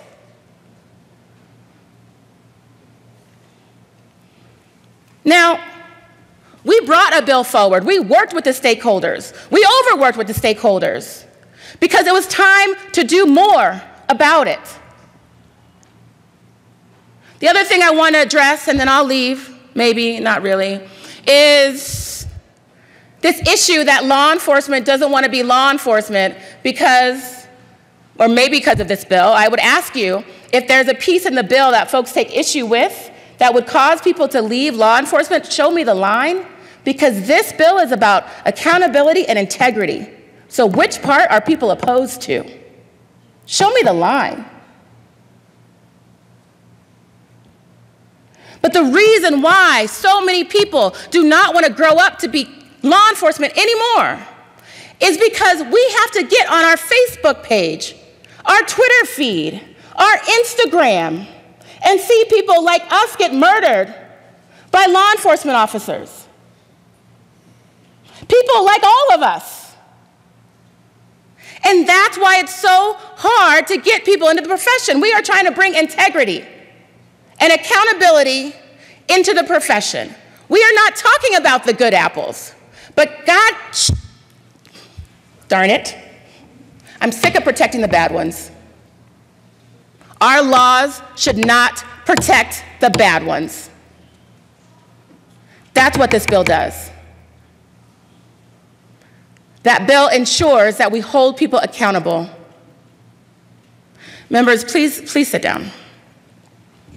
I do want to thank you all for being open to this conversation, especially in this day and age, but I'll remind you that when I brought up issues of race in this body, I was called racist just for talking about them.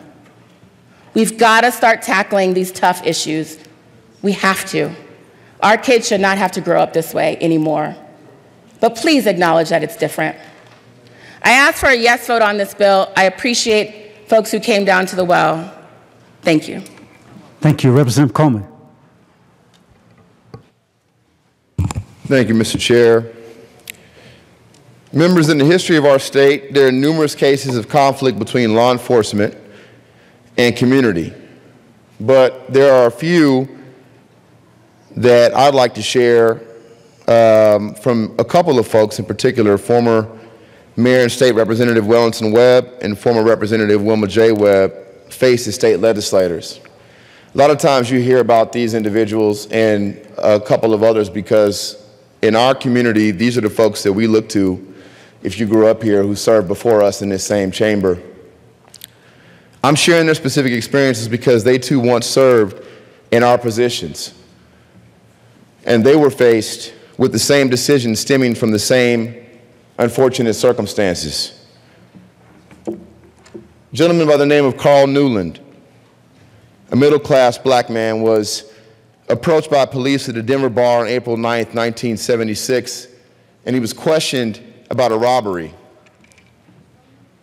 The police quickly determined he had not been involved in the robbery. But Newland was annoyed that he had been accused of wrongdoing, and he struggled with the police. The struggle resulted in his being arrested for disturbing the peace. Newland had a pre-existing medical condition, which apparently was aggravated by his struggle with the law enforcement.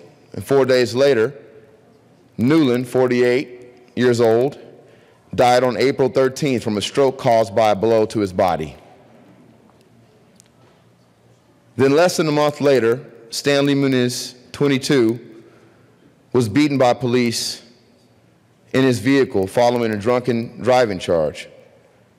Then State Representative Wellington E. Webb called a rally at the Denver City and County building to call for a citizens review board and removal of the police chief. And in 1981, State Representative Wilma J. Webb called for a coroner's inquest in the death of Ernest Myers, who died in front of his home at 3500 Josephine after two off-duty police officers in plain clothes used a Koga chokehold on Ernest Myers, at that time a recent Manual High School graduate who was just 18 years old. Rev. Wilma J. Webb called to abolish this police tactic. Members, my simple point in sharing these stories with you is that members of our bond, as members of our bond here, state legislators literally worked on eliminating the division between law enforcement and community over 40 years ago. Some of us weren't even born yet. And by that, I mean Representative Jim Wilson. Members, in all seriousness, I know we're debating the language of the bill and not making decisions solely off of emotion. But I know you all, just like me, care for each other. Many people have lost their lives serving in the line of duty, but many people, especially those who look like me, a black man, have lost their lives because of abuse of authority, many of which could have been avoided. We must do something about the loss of lives and the disproportionate impact of criminalization of black men like me. People aren't scared to vote on this bill because they might lose an election or go down in history on the wrong side of this issue.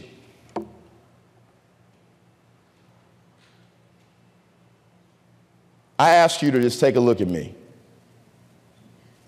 Those of you who are still here in the chamber. Take a look at me and tell me that if something as egregious as what happens to black men in this country, and not just George Floyd, had happened to me, would you be making a decision on this bill because you were afraid of an election?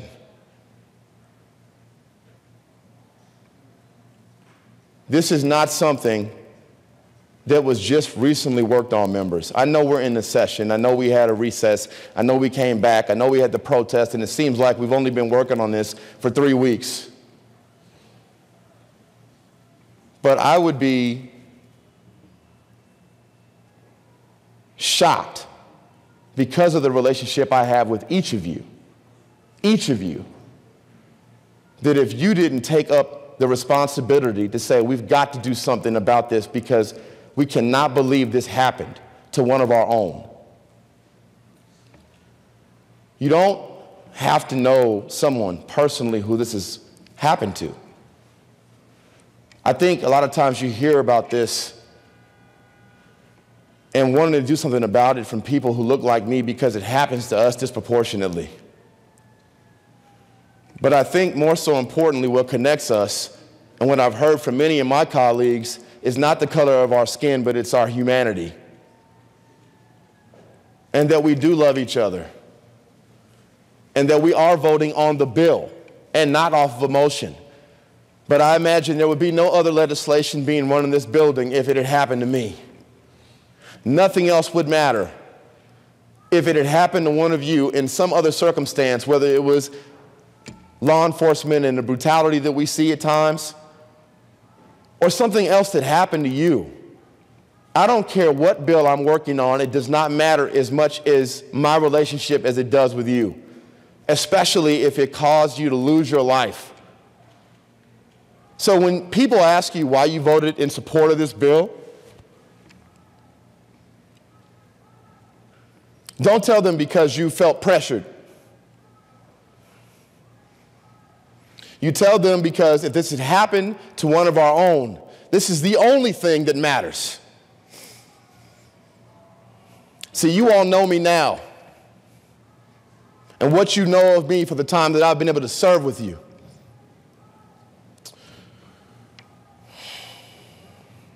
But I'm not supposed to be here. We don't talk about the issues we face. Because I was taught to suck it up. I won't talk about being black. There's a reason as to why you're not successful. Don't use that as an advantage to yourself. I don't want to be the best black legislator. I don't want to be the best black human being.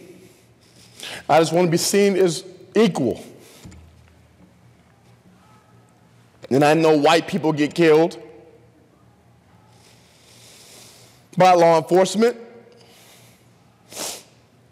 But you can't sit here and tell me either what you see on television or statistically that you don't believe that black people, because of what you see, and this is because now it's being filmed, now it's being recorded. The only reason I'm here is because I tried to get in trouble. I tried to be like some other folks in my family who are not here anymore. And they told me, no, there's something greater for you.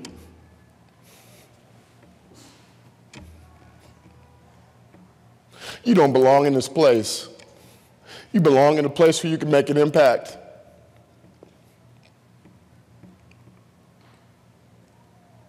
I'll go to bat for any of you.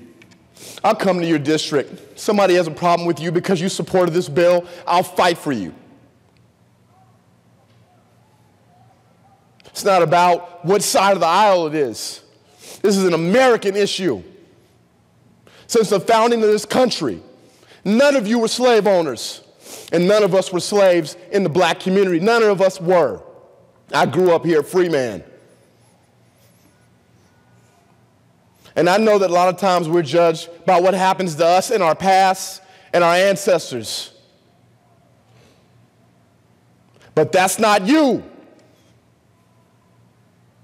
It's not me. I know that we're voting on the bill, the draft, the language, the amendments. I get that.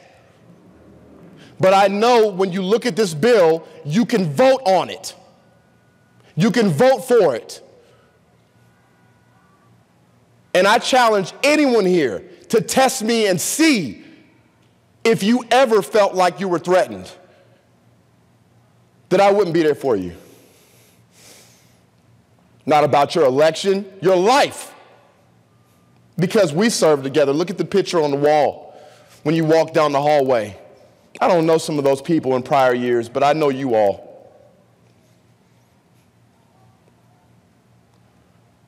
Now, I done talked way too long.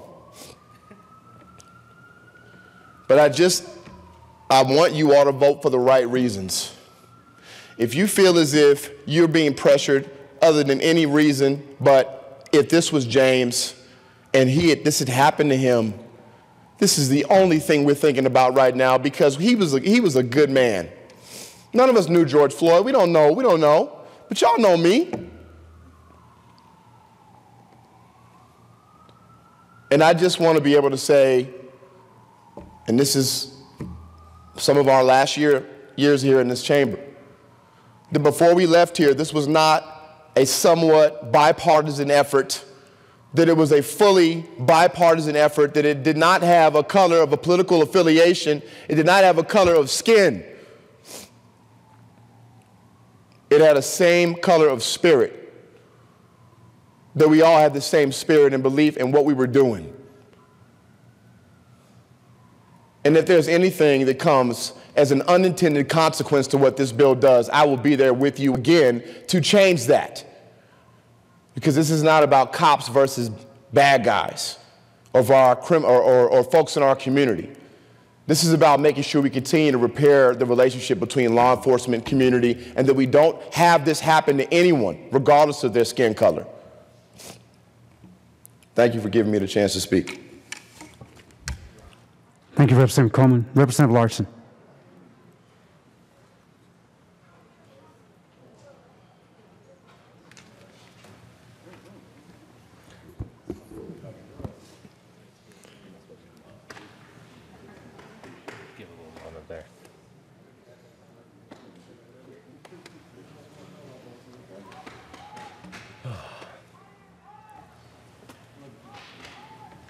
Thank you, Mr. Chair. It's an honor to serve with you. Honor to serve with you, Representative. And I've violated my cardinal rule, which is to never speak after James Coleman. Yeah. I get in trouble with that all the time in the Education Committee. Representative Coleman, those were some of the most powerful words I've heard. Members, I rise and there's a lot of emotions going on about this bill. I have a lot of emotions. I can tell you I've put a lot of thought, and I have consulted with so many people on this bill, far more so than I think I've ever done before, which is odd for me because I am not a law enforcement legislator. I had to spend 3 hours on the phone with a lawyer friend of mine to learn the background of qualified immunity, because I had no idea. I mean, I had a cursory overview. And I was trying to understand the mechanisms in this bill because, you know, I don't understand what it means to the African American community when something like this happens. Because I grew up in the suburbs. I never will understand, but I try to. And I was going through the bill because in the introduced version, there was so many things in there that had me so worried. And that so many people in my district were calling and reaching out to me about law enforcement officers who were friends of mine, who had knocked on their doors, who were terrified, who were literally calling me, asking me for help with their business plans, and I am not exaggerating. And they were like, we are getting out of the force and we want to open a brewery. I know you had a business experience. Can you help me with my business plan? And I was like, look, this is not the time to be opening a business, but I don't want you leaving the force because I know you're a good guy. And I don't want a bill that's going to cause the good guys to quit. Because there's clearly something wrong in this country when we keep seeing Eric Garner's, George Floyd's, Philando Castile's, when we keep seeing this over and over again, there's clearly something going on. And I don't want to see that anymore. But I know you, and I know you wouldn't do that. And I've knocked on the doors of so many officers in my district, and I haven't met a single one of them that I honestly think is capable of doing some of the things I've seen in these horrific videos around the country. And I wrestled, and I really wanted this bill to be something that I could get behind, because I want to be able to acknowledge what's going on here. And the introduced version, I got to tell you, I just couldn't do it. I couldn't. And I thought this bill was so far away from anything that I could ever possibly support that I just didn't, I'd honestly given up on it. And then there were dramatic changes for the better. The portions around qualified immunity, where it started and where it ended up, because it's still perfect, no, but it's so much better. And there clearly was real substantive stakeholdering done on that aspect, and concerns were really heard, and so many people were alleviated on that point, and I really do commend the sponsors on that, because you worked so hard, and this bill has moved so far. But at the end of the day, as I come through and read the bill, and there's so many things in here that I would love to support, and I do support. Fleeing felon rule, chokehold, some of the reforms for officers that are found to have committed misconduct, loss of their post-certification, so many things that should have been law so long ago that will do good. But I go through here and there's still things in this bill that I just cannot support. And it kills me. And I hope that this does not come off as diminishing anything that Representative Coleman or the bill sponsors or anyone else has said today, or the very real problem that we have and the very real pain and suffering felt by the African American community and all communities of color across this nation. But at the end of the day, we have to vote on the substance of the bill. And as I read through this, I still see a component around the collection of evidence, particularly on page 10, that troubles me, that could potentially, endanger the lives of people in going on an ongoing investigation. And I know that this is a compromise, and I know that this was worked on, but it still potentially releases evidence during an ongoing investigation. And that's something, and I'm looking at the amended version, but that's something that it worries me. And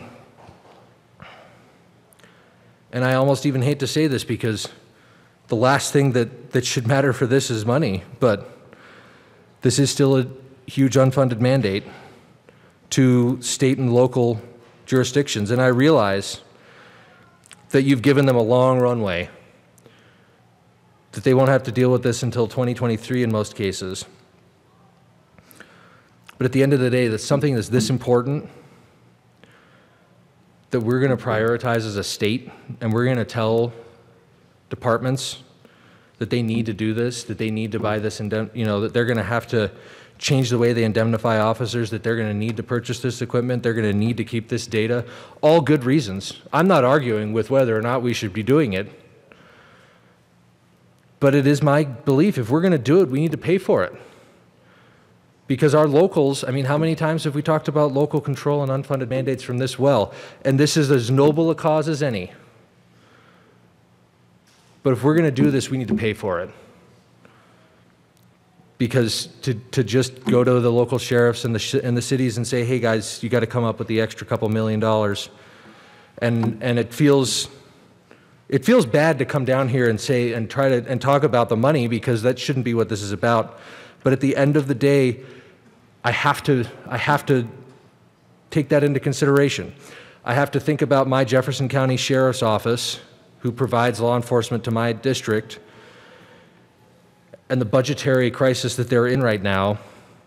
And I have to think about what this is asking them to do, how much more money this is asking them to expend that they don't have, and where that's coming from.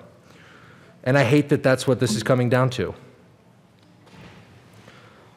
So, it's with a heavy heart, members, that I do have to stand against this bill, but I do want you to know that I appreciate what you're doing, sponsors, and I would have loved the opportunity to have been able to vote for this bill. And I think that there's a lot in here that is good. And I think that you have proven that you were willing to listen, and that I appreciate. And I can tell you that the law enforcement officers who live in my district appreciate that as well. But again, when we read through the bill, it's certainly gotten a lot better, and there's a lot of good things in here, but I just won't be able to support it because there are still issues that need to be worked out, that frankly I think could be worked out, but unfortunately we're just not, here we are, potentially a day or two away from adjournment, and we have no money. So, unfortunately, I will have to be a no vote, but thank you for all the work that you've put in. Thank you, Representative Larson. Any further discussion? Seeing none. Yes. Representative Roberts.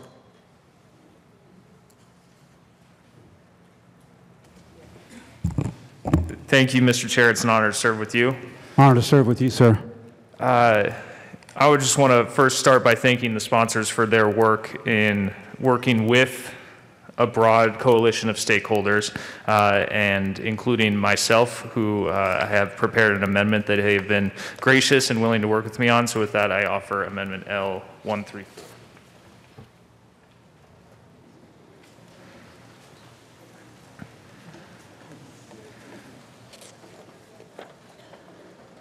The amendment has been properly moved and now displayed to the amendment. Representative Roberts. Thank you, Mr. Chair. This is an amendment that will ensure that the identity of the law enforcement officers who are at a use of force scene but not directly involved in the use of force will not have their names automatically disclosed to the publicly available database, but rather their post board number will be registered.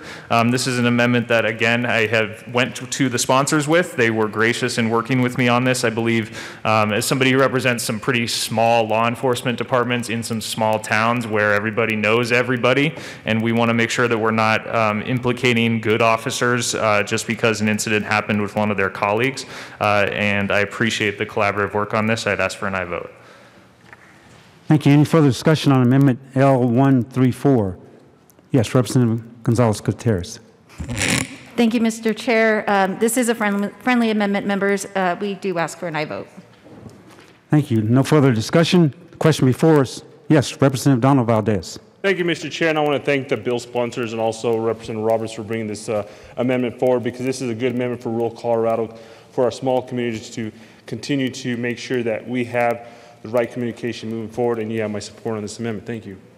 Thank you. The question before us is the adoption of Amendment L134. All those in favor say aye. Aye. All opposed say no. Amendment L134 is adopted. Representative Roberts. Thank you, Mr. Chair.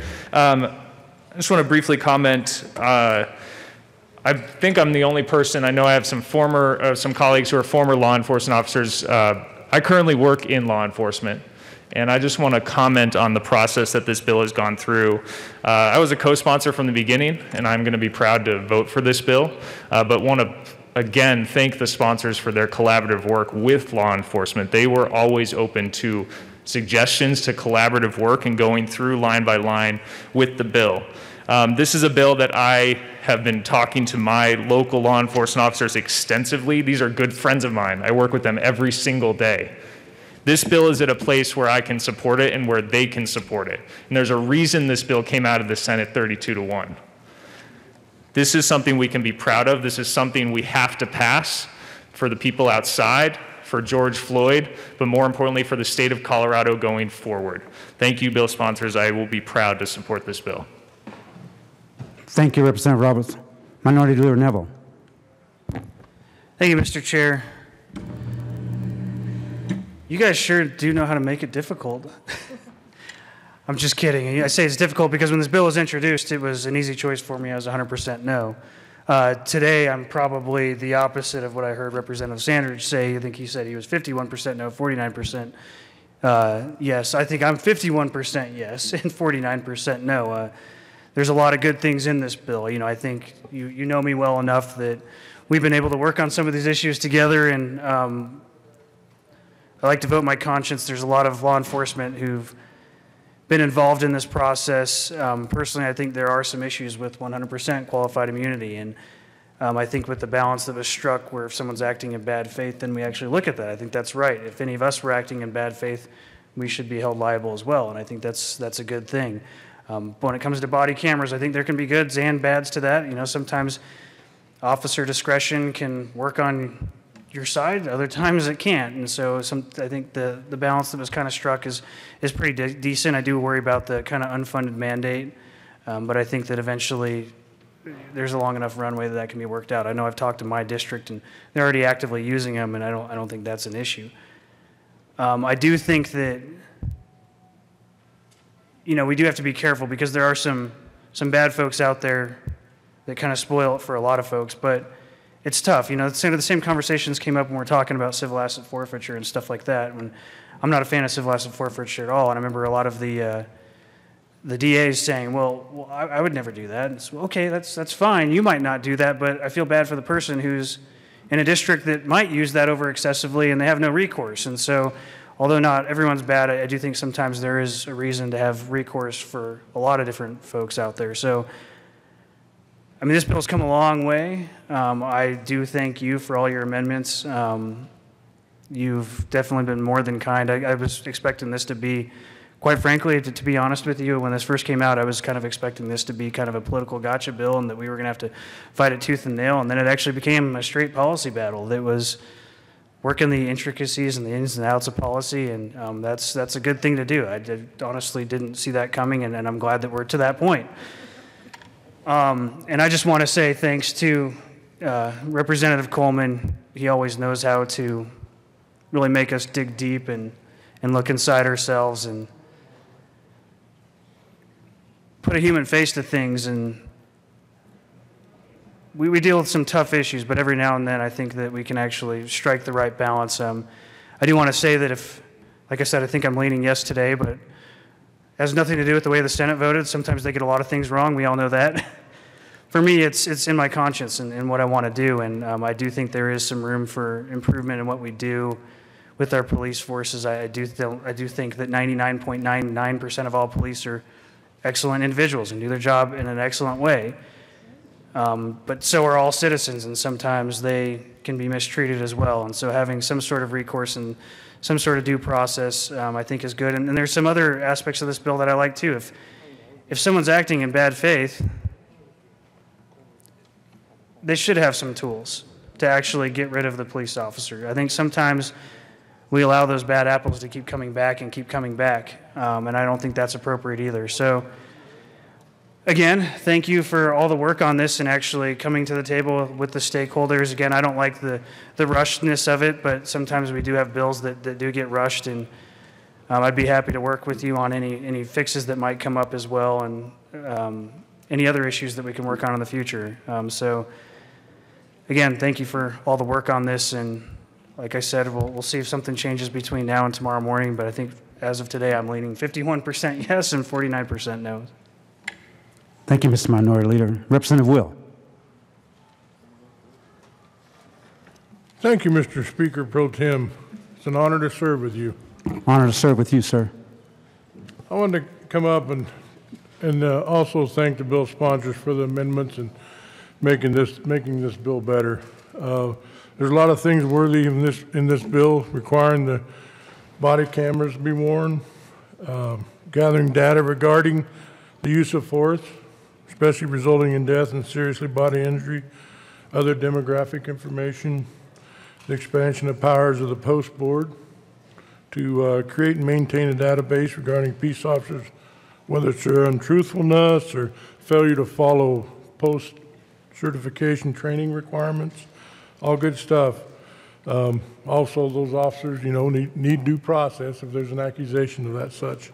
But the requiring of an officer to have objective justification for making stops. And I've been in law enforcement basically my whole life. Never did anything different. That was trained. That's always been there in the Constitution about stops. And so anyway, the comment I really have is that, there's really nothing more reprehensible than bringing unjustified harm to someone under the color of law. And, the public has a right to expect to be protected from any kind of unjustified harm. We have that expectation. The public should have that expectation. But also in that, I want to say thanks to the hundreds and hundreds of honorable men and women who do serve and protect. Let's recognize the good cops, because their job did just substantially get tougher. I think we all know that. So, it's been said, many people have said already that nobody hates a bad cop as much as a good cop. And that's absolutely true. But, Rep. Harrod, you talked about doing the ride-alongs when you talked, and I commend you for that, because that's it. I mean, there's, I don't know how many other people in this body, but I wore a badge right here over 40 years. Carried a gun right here over 40 years. I was a boots on the ground kind of guy, I wasn't in some ivory tower or anything else, I've stepped out of that pickup at 2:30 in the morning, the black of night, not knowing what you're facing. And everyone I contacted had a gun. Some of them were concealed, some were in their hands. But virtually everyone I contacted had a gun. So that heightened awareness, you have to have it. And you make split-second decisions between friend and foe. And if you haven't done that, it's like a lot of other things in life. If you haven't if you haven't walked in those shoes, it's just a little different. But I'm just saying these guys make split-second decisions and do a good job. You know, I've worked with state troopers, sheriffs, city police, federal officers. I've done search warrants, made arrests. I have to say, with every peace officer I worked with in my 40-plus year career, were all very professional and did a good job and was professional at every aspect of their job. And you know, I talked about the split-second decision stuff. I've worked with those people. The thing that happened that we've talked about here, maybe that precipitated some of this, is I never worked with a single officer that would have happened with. So I want to say, Rep. Harridan, to the sponsors, that my belief in this bill, the best thing in the bill is the duty to intervene. That's the best part of the bill. That's my opinion. There's a duty to intervene. Someone's doing something bad like that, you got to intervene. That's just being a good human being, you know? That has nothing to do about being a cop or anything else. That's just a good human being, you know? So I think that's one of the great things. I mean, I support the force continuum. I've read that in the bill. I grew up my career, the same force continuum, but I agree with it. You know, the escalation of force. The reporting the use of force, nothing wrong with that. That's great. Talked about it today. Reporting of excessive use of force, absolutely. No problems. That's great.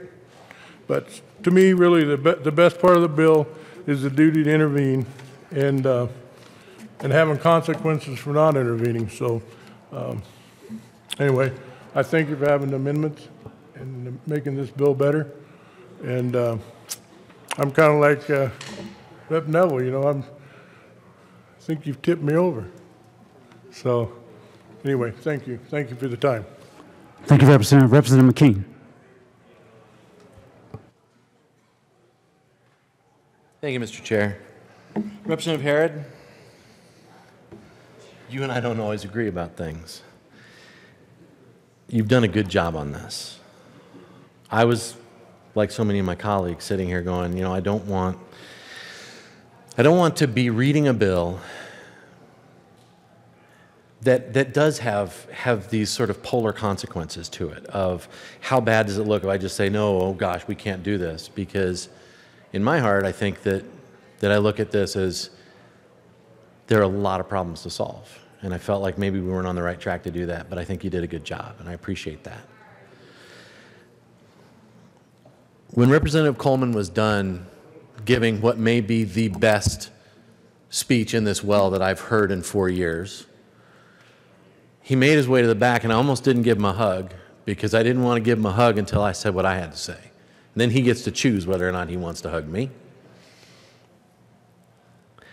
One of my deepest concerns is that this bill, this movement, this feeling, partly evidenced by the things I see painted on this building, becomes a reason to be antagonistic or prejudiced against someone else. And I don't think that's what any of us want. What I told James is I've never lived in a world, that's not true, I have. I've lived in other countries where I knew that I was not the same person and that I had things like it was either a language barrier or a culture barrier or something else, where I could not count on knowing that the person who answered my call or who stuck a semi-automatic rifle in my face as I drove down the road had my best interest in mind. And where I didn't know if I was always going to get that fair shake, just because we should all get the fair shake. I have spent my public career in many, many ways around law enforcement. The years that I was on our city council in Loveland, I was on the Police Citizens Advisory Board. We had a chief there who was a dear friend, but who literally just checked out for a few years. Been there for a long time. Some of his command staff took over the responsibility of running that department, and it rotted from within. It rotted from within. And so we had officers who, for the mere fact of saying, you know what, we got a training issue here, we ought to fix this, they found ways to make sure that they left. So when we talk about systemic problems, whether it be systemic racism or systemic prejudice against people who want to improve or whatever else it is, we have things that we need to solve. And that was my real fear when I came to this bill, was are we solving them? And are we solving them in a way that is enough? And I'm not sure it is enough yet, because what I heard in some of the protest that I went down and listened to was never again. We can't live in a world where this ever happens again. And I will just tell all of you right now that we are human and this is going to happen again. And it doesn't mean that it's okay. It just means that we should never create a system by which it can happen without a consequence. Is that fair? Because to me, that's the conversation I hope that we're getting to have. And what I told James was that, you know, that's it. I don't want to be in a position where my police officers, who I know, who are tucked into my heart because their families are part of who I am. And I look at them and I say, you know what? There are families who are currently saying the way I do my job should be treated the same way as the snowplow driver. He gets qualified immunity. He drives down the road and he hits somebody. He is doing his job the way he was trained to do his job.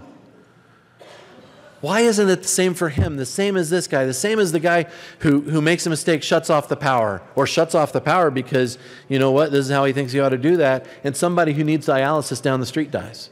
And I'm not trying to equate these things. I'm saying that that's what some of these guys say, is that I need to know that I can do my job. I worry about that piece in this bill, but I worry about it because I think that's the paradigm we've come from. I worry about where it leaves us as far as policing and making sure that we have enough here to say we can improve the system without things like qualified immunity in there. But I can tell you it strikes fear into the heart of people that they might lose their house, that they might be put in a position outside of what they truly can control. And we hope we never get to that, but that's always the fear because we live in an imperfect system. And so those are all the pieces that I'm wrestling with this. And I want to make sure that what happened to you, James, never happens to anybody. Just as it doesn't happen in Loveland, doesn't happen in Denver, doesn't happen anywhere around here. Doesn't happen anywhere. To both the sponsors, I thank you for everything you've done. And I thank you especially for listening to the concerns that I just brought up. But what? We're piled in with dozens of other concerns. And I really thank you for listening to that carefully and amending this bill and trying to make it the best bill we can have. We are humans. I doubt this is perfect. And that's kind of where I end up having to wrestle. Is this perfect enough to become law? And to move forward in a way that this is setting a standard for exactly how we expect our police officers not to behave, but to be held accountable.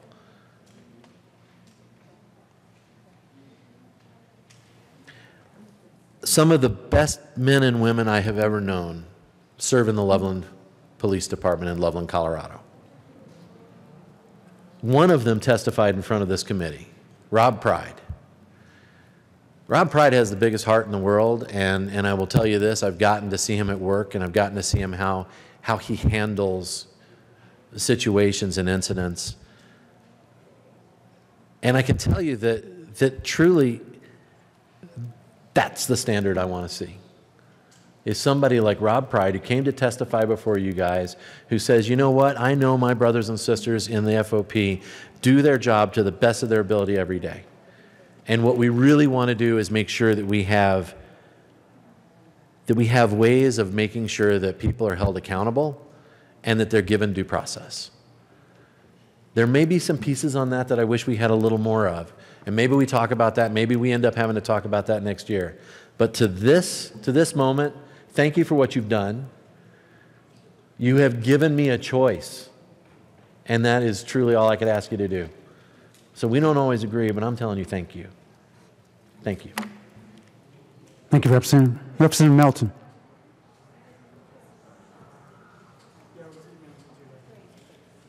Thank you, Mr. Chair, and it's good to see everyone. You guys are really good at getting me off the couch, and there was nothing good on TV.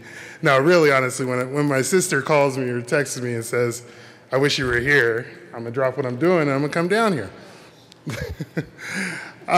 You know, I was listening to the debate, and there were a lot of things that were said that really concerned me, especially around, well, you know, there are officers that are terrified if this bill would pass. Well, I can tell you that I would be terrified if this bill didn't.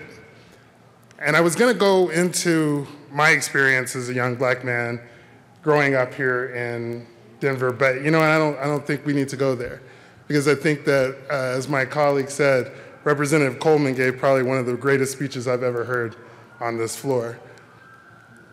And I wasn't gonna say anything. In fact, after his speech, I kind of was like gonna just say, you know what, it's done.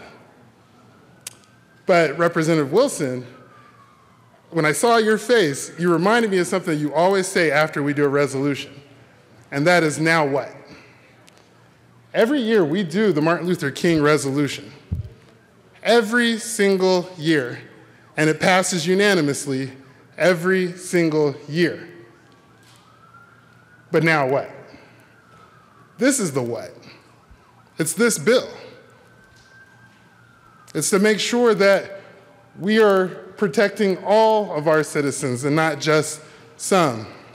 Making sure that all of our citizens don't feel threatened when they're driving down the street. That those who grew up like me don't have those same challenges. That's the what. This isn't a new conversation. You heard Representative Coleman talk about the chokehold bill. I ran that bill years ago. Wilma Webb ran that bill decades ago. These aren't new conversations. But unfortunately, they face so much resistance in this chamber that they've not gone anywhere.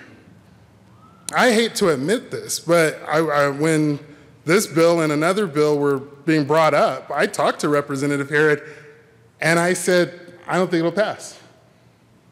I was like, why bother? I lost that much faith in this body. Because I feel like I've been screaming at the top of my lungs for 8 years. And I know every African American legislator that has served in this chamber has felt the same way. George Floyd isn't the first one that was recorded. When I did the chokehold bill, it was after Eric Garner and after Marvin Booker. We have seen this for generations.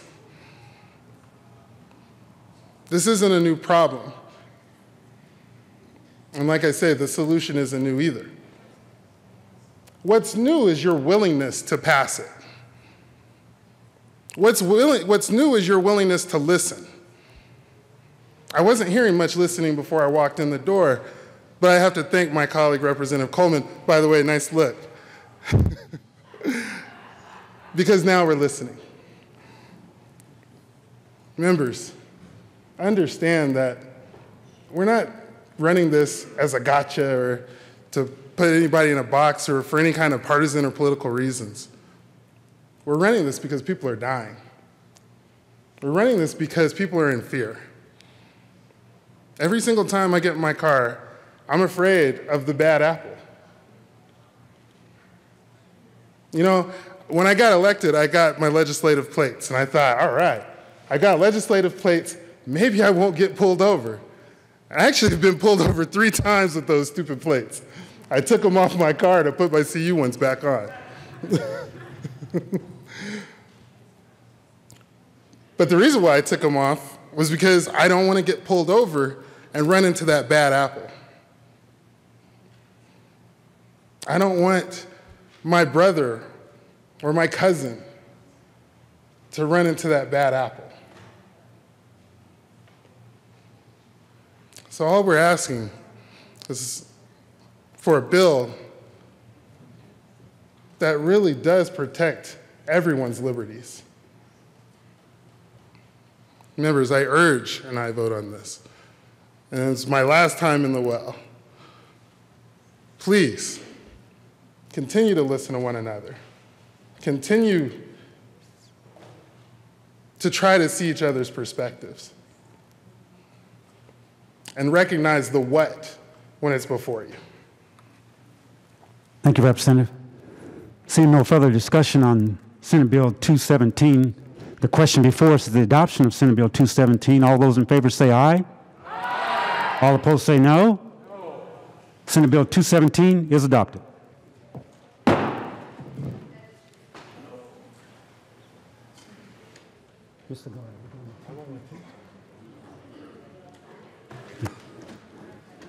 Mr. Majority Leader. Thank you, Mr. Chair. I move to proceed out of order for immediate consideration of House Bill 1425. Seeing no objection, we will consider House Bill 1425. Mr. Gall, please read the title to House Bill 1425. House Bill 1425 by Representatives Geithner and Hooton, also Senators Smallwood and Janal, concerning hospital patient visitation rights during the COVID-19 pandemic. Representative Geithner. Go ahead. It's you, Geithner. Yeah. Thank you, Mr. Chair. Mr. Chair, I move the committee report to the Committee of the Whole. And the bill? And the bill. I move 1425 to the Committee of the Whole. All right. To the committee report. Thank you, Mr. Chair. Members, I appreciate your attention. We had quite the discussion and testimony that was offered on 1425. We did notice that there is one thing that we can do here. And so with that, I move L004 to the committee report and ask that it be properly displayed.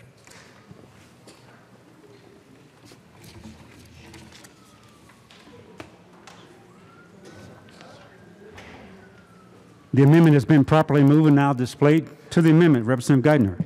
Thank you, Mr. Chair. And so, members, what this does is it works in with the SMART Act, and it asks CDPHE during the SMART Act hearing, which obviously will be before the legislative session, but next year, to go ahead and report to the committee of reference. So as it currently stands, that would be the Health and Insurance Committee, or whatever that committee of reference might be if there is any change, to report the progress basically on that strike below that we adopted on 1425.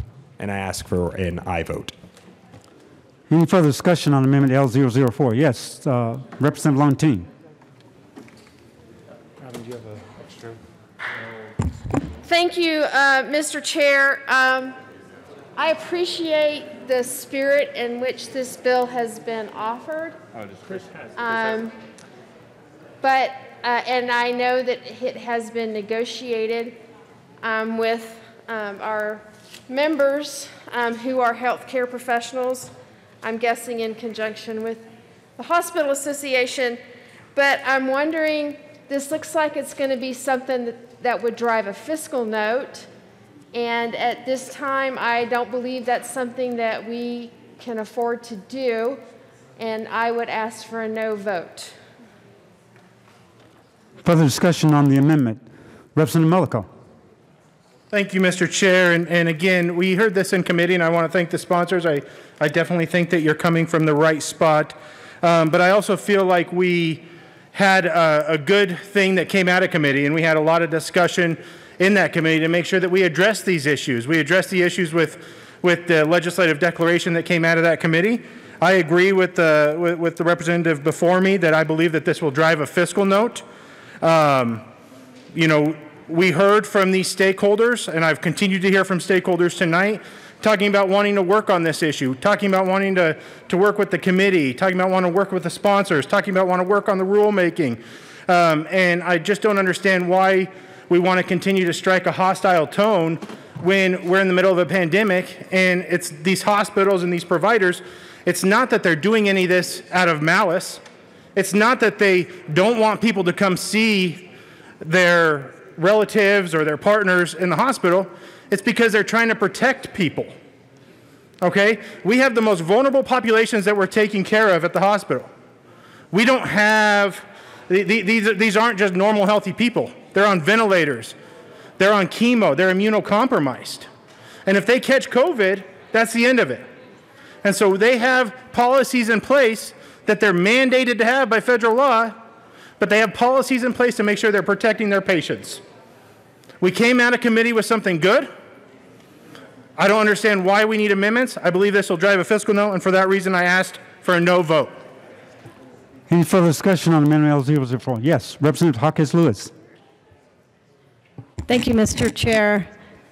Members, I also heard this bill in committee, and I was the only no vote on the bill, and there's a big reason for it. I really feel like in this day and time that there are so many mandates, there's accreditation that hospitals have to do, there's already written policies about patient visitation. I also think that I have a huge concern that several of us agreed to work on this issue without having to cause a departmental mandate and a fiscal note. So I agree with my colleagues who have just spoke. Please do not support this amendment. Let us take a look and do proper stakeholding that has not been done on this bill. Healthcare is a very complicated matter. A lot more stakeholding needs to happen. So I urge a no on this amendment. Thank you. Representative Hotorp to Amendment L004.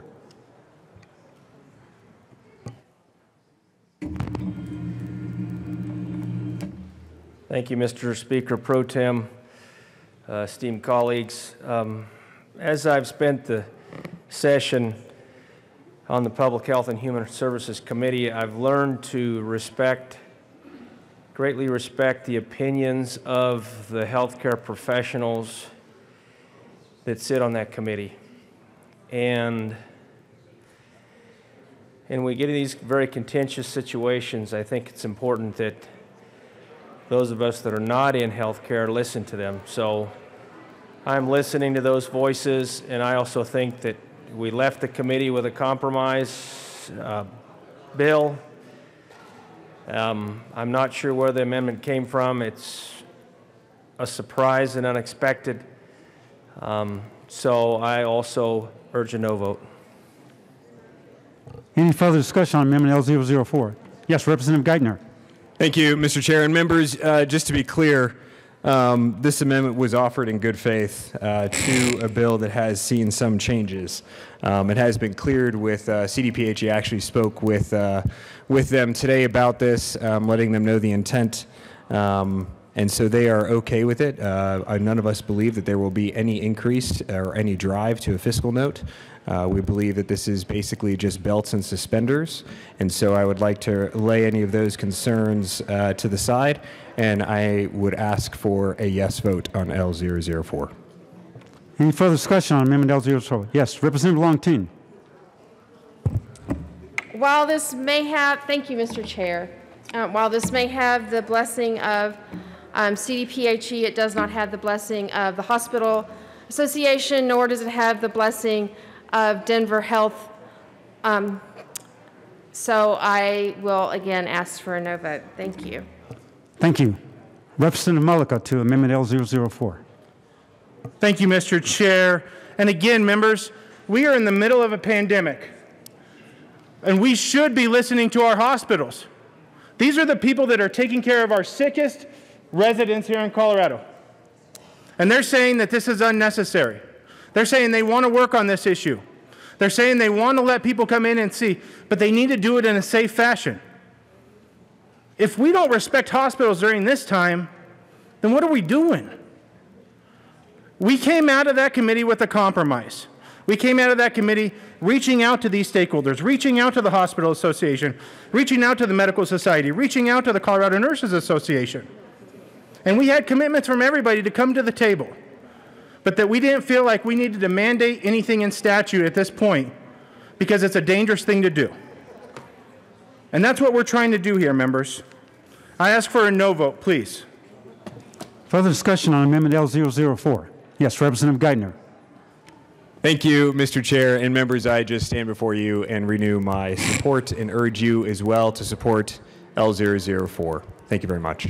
And members, I would just also like to remind Representative you that we have already consulted CDPHE on their reporting to the General Assembly during the SMART Act hearings in January 2021 about any complaints that they have received from the public on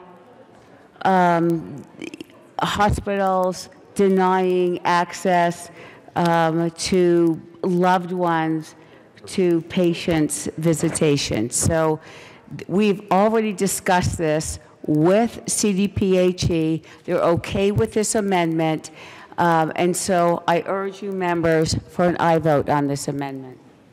Any further discussion on Amendment L004? Representative Hotorf. Thank you, Mr. Chairman. There is an issue that I have with the amendment pertaining to CDPHE and the SMART Act hearings. Because what's going to happen now, if I understand this, is we're going to have information on hospital compliance. And so now do we name specific hospitals? Do we start to dial down and target specific health institutions? It's not clear. I know in the SMART Act hearings that I sat in, particularly in Ag, on the Rural Affairs and Ag Committee, the Commissioner of Agriculture did not have to, and specific agricultural companies or businesses were not mentioned specifically. So I'm a little concerned. It's not clear. I'm just a little concerned because it's not, at least in my opinion, it's not government's position to start, we call it headhunting. You shouldn't be out there headhunting organizations, entities, and you know my feeling on this, profit, nonprofit, 501c3, C Corp, S Corp, it doesn't matter. Those institutions and those business models have their place. We shouldn't go out and headhunt, and we shouldn't target, and I'm a little concerned with that aspect of this particular amendment. So I'm still a no, in line with the medical professionals that sit on the Public Health and Human Services Committee. Thank you. Any further discussion on Amendment L004? Seeing none, the question before us is the adoption of Amendment L004. All those in favor say aye. Aye. All opposed say no. No. Amendment L004 is adopted. We're back to the bill. Representative Geithner. Thank you, Mr. Chair. And members, I do have one more amendment to run to 1425, so I move L003 and ask that it be displayed.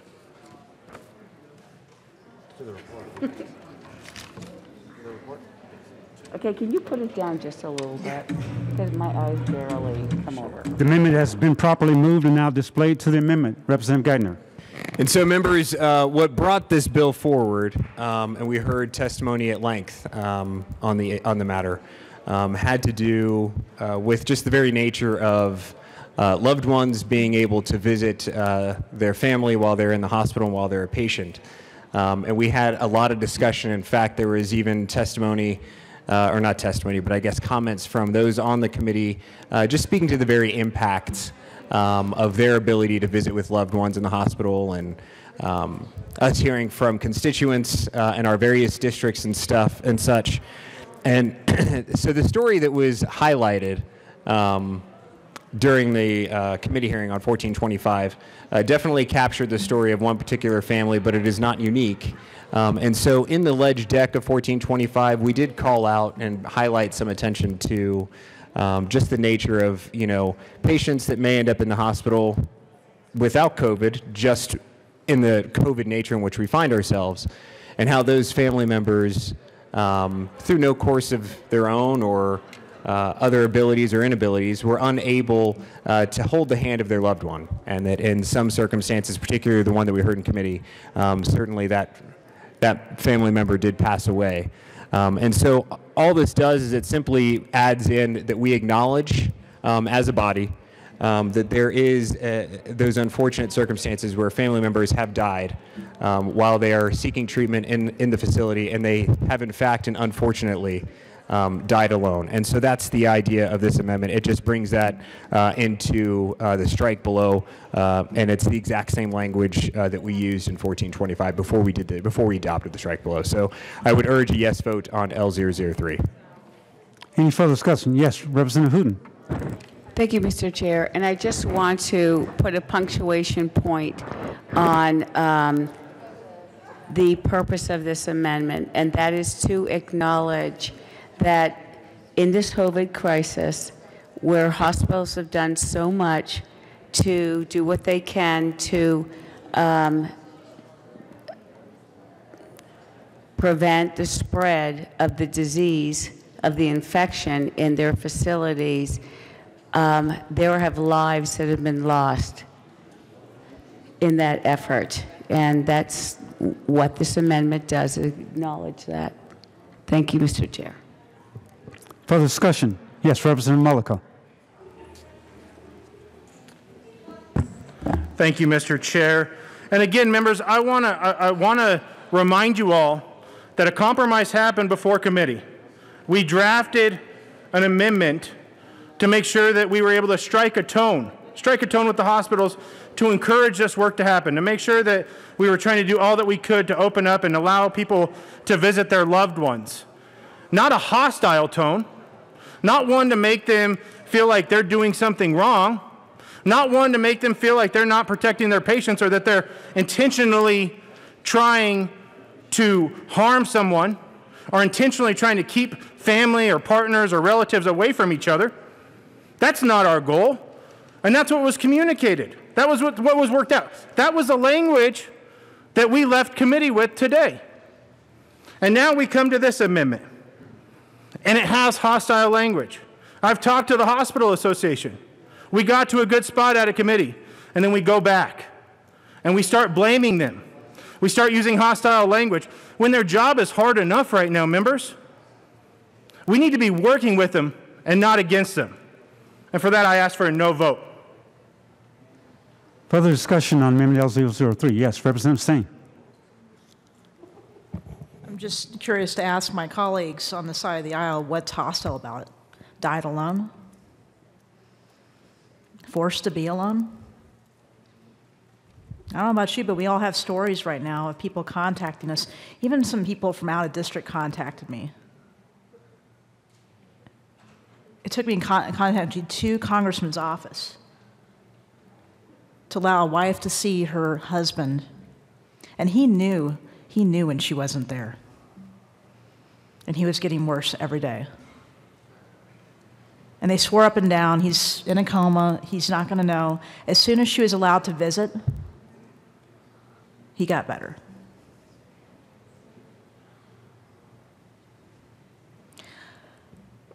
Now, I don't know the mysteries of patients in medically induced comas. I don't know what they hear, they don't hear, what they're cognizant of.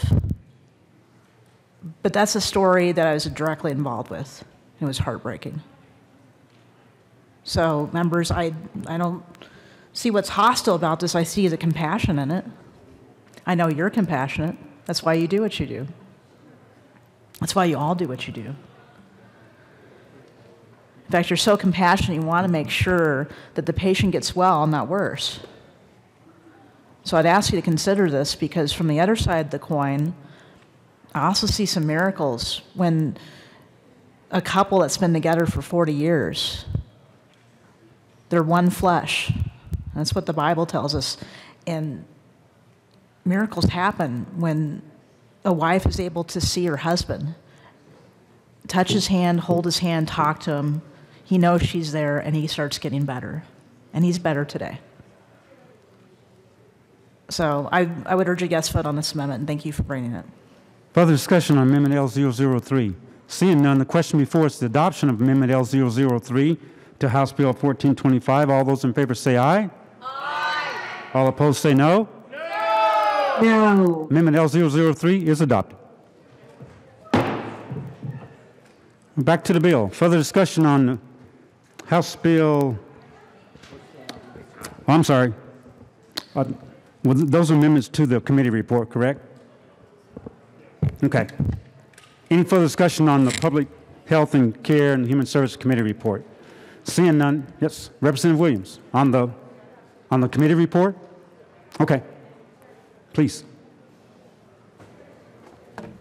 Thank you, members, and I wanted to speak briefly on this committee report because I understood there was a sort of a compromise, and that was alluded to from the strike below versus the introduced bill here. And as near as I can tell with respect to this committee report, it essentially turns the bill itself into more or less a recommendation for the hospitals. And I that's why I'm up here. I don't support the committee report because I actually like the introduced version. And I'm not understanding why we're even, I'm struggling to understand why we even have a bill at this point. Because the strike below essentially takes any teeth that this bill had out of it and makes this nothing more than sort of a Christmas wish list to the hospitals. And as far as I understand it, what this bill is trying to do is simply trying to allow family members to have contact with other family members that might be, sick or dying. And this whole bill, I think, was, first brought to light because of a tragic story where someone wanted to be with their family member but couldn't. And that's why when I first saw this bill, I liked it. But then when I heard we had this strike below come in place that effectively made this bill into a nothing burger, I was disappointed. And so that's why I'm here speaking out against the committee report. And I quite frankly don't like the committee report. And I haven't cleared this with the bill sponsors at all. And I don't know if it really matters one way or the other, but with that, members, I move L002 and ask that it be displayed.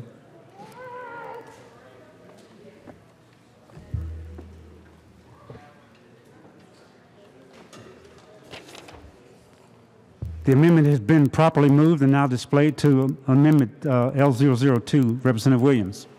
Thank you, Mr. Chair. Members, I don't like the committee report. I don't like what was done in committee because I think the bill itself was better. What we're talking about here is essentially allowing family members to visit other family members in the hospital, especially when they're sick or they're dying. And I don't know why we wouldn't proceed forward with this. So, I'll keep it brief here. I don't imagine that the majority will be in favor of this, but I feel very strongly about this, and I simply ask for a yes vote because I think the introduced version was the best version. If we're talking about best practices, I think it's certainly within best practices to make sure that if, for instance, my son is sick or dying, that I would be able to hold his hand. And so that's where I'm at, and I ask for a yes vote on it. Thank you. Any further discussion on Amendment L002? Yes, Representative Hooten.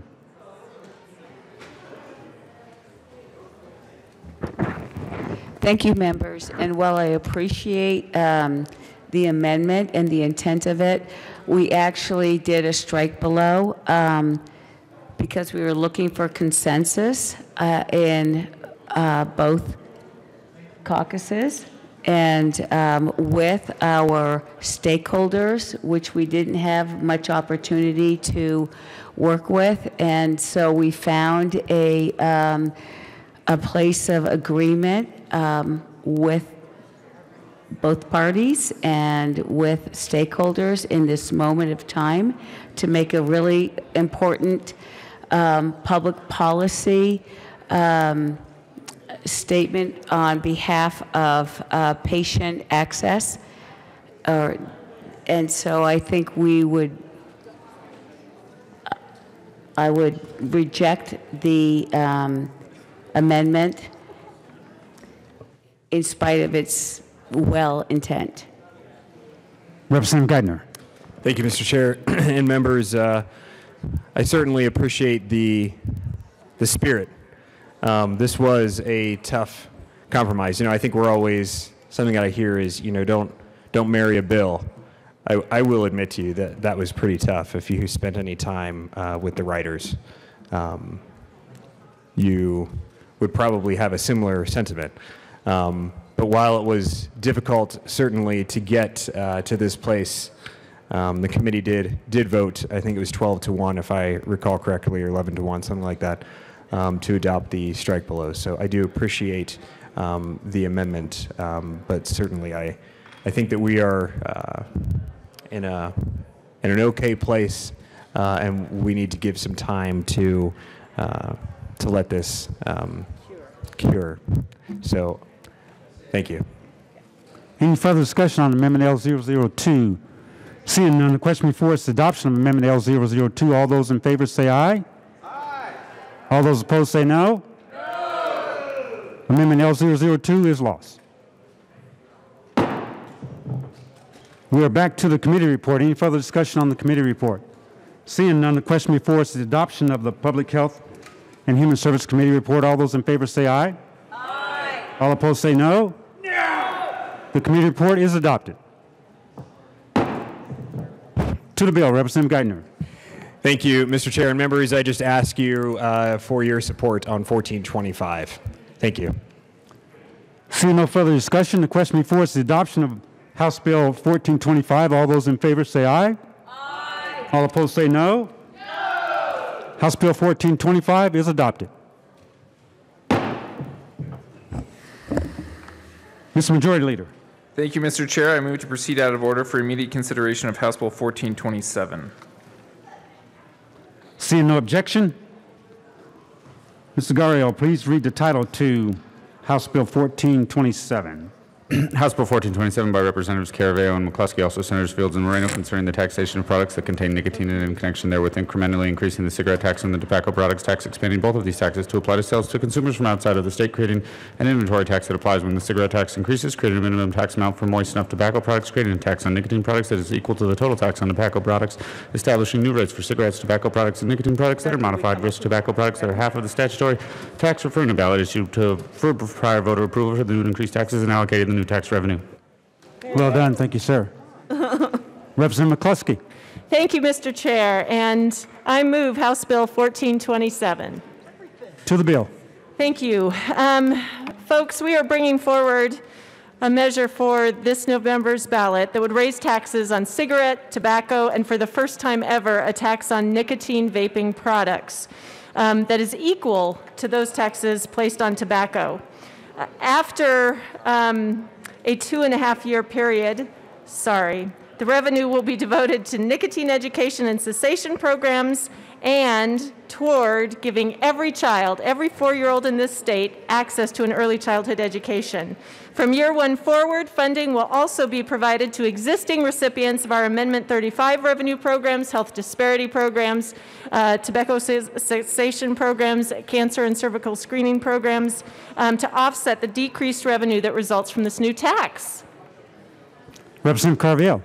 Thank you, Mr. Chair, and thank you to Representative McCluskey for running this bill for me. Members, we've talked about this issue before and the issue that we have with smoking in Colorado and how that affects our health. And we know that the most effective way to reduce smoking rates in Colorado and across the country is to reduce the amount that these products cost. With every 10% increase in the real price of cigarettes, we reduce adult smoking by 2%, reduce smoking among young adults by 3.5% and reduce the number of kids who smoke by 6 to 7%. And so that is precisely why we are running this. Not only will it help kids in terms of their education, but we will get a lower rate of smoking and vape use in Colorado. Representative McCluskey. Thank you, Mr. Chair. And finally, our measure in 4 years will be providing funding to expand preschool in Colorado by providing at least a minimum of 10 hours per every child in their year before kindergarten. Low-income families will receive additional support, and making sure that the children are experiencing high-quality early education before kindergarten ensures that they are school-ready when they arrive at our elementary schools. With that, we urge an aye vote. Any further discussion on House Bill 1427? Yes, Representative Escar. Thank you, Mr. Chair, and I would like to move Amendment L006.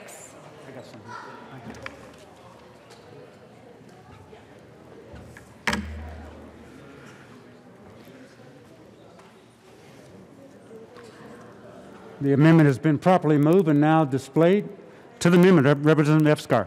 Thank you, Mr. Chair. Under current law, vaping is not taxed as a nicotine product. And considering the rise of vaping use, especially among teens, this bill will bring vaping more in line with other tobacco products. Since tobacco products have been subject to taxing for a number of years, we're bringing this amendment to phase in a tax for vaping more gradually than what's under the current bill. The real detail here is that currently other tobacco products are taxed at 40%, and vaping is 0. As we increase everything else by 10%, this amendment allows vaping to take 3 years to catch up to other tobacco products. It also says that vaping products won't be eligible for the MRTP discount, so as to the level of competitive playing field between large corporations and small manufacturers. This is a conversation I've had with the bill sponsors, specifically around a small business within my community that actually makes the vaping product itself. This is something that to gradually make sure that they are able to be taxed, but in a way that won't impact their small businesses. I ask for an aye vote. Further discussion on Amendment L006. Representative Cardell. Thank you, Mr. Chair, and thank you to Representative Escar for working with us on this. I have some of these small businesses in my district as well, and I have definitely heard their concerns, and we have really made an effort to address their concerns by making sure that this is not just something that affects big tobacco. It doesn't just affect them, affects everybody in an equal way, and that we're just as, as invested in our small businesses as our large. So with that, this is a friendly amendment, and we urge an aye vote. Thank you. Further discussion on Amendment L006. Seeing none, the question before us is the adoption of Amendment L006. All those in favor say aye. All opposed say no. Amendment L006 is adopted. To the bill. Representative Wilson. Thank you, Mr. Chair. I move Amendment L004 to House Bill 2014-27 and ask that it be displayed.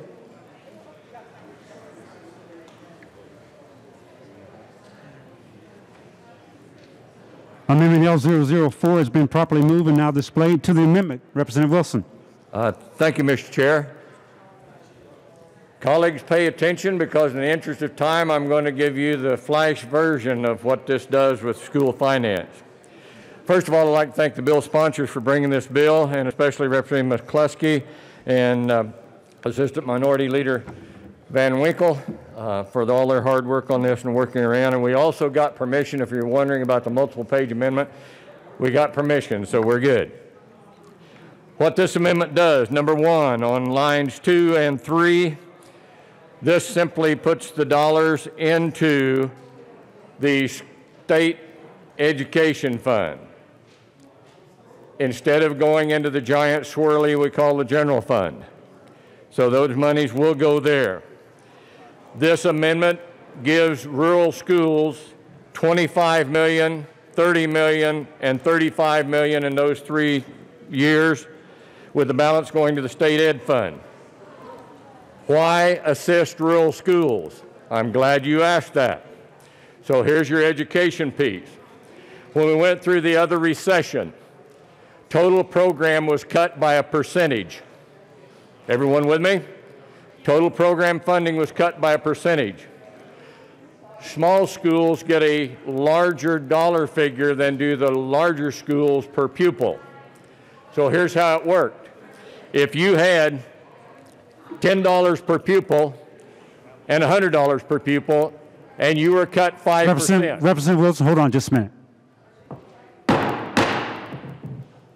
Members, it's getting a little loud in here. Let's pay attention to the well. I know it's been a long day, but hang in there with us. Thank you. Representative Wilson. Thank you, Mr. Chair. I was going to use my educator voice, but this is a lot easier. So, if you have two groups of students, one funded at $10, one funded at $100, and you cut both by 5%, the $10 lost 50 cents, the $100 lost $5. That's the inequity that we had in that cut that took place. So when rural schools say, we want those dollars, it's not like we need more money, it's we got cut more per pupil than what the larger schools did. This will help offset that, and that's what's important. Now, for those of you that say, there's Wilson up there talking about those rural schools, that doesn't affect me. 147 of our 178 districts are affected by this. 6,500 and fewer students are affected by it. So you probably have a school district that's affected by it. Very few in this chamber do not. So with that, that explains the amendment. All the rest of it gets into the mechanics of how those dollars are put in different funds. So I would urge an aye vote on L004. Thank you. Representative McCluskey. Thank you, Mr. Chair, and thank you, Representative Wilson. This is quite the crowning achievement for your time here to be able to deliver this funding for rural schools. This is a friendly amendment. We are so pleased that we're able to share the benefits of this tax with our public education system here in Colorado. We are so desperately in need of funding, and you're absolutely right. Our rural schools in particular have been suffering over the years. Our school finance formula doesn't treat them equally or right, so this is a terrific way to help support them. So I urge an aye vote on this amendment. Thank you. Further discussion on the amendment. Representative Donald Valdez. Thank you, Mr. Chair, and I want to thank the bill sponsors and also Representative Wilson working with this to bring this amendment forward, because this is exceptionally important for our schools in rural Colorado, where in House District 62, I got 20 school districts that are exceptionally needed funding to make things work and move things forward. So I appreciate it, and you have my support on this amendment. Thank you. Thank you. Representative Hotorf. Thank you, Mr. Chair. Esteemed colleagues, I also commend Representative Wilson for bringing this consideration before us as an amendment. What some people don't realize about a rural school, there are some rural schools that maybe have 50 to 100 students, K through 12. I know if you're from the urban corridor, you might find that hard to believe. A graduating senior class might be 5 to 15 students. So with respect to funding, that funding per pupil, when you only have 60, 80, 100 kids, is pretty critical. So what he describes is a real issue. I know you hear me talking about the country and how different the rural environment is, but it truly is that different. And I have the first, after I was selected to take over for Kimmy, the first person to come up to me after that big meeting took place December 28th in a snowstorm, statewide winter storm warning in Kiowa, Colorado. The first person was a lady that came to me, and the first thing she said is, "What are you going to do about my little school in Genoa, Hugo?" It wasn't congratulations, it wasn't thank you, it wasn't good job, it was, "What are you going to do about my little school in Genoa, Hugo, because we're dying out here?" And I said, "Ma'am, I'll do what I can, because I live in the same kind of country you do, and I got a little school called Lone Star. Not my school, I'm in the Akron School District. And ironically, I'm closer to the Lone Star School than I am to the Akron School that I went to school in and I'm an alumni of. But it's the same kind of little school. And so here I am, trying to meet the needs and expectations of that one citizen, that one constituent. And I will tell you that this man, every day he's here, I get more respect for him. I wish he wasn't leaving. And he's a wealth of institutional knowledge on education. And this amendment, I strongly urge and I vote to support our small rural schools. Thank you. Any further discussion on Amendment L004? Seeing none, the question before us is the adoption of Amendment L004. All those in favor say aye. Aye. All opposed say no. The amendment is adopted. Back to the bill. Representative McCluskey. Thank you, Mr. Chair. I move Amendment L003 to House Bill 1427 and ask that it be properly displayed. The amendment has been moved and properly displayed. To the amendment, Representative McCluskey. Thank you. Other tobacco products were not in the bill correctly as to the amount that they were to be taxed. So this bill makes that this amendment makes that adjustment to the bill. I ask for an aye vote. Any further discussion on Amendment L003? Seeing none, the question before us is the adoption of Amendment L003. All those in favor say aye. Aye. All opposed say no. The amendment is adopted. Any further discussion on the bill? Seeing none, the question before us is adoption of House Bill 1427. I'm sorry, Representative Sullivan. Thank you, Speaker Pro Tem. I wanted to, in our committee earlier today, we heard this, I heard this bill and I was a supporter of it. I still am a supporter of it. But during our discussion with the sponsors, I had asked them, and this is the same type of a bill we had last year, where we're with a very wide brush hitting all tobacco products or nicotine products. And what this is affecting is the cigar lounges, the brick and mortar stores, and I had hoped that maybe we could work something out. But it doesn't look like we're going to be able to do anything like that. But I did want to talk about, as though I support all of the money going to the schools and how that will affect everything. This is going to put a burden again on the price of premium cigars, and that's what we're talking about. We're not talking about, you know, White Owls and presidentials that you can get 3 for $1. These are our premium cigars in the $12 to $15 to $20 range, and the amount of tax being put on those. I can tell you during this COVID crisis, apparently cigar lounges are not deemed as essential. Certainly to me, a cigar lounge would have been essential as I was waiting out this pandemic and all of the anxieties that I was feeling during this time, but it wasn't that for everybody else. So I haven't had the opportunity to go to my cigar lounge for over 3 months. And now when I go back, the price of my cigars are going to be more in the stores. And also what's happening during this time, we're being asked to come up with new habits. We're having new habits with our social distancing, with the way we interact with people. The wearing of masks is all a brand new habit we all need to have to get into. Representative Sullivan, hold on just a second. Members. Oh, it doesn't matter. They're going to Please, vote let's keep for it this down. anyway. Take your conversations off to the side if you would. Representative Sullivan, please continue.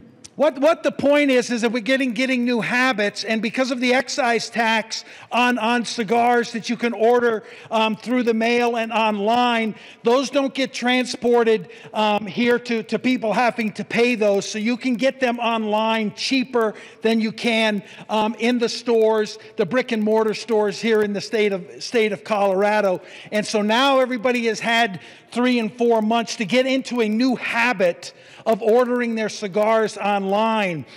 So this is going to, it could eventually kill all of box sales, and the only sales they're going to have is single sticks when we come in, and now those are going to be more expensive. I do support everything else that you're doing here. I'm hoping that at some point the cigar lounges and the premium cigars that guys like myself enjoy and help us get through these anxious times, that we will be able to have a conversation and we can somehow remove those, because quite frankly, there are no teenagers. There are no middle schoolers vaping in a cigar lounge. They're not even allowed, after we pass the last law, to come in with their fathers or their mothers. They can't even come in anymore. So that's not happening in there.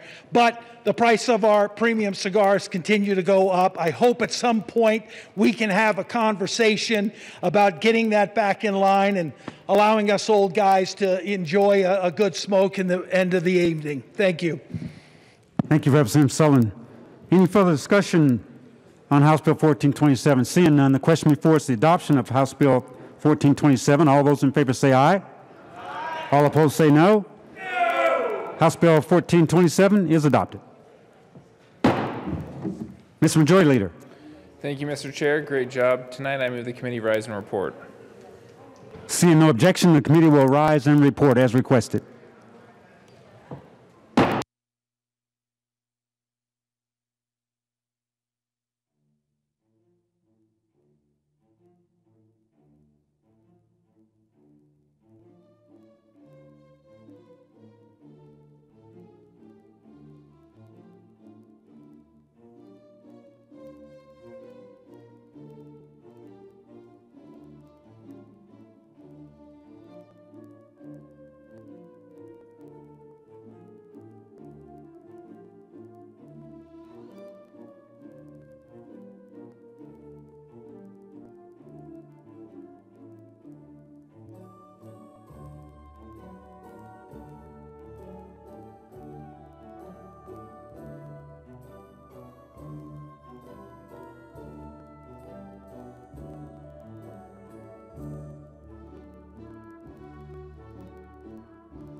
The House will come back to order.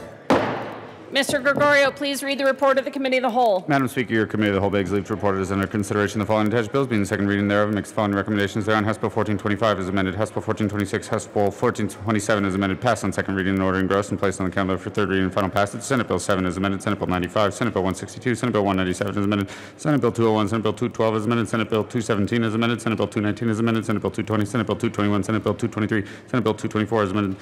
SCR 20001 is amended, passed on second reading and order revised and placed on the calendar for third reading and final passage. Who is the Representative Exum? You all have heard the motion. There are some amendments at the desk. Mr. Gregorio, please read the Williams amendments. Surprise, surprise. Representative Williams moved to amend the report of the Committee of the Whole to reverse the action taken by the committee and not adopting the following SCR amendment L003 to SCR 20001 to show that said amendment lost, and that Williams substitute amended L004 to SCR 001 passed and SCR 001 as amended passed. Representative Williams. Thank you, Madam Speaker. I actually withdraw this amendment. Woohoo! You're allowed to clap for that, guys. Please read the next Williams amendment. Representative Williams moved to amend the report of the Committee of the Whole to reverse the action taken by the committee, not adopting the following Williams substitute amendment L126 to the underlined Williams amendment L128 to SB 217 to show that substitute amendment L126 passed, and also to reverse the action taken by the committee, not adopting the Williams amendment L122 to the substitute amendment L126 to show that the Williams amendment L122 to the substitute amendment L126 passed, and that Senate Bill 2217 is amended passed. That is the biggest cluster of a cow that I've ever seen. Representative Williams. Thank you, Madam Speaker. I move the second Williams amendment to the Committee of the Whole and ask for a yes vote. Do you want to explain this, or do you even know? No, thank you, Madam Speaker. No, it's a late night. The amendment desk has referred to it as a mega cow, and I don't want to rehash it, so I'll ask for a yes vote. Does anyone want to comment on this? All right. Mr. Gregorio, please open the machine, and members, please vote. Representative Michelson Janae. Sorry, trying to figure out how to unmute. No. Jackson. No. Jackson's no. Buckner. No. Buckner's no. Melton. No. Melton's no. McLaughlin. McLaughlin's no. Sullivan. Sullivan is no. Tatone. Tatone is no. Did I miss anyone? Oh, hi. Representative Froelich. Froelich is no. Geithner. Please close the machine. I just want to point out no one knows what this amendment does, and it's still got 21 votes.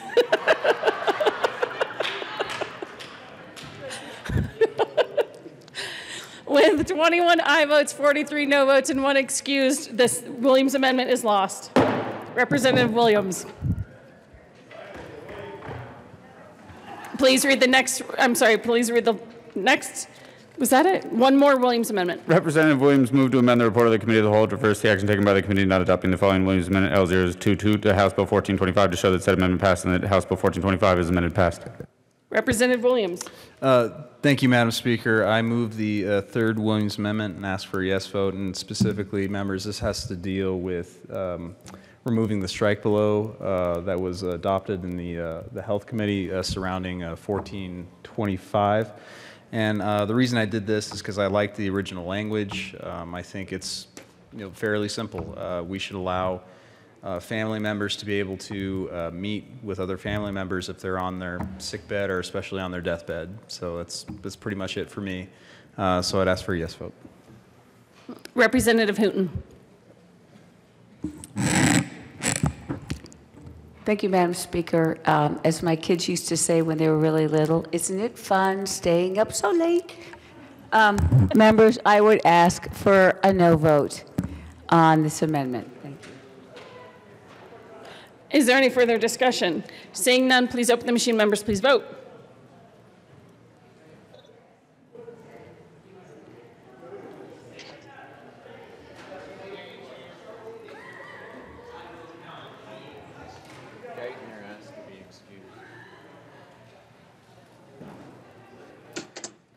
Representative Buckner, how do you vote? No. Buckner's no. Jackson? No. Jackson's no. Melton? No. Melton's no. Michelson Janae? No. Michelson Janae's no. Froelich? Froelich's no. Tatone? Tatone's no. Sullivan? Sullivan's no. McLaughlin? McLaughlin's no. Larson?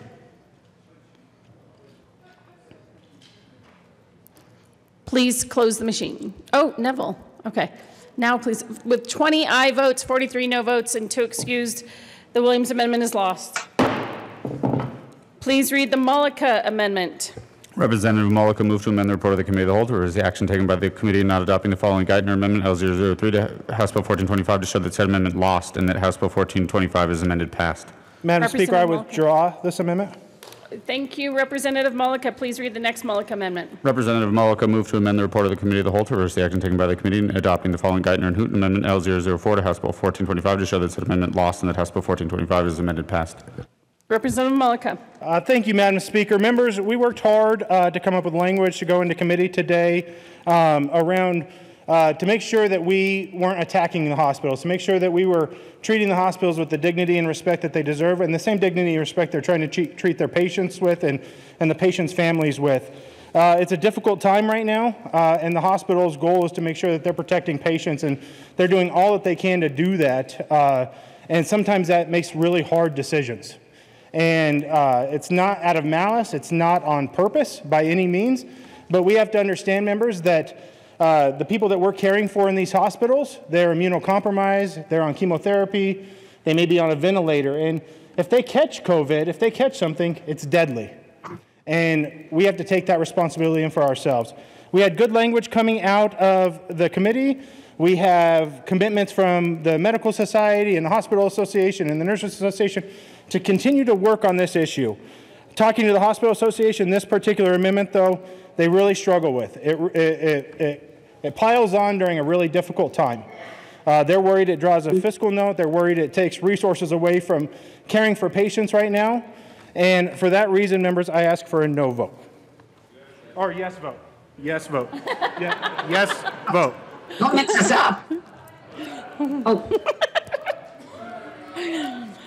Representative Hooten.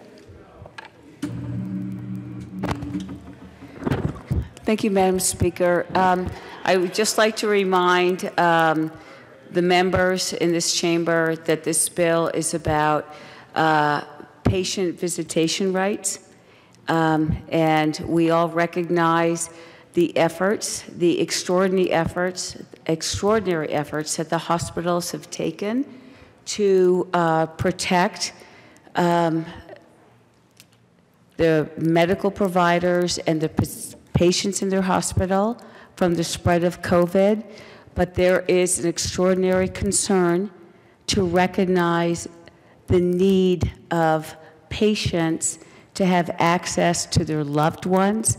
And this is a value that we as a chamber are attempting to forward without any specific requirement on behalf of the hospitals. It is just a value that we as a chamber are putting forth, and I ask for a no vote on this amendment because it actually goes against the spirit of this statutory declaration. Thank you. Is there any further discussion? The question before us is the second Mullica amendment. Please open the machine. Members, please vote.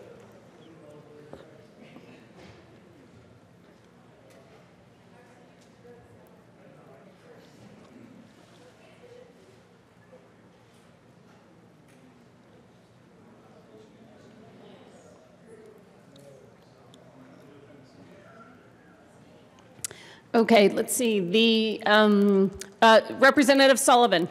Yes. Sullivan's yes. Froelich. Yes. Froelich's yes. McLaughlin. McLaughlin's yes. Tatone. Tatone is yes. Michelson Janae. Yes. Michelson Janae is yes. Melton. Yes. Melton is yes. Buckner. Yes. Buckner is yes. Jackson. Yes. Jackson is yes.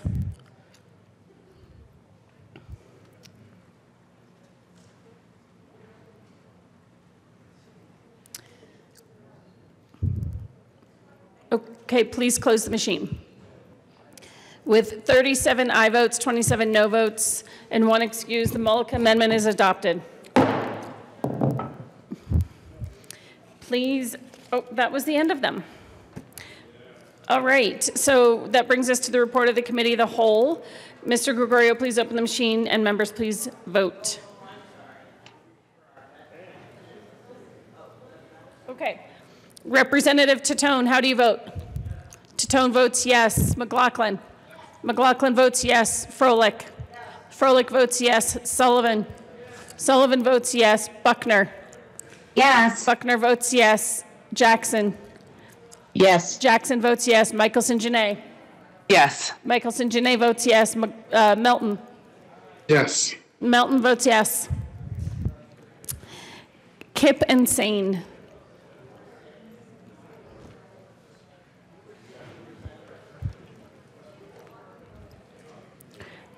Sane. Please close the machine. With 43 aye votes, 21 no votes, and 1 excused, the report of the Committee of the Whole is adopted. Announcements or anything else we're doing? You sure? Yeah. Okay, we're going to read conference committee reports. Okay, Majority Leader Garnett. Thank you, Madam Speaker. I move to lay over the balance of the calendar till Friday, June 12th. And then I'll do one announcement about tomorrow. Okay, so the balance of the calendar will be laid over as requested by the Majority Leader. Majority Leader Garnett. Thank you, Madam Speaker. Members, thanks so much for everyone's hard work today. We have to do a little bit more business here, but plan on coming in at, we'll come in at 10 a.m. tomorrow. 10 a.m. 10 a.m. 10 a.m. Yeah, 10. Yeah.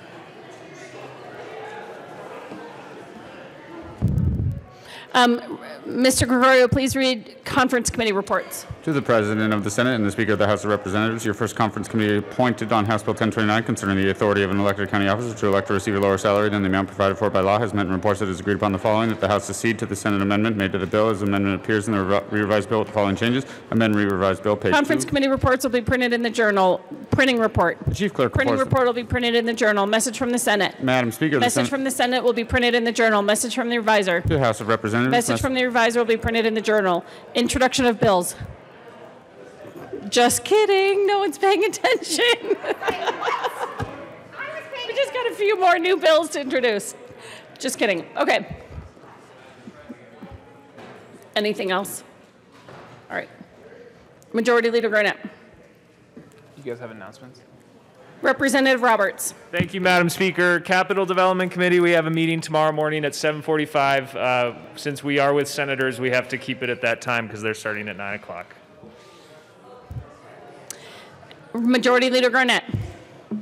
Thank you, Madam Speaker. I move that the House stand in adjournment until 10 a.m. on Friday, June 12th. Seeing no objection, the House will be in adjournment until tomorrow at 10 a.m., Friday, June 12th.